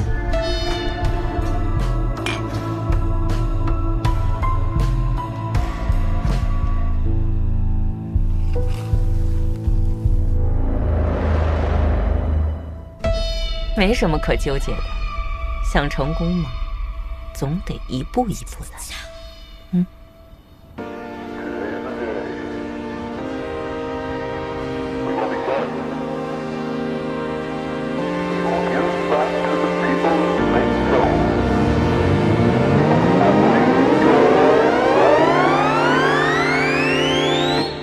Within the turnpikes, there's a bright view. Some whispering out loud and 不管哪来的自信啊！说什么2012年不买房，未来肯定后悔。你说他是不是有病啊？我们才有病啊！读了那么多年书，大学都已经毕业了，还在做发传单这么没有技术含量的活。别抱怨了，现在工作多难找啊！再说了，咱们这个好歹是有点底薪的嘛。底薪就是限制我们年轻人最大的枷锁，你知道吗？嫂子，小回家啊！现在这么早，直接去吧喝酒。今天晚上不醉不归。走。啥子？记错时间？不，你没记错时间，你记错的是你有女朋友这个事情。你现在不得了，跟我约会还敢吃？你说你嫁个锤子噻，哪有娶亲不要钱的？你这样叫白给，你晓得不？你不要叫我哥，我告诉你，我娶婆娘不要钱的，哪个婆娘不要钱？我真不晓得你在想啥子。你不要叫我哥，大哥，你选我做法律顾问，您太明智了，知道吗？我跟你说，谁敢仿您的产品，我弄死他，都死。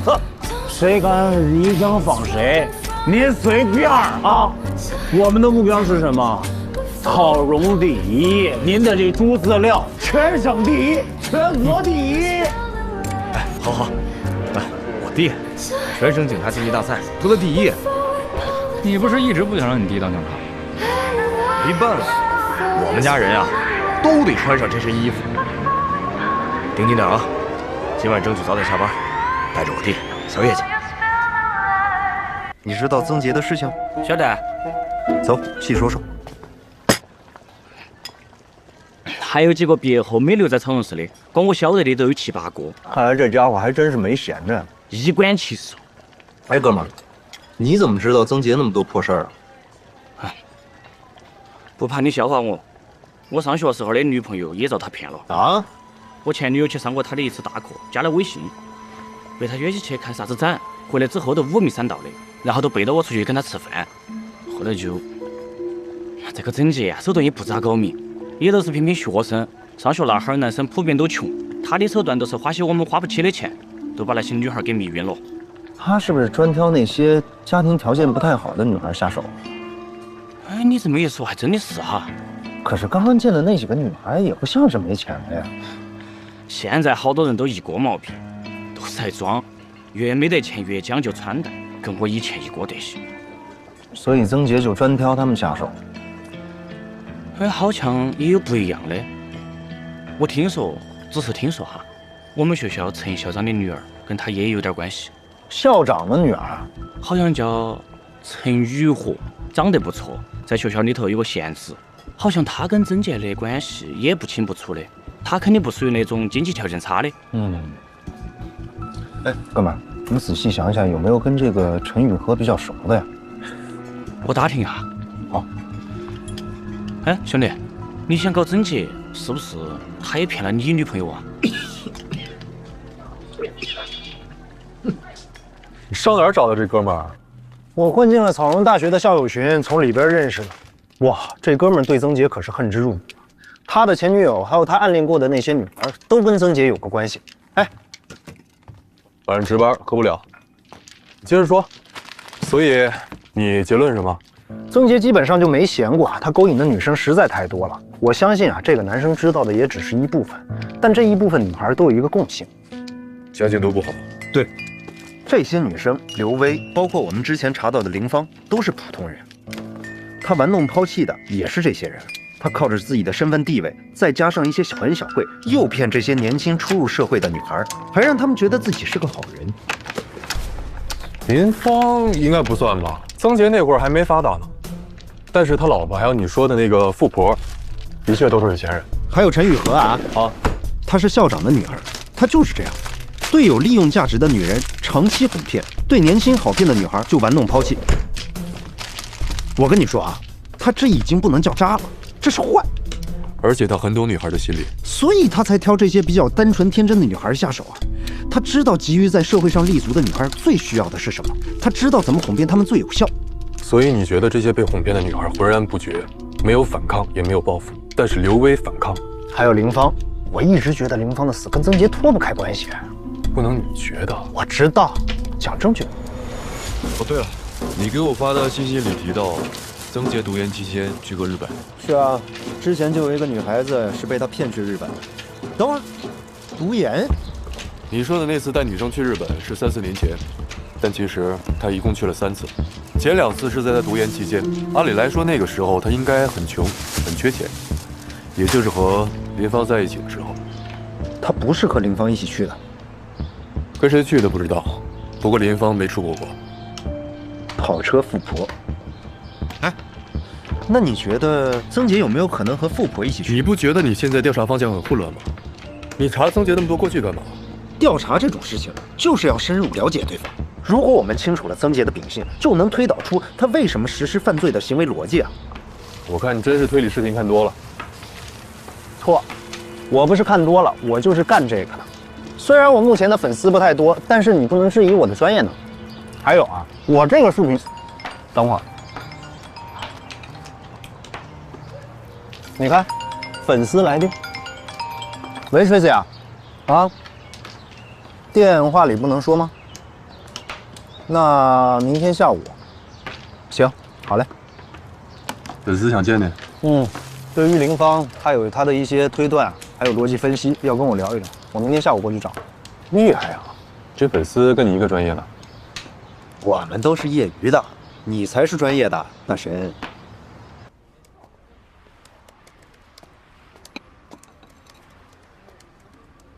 哎呀，我要出去办事，顺便来喝杯咖啡，马上就走。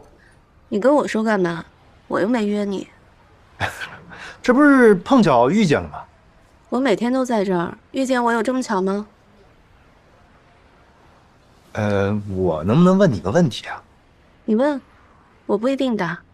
你每天这么出来，你老公都不管你的吗？他就那么放心你啊？我的所作所为，难道不应该让人放心吗？啊，那你也这么放心他？我和我先生的事，你有什么不放心的？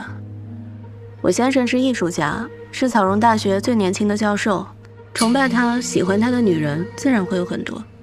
你不介意？我会介意别人比我好，有必要介意别人不如我吗？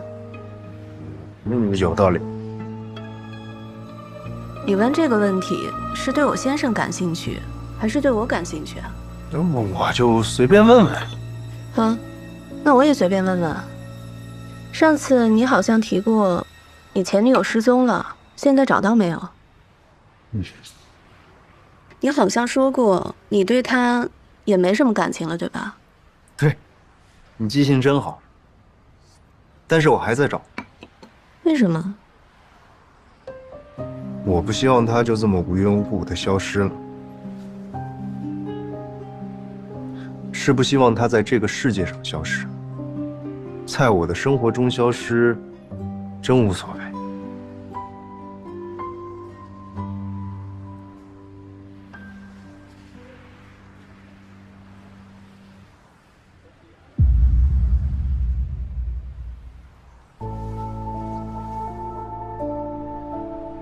你老公会来这儿找你吗？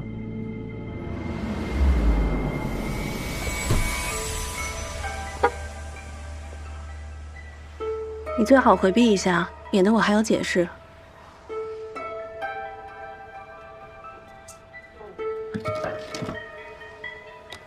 哎，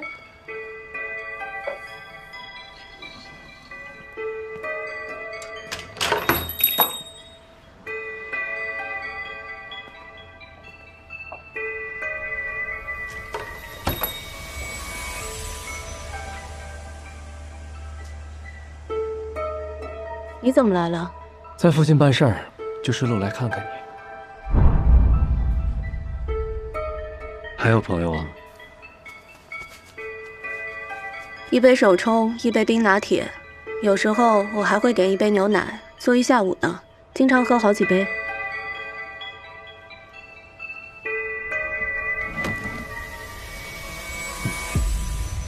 要喝自己点。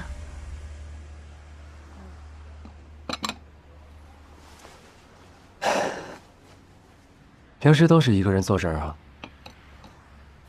当然是一个人，不一定都坐这儿。也没约朋友什么的？约朋友干嘛？帮我推轮椅啊？我不也是怕你无聊吗？其实你平时可以叫一些你的闺蜜啊，陪你逛逛街什么的。我都不想带着自己这个累赘，哪好意思再麻烦别人啊？所以最近你都是一个人，没见过别人。咖啡厅里有店员有客人，我在路上也和无数人擦肩而过，怎么可能没见过别人呢？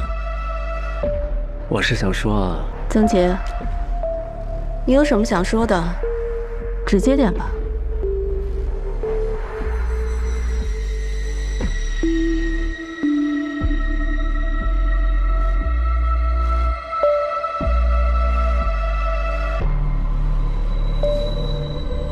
前段时间，你突然就提起了刘薇，为什么？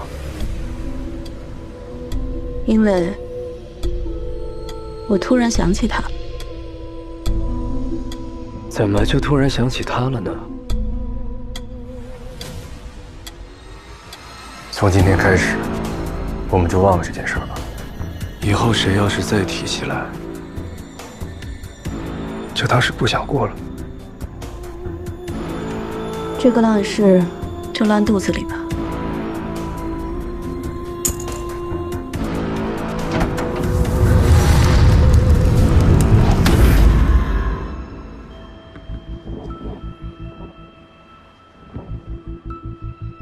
不想过了。我只是好奇，一个1年多都没有提起过的人，怎么就突然想起来了？到底是什么事刺激你想起来了？还是有什么人让你想起来了呢？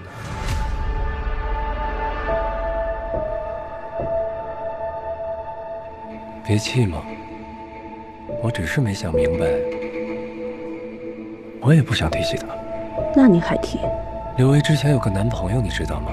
我怎么会知道？我知道，刘薇跟我说过，她之前男朋友是一个做视频的博主，叫大灰灰。做什么视频的？要不要我去看看？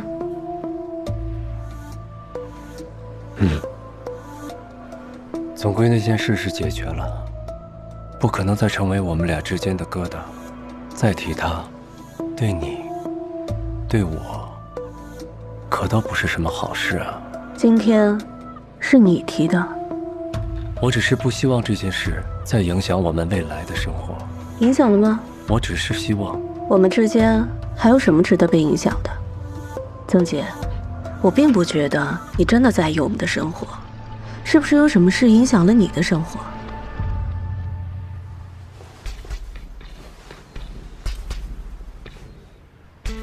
我的生活大部分都是在工作，没什么可影响。那就好，希望不要有什么不愉快的事情影响了曾教授的工作。我说错了，曾副教授。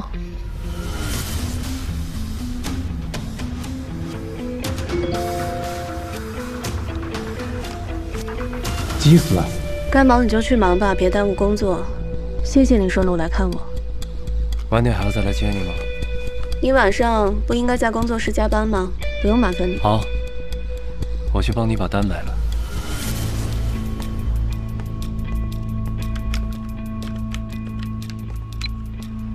他天天都来这儿吗？是啊。每次都是一个人？对。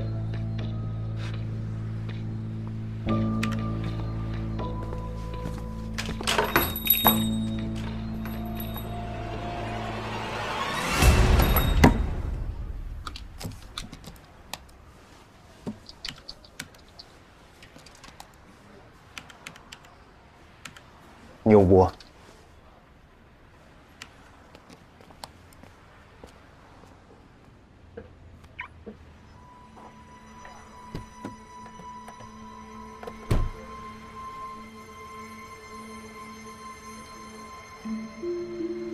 用得着这么刺激，弄得跟偷情似的。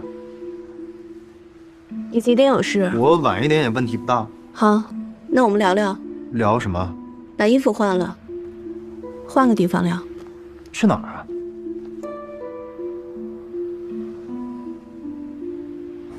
我先生在路边停车，你看到了，你认识他，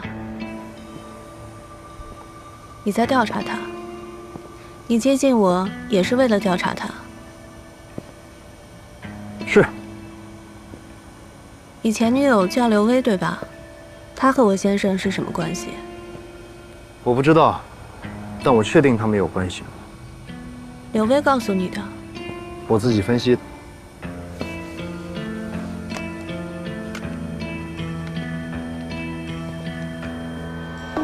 这是一件我先生获奖作品的模仿品。这是刘薇做的。我虽然不懂陶艺，但这个瓷盘做得很差，所以刘薇不可能是我先生的学生。他不是啊，但是他跟我说过一些话，追求完美，趋于完美，陶艺不能有尊严。根据我的逻辑，他一定是遇到了一个给他那些观念的。可能他听过我先生的课或者讲座。可他失踪后不久，曾杰在水源村的工作室就失火了，烧得一干二净。我先生工作室失火那天我在现场，确实是个意外。意外是可以制造出来的。没错，但那天好多朋友都在，他不可能在那种情况下纵火。我冒昧的去拜访过你先生，但是什么都没查到。可小薇确实失踪了，我不得不从曾杰开始下手追查，所以我知道他很多事情。很多事情？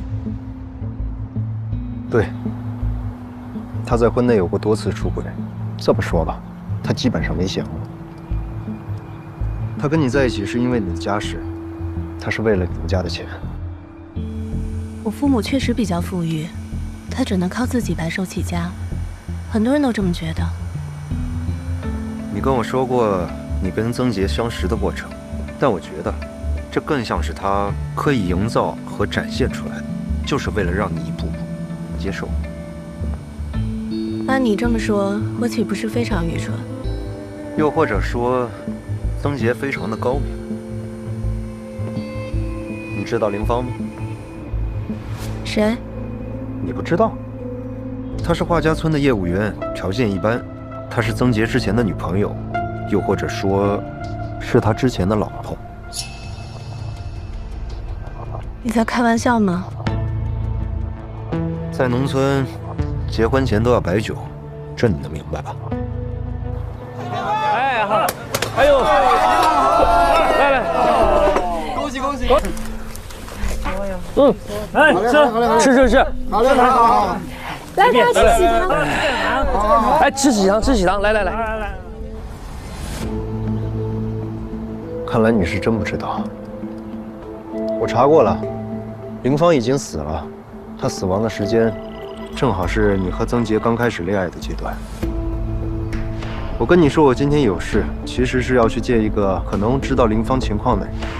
我不相信一个年轻健康的女孩会突然死。如果林芳的死和曾杰有关，那我可以更加确认，小薇的失踪也一定和曾杰有关。为什么不报警？这些都是我的推断，我没有证据。所以你凭空推断，我先生是一个杀人犯，还是一个连环杀人犯？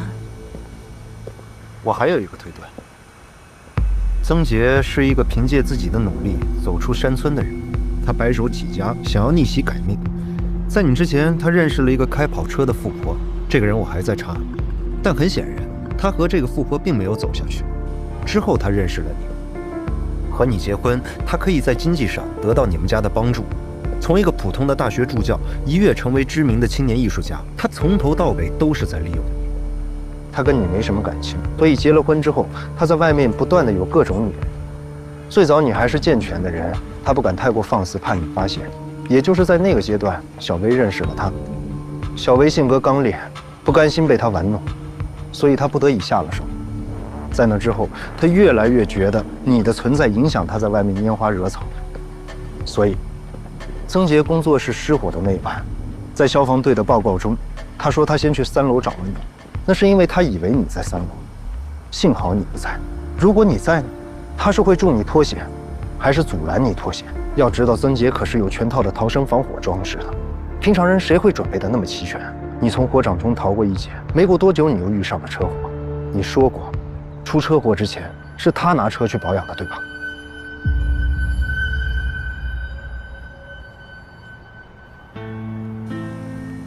这几天跟你接触啊，我觉得你是个好人。我原本想将所有事情全都查清楚，再完完本本的告诉你。大灰灰，谢谢你为我考虑，但我还是要告诉你，你不了解曾杰，他不是你想象的那么可怕的人。可怕的是你身在局中而不知道真相。我是个残废人，本来就已经没有什么希望了。如果真相真的这么残酷，那我宁可活在假象里。真的吗？你之前一直叫他先生，可是刚刚你叫了他曾杰，这说明你从心底里已经开始相信我说的是真相。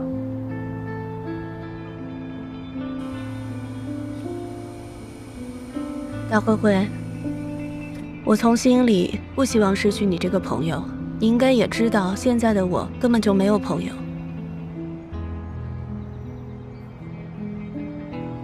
曾杰有胃病，对吧？你的调查出错了，他的胃怕是比我还好。明天你还会出现在咖啡厅吗？我不知道，你让我想一想。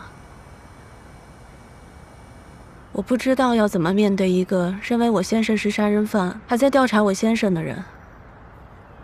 如果明天我没有去咖啡厅，大灰灰，那我们就不要再见面了。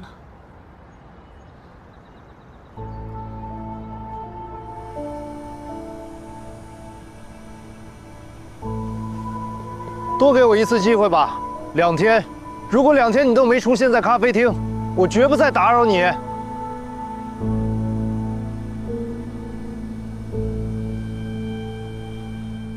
他说他是林芳的同学，但是林芳小学在村里头，初中在镇上，他的同学都是周围几个镇的，根本就没得这个人，所以啊，就是骗人的噻。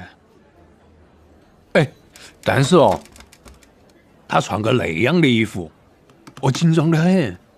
到底什么人啊？我哪个晓得嘛？最近啊，我在学校评级呢。那就对了，一定是你的对头在搞你噻。可笑，我这事有什么可搞的呀？好，要是那个说的话，那下次再有啥子事情，我就有啥子说啥子了。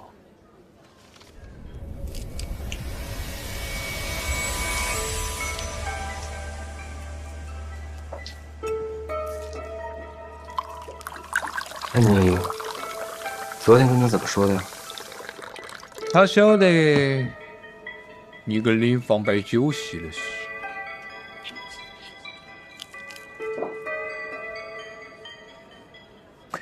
不过我说了，摆酒席跟扯证不一样。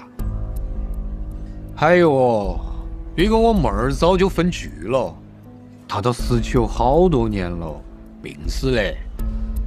对，就是这样。不过他今天早上又给我打电话，说明天还想再约我谈一下噻。肯定是找到啥子了吧？你想哦，前几天我还认不到他，这不还是在老家找到我了？奇怪，我跟小芳的事儿都已经过去4、5年了。现在我身边的人不应该知道这事儿啊。要是别个晓得你办过酒席的事，对你那个学校里头那个啥子评级有影响不？不会，影响不大。那要是你婆娘晓得嘞，也没什么事儿。那别个都是来查林芳咋个死的。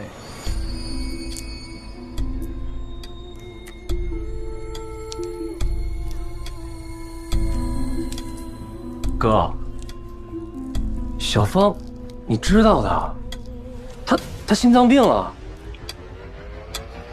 心脏病啊？不是我说的吗？哥，你这是什么意思啊？怕喽？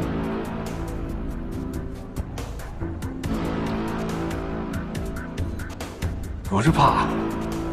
哎呀，哥，你说这么多年了，该做的我也都做到了呀。我晓得，你是我妹弟儿，我做啥子事情不都得照到你咩？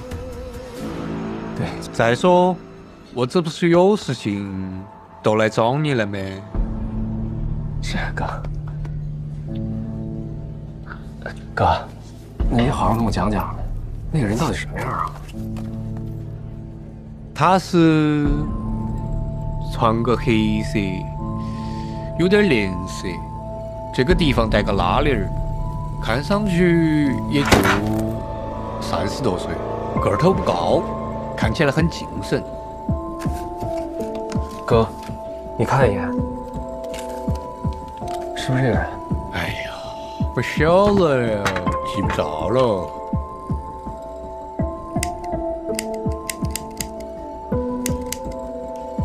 我前些阵子不是刚给你弄了10万块钱吗？那是修房子的。不过，我想搞个正业，搞个养殖场，你觉得咋个样？要多少？前期投入大概30-50个。还差多少？嗨，不用你哈，我自己想办法。别啊，哥，你看，你这创业啊，我肯定得支持你啊。这钱就当我给你投资了，啊。最近我这口的确不宽裕。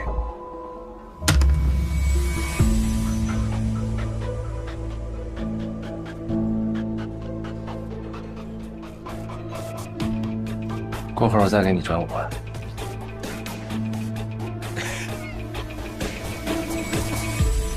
手机。都是这个人。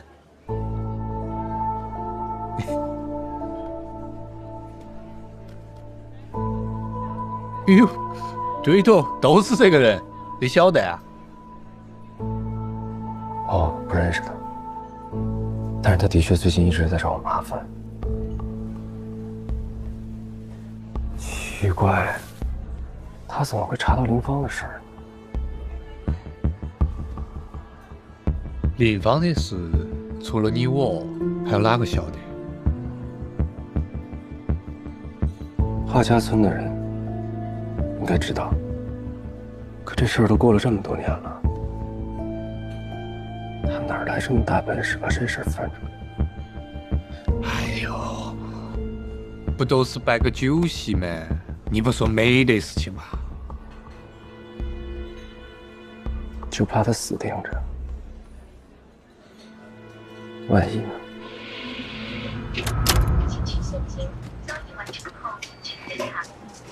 这是2万，我还得换张卡。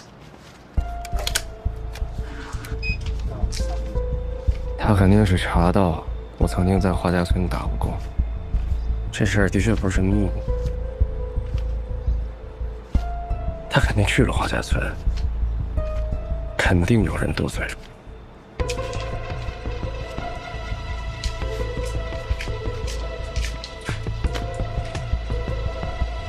那他们要是再来找你，哎呀，我晓得咋个说，我好久怀过你的事情了，我永远是你哥。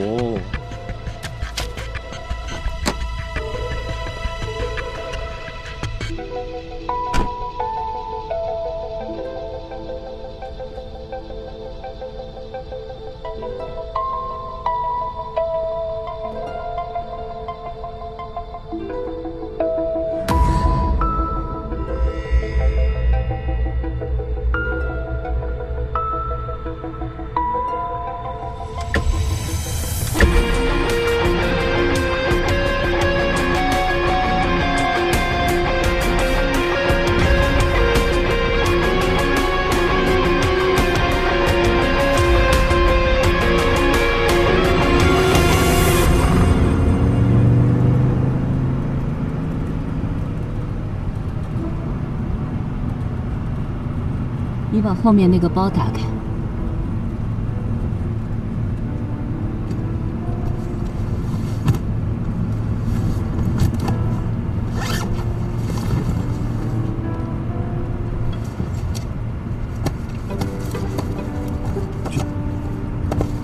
娟姐，这我……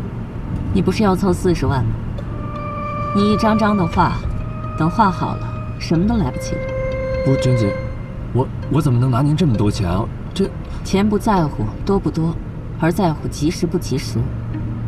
过几年你就会发现，这40万根本就不算什么，但是现在就能逼死。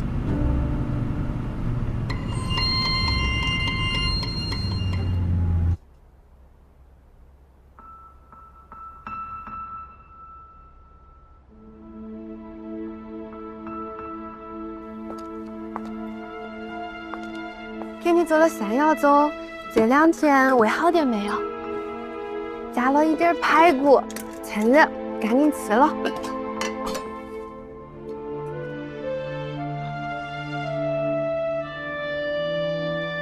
哦，这个给你。我跟老板预走2个月工资，还有之前攒的一丢丢钱，你先拿到去。这2天医院不是催你老汉交钱的吗？你先顶一下嘛。我打算回家跟我哥商量一下，老家的房子应该还能卖够几万块。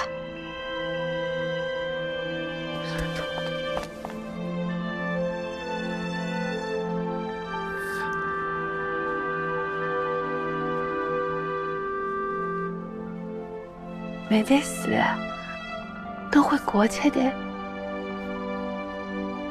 以后都会好嘞。一定会。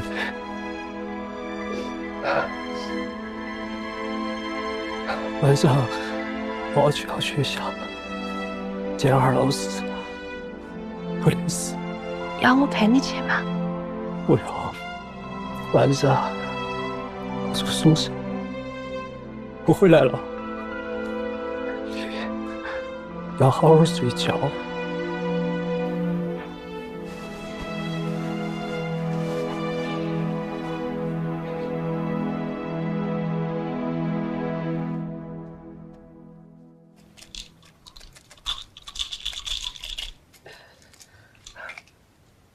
那，给你水。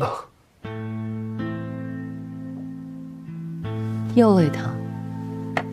你说你这么年轻，怎么胃会这么差呀？可能是昨天吃了海鲜吧。你这个胃可要治啊，老治不好，好多好吃的你都吃不了。把你的护照号发给我。啊，我还没有护照呢。那你明天就去办一下吧。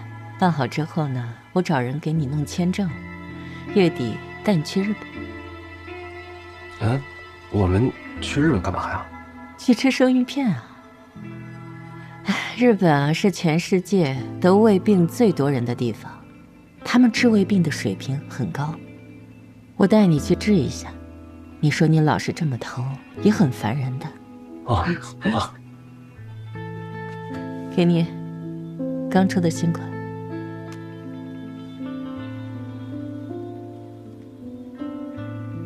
娟姐，我自己的还能用呢。能用和用好的，它是一回事儿。啊。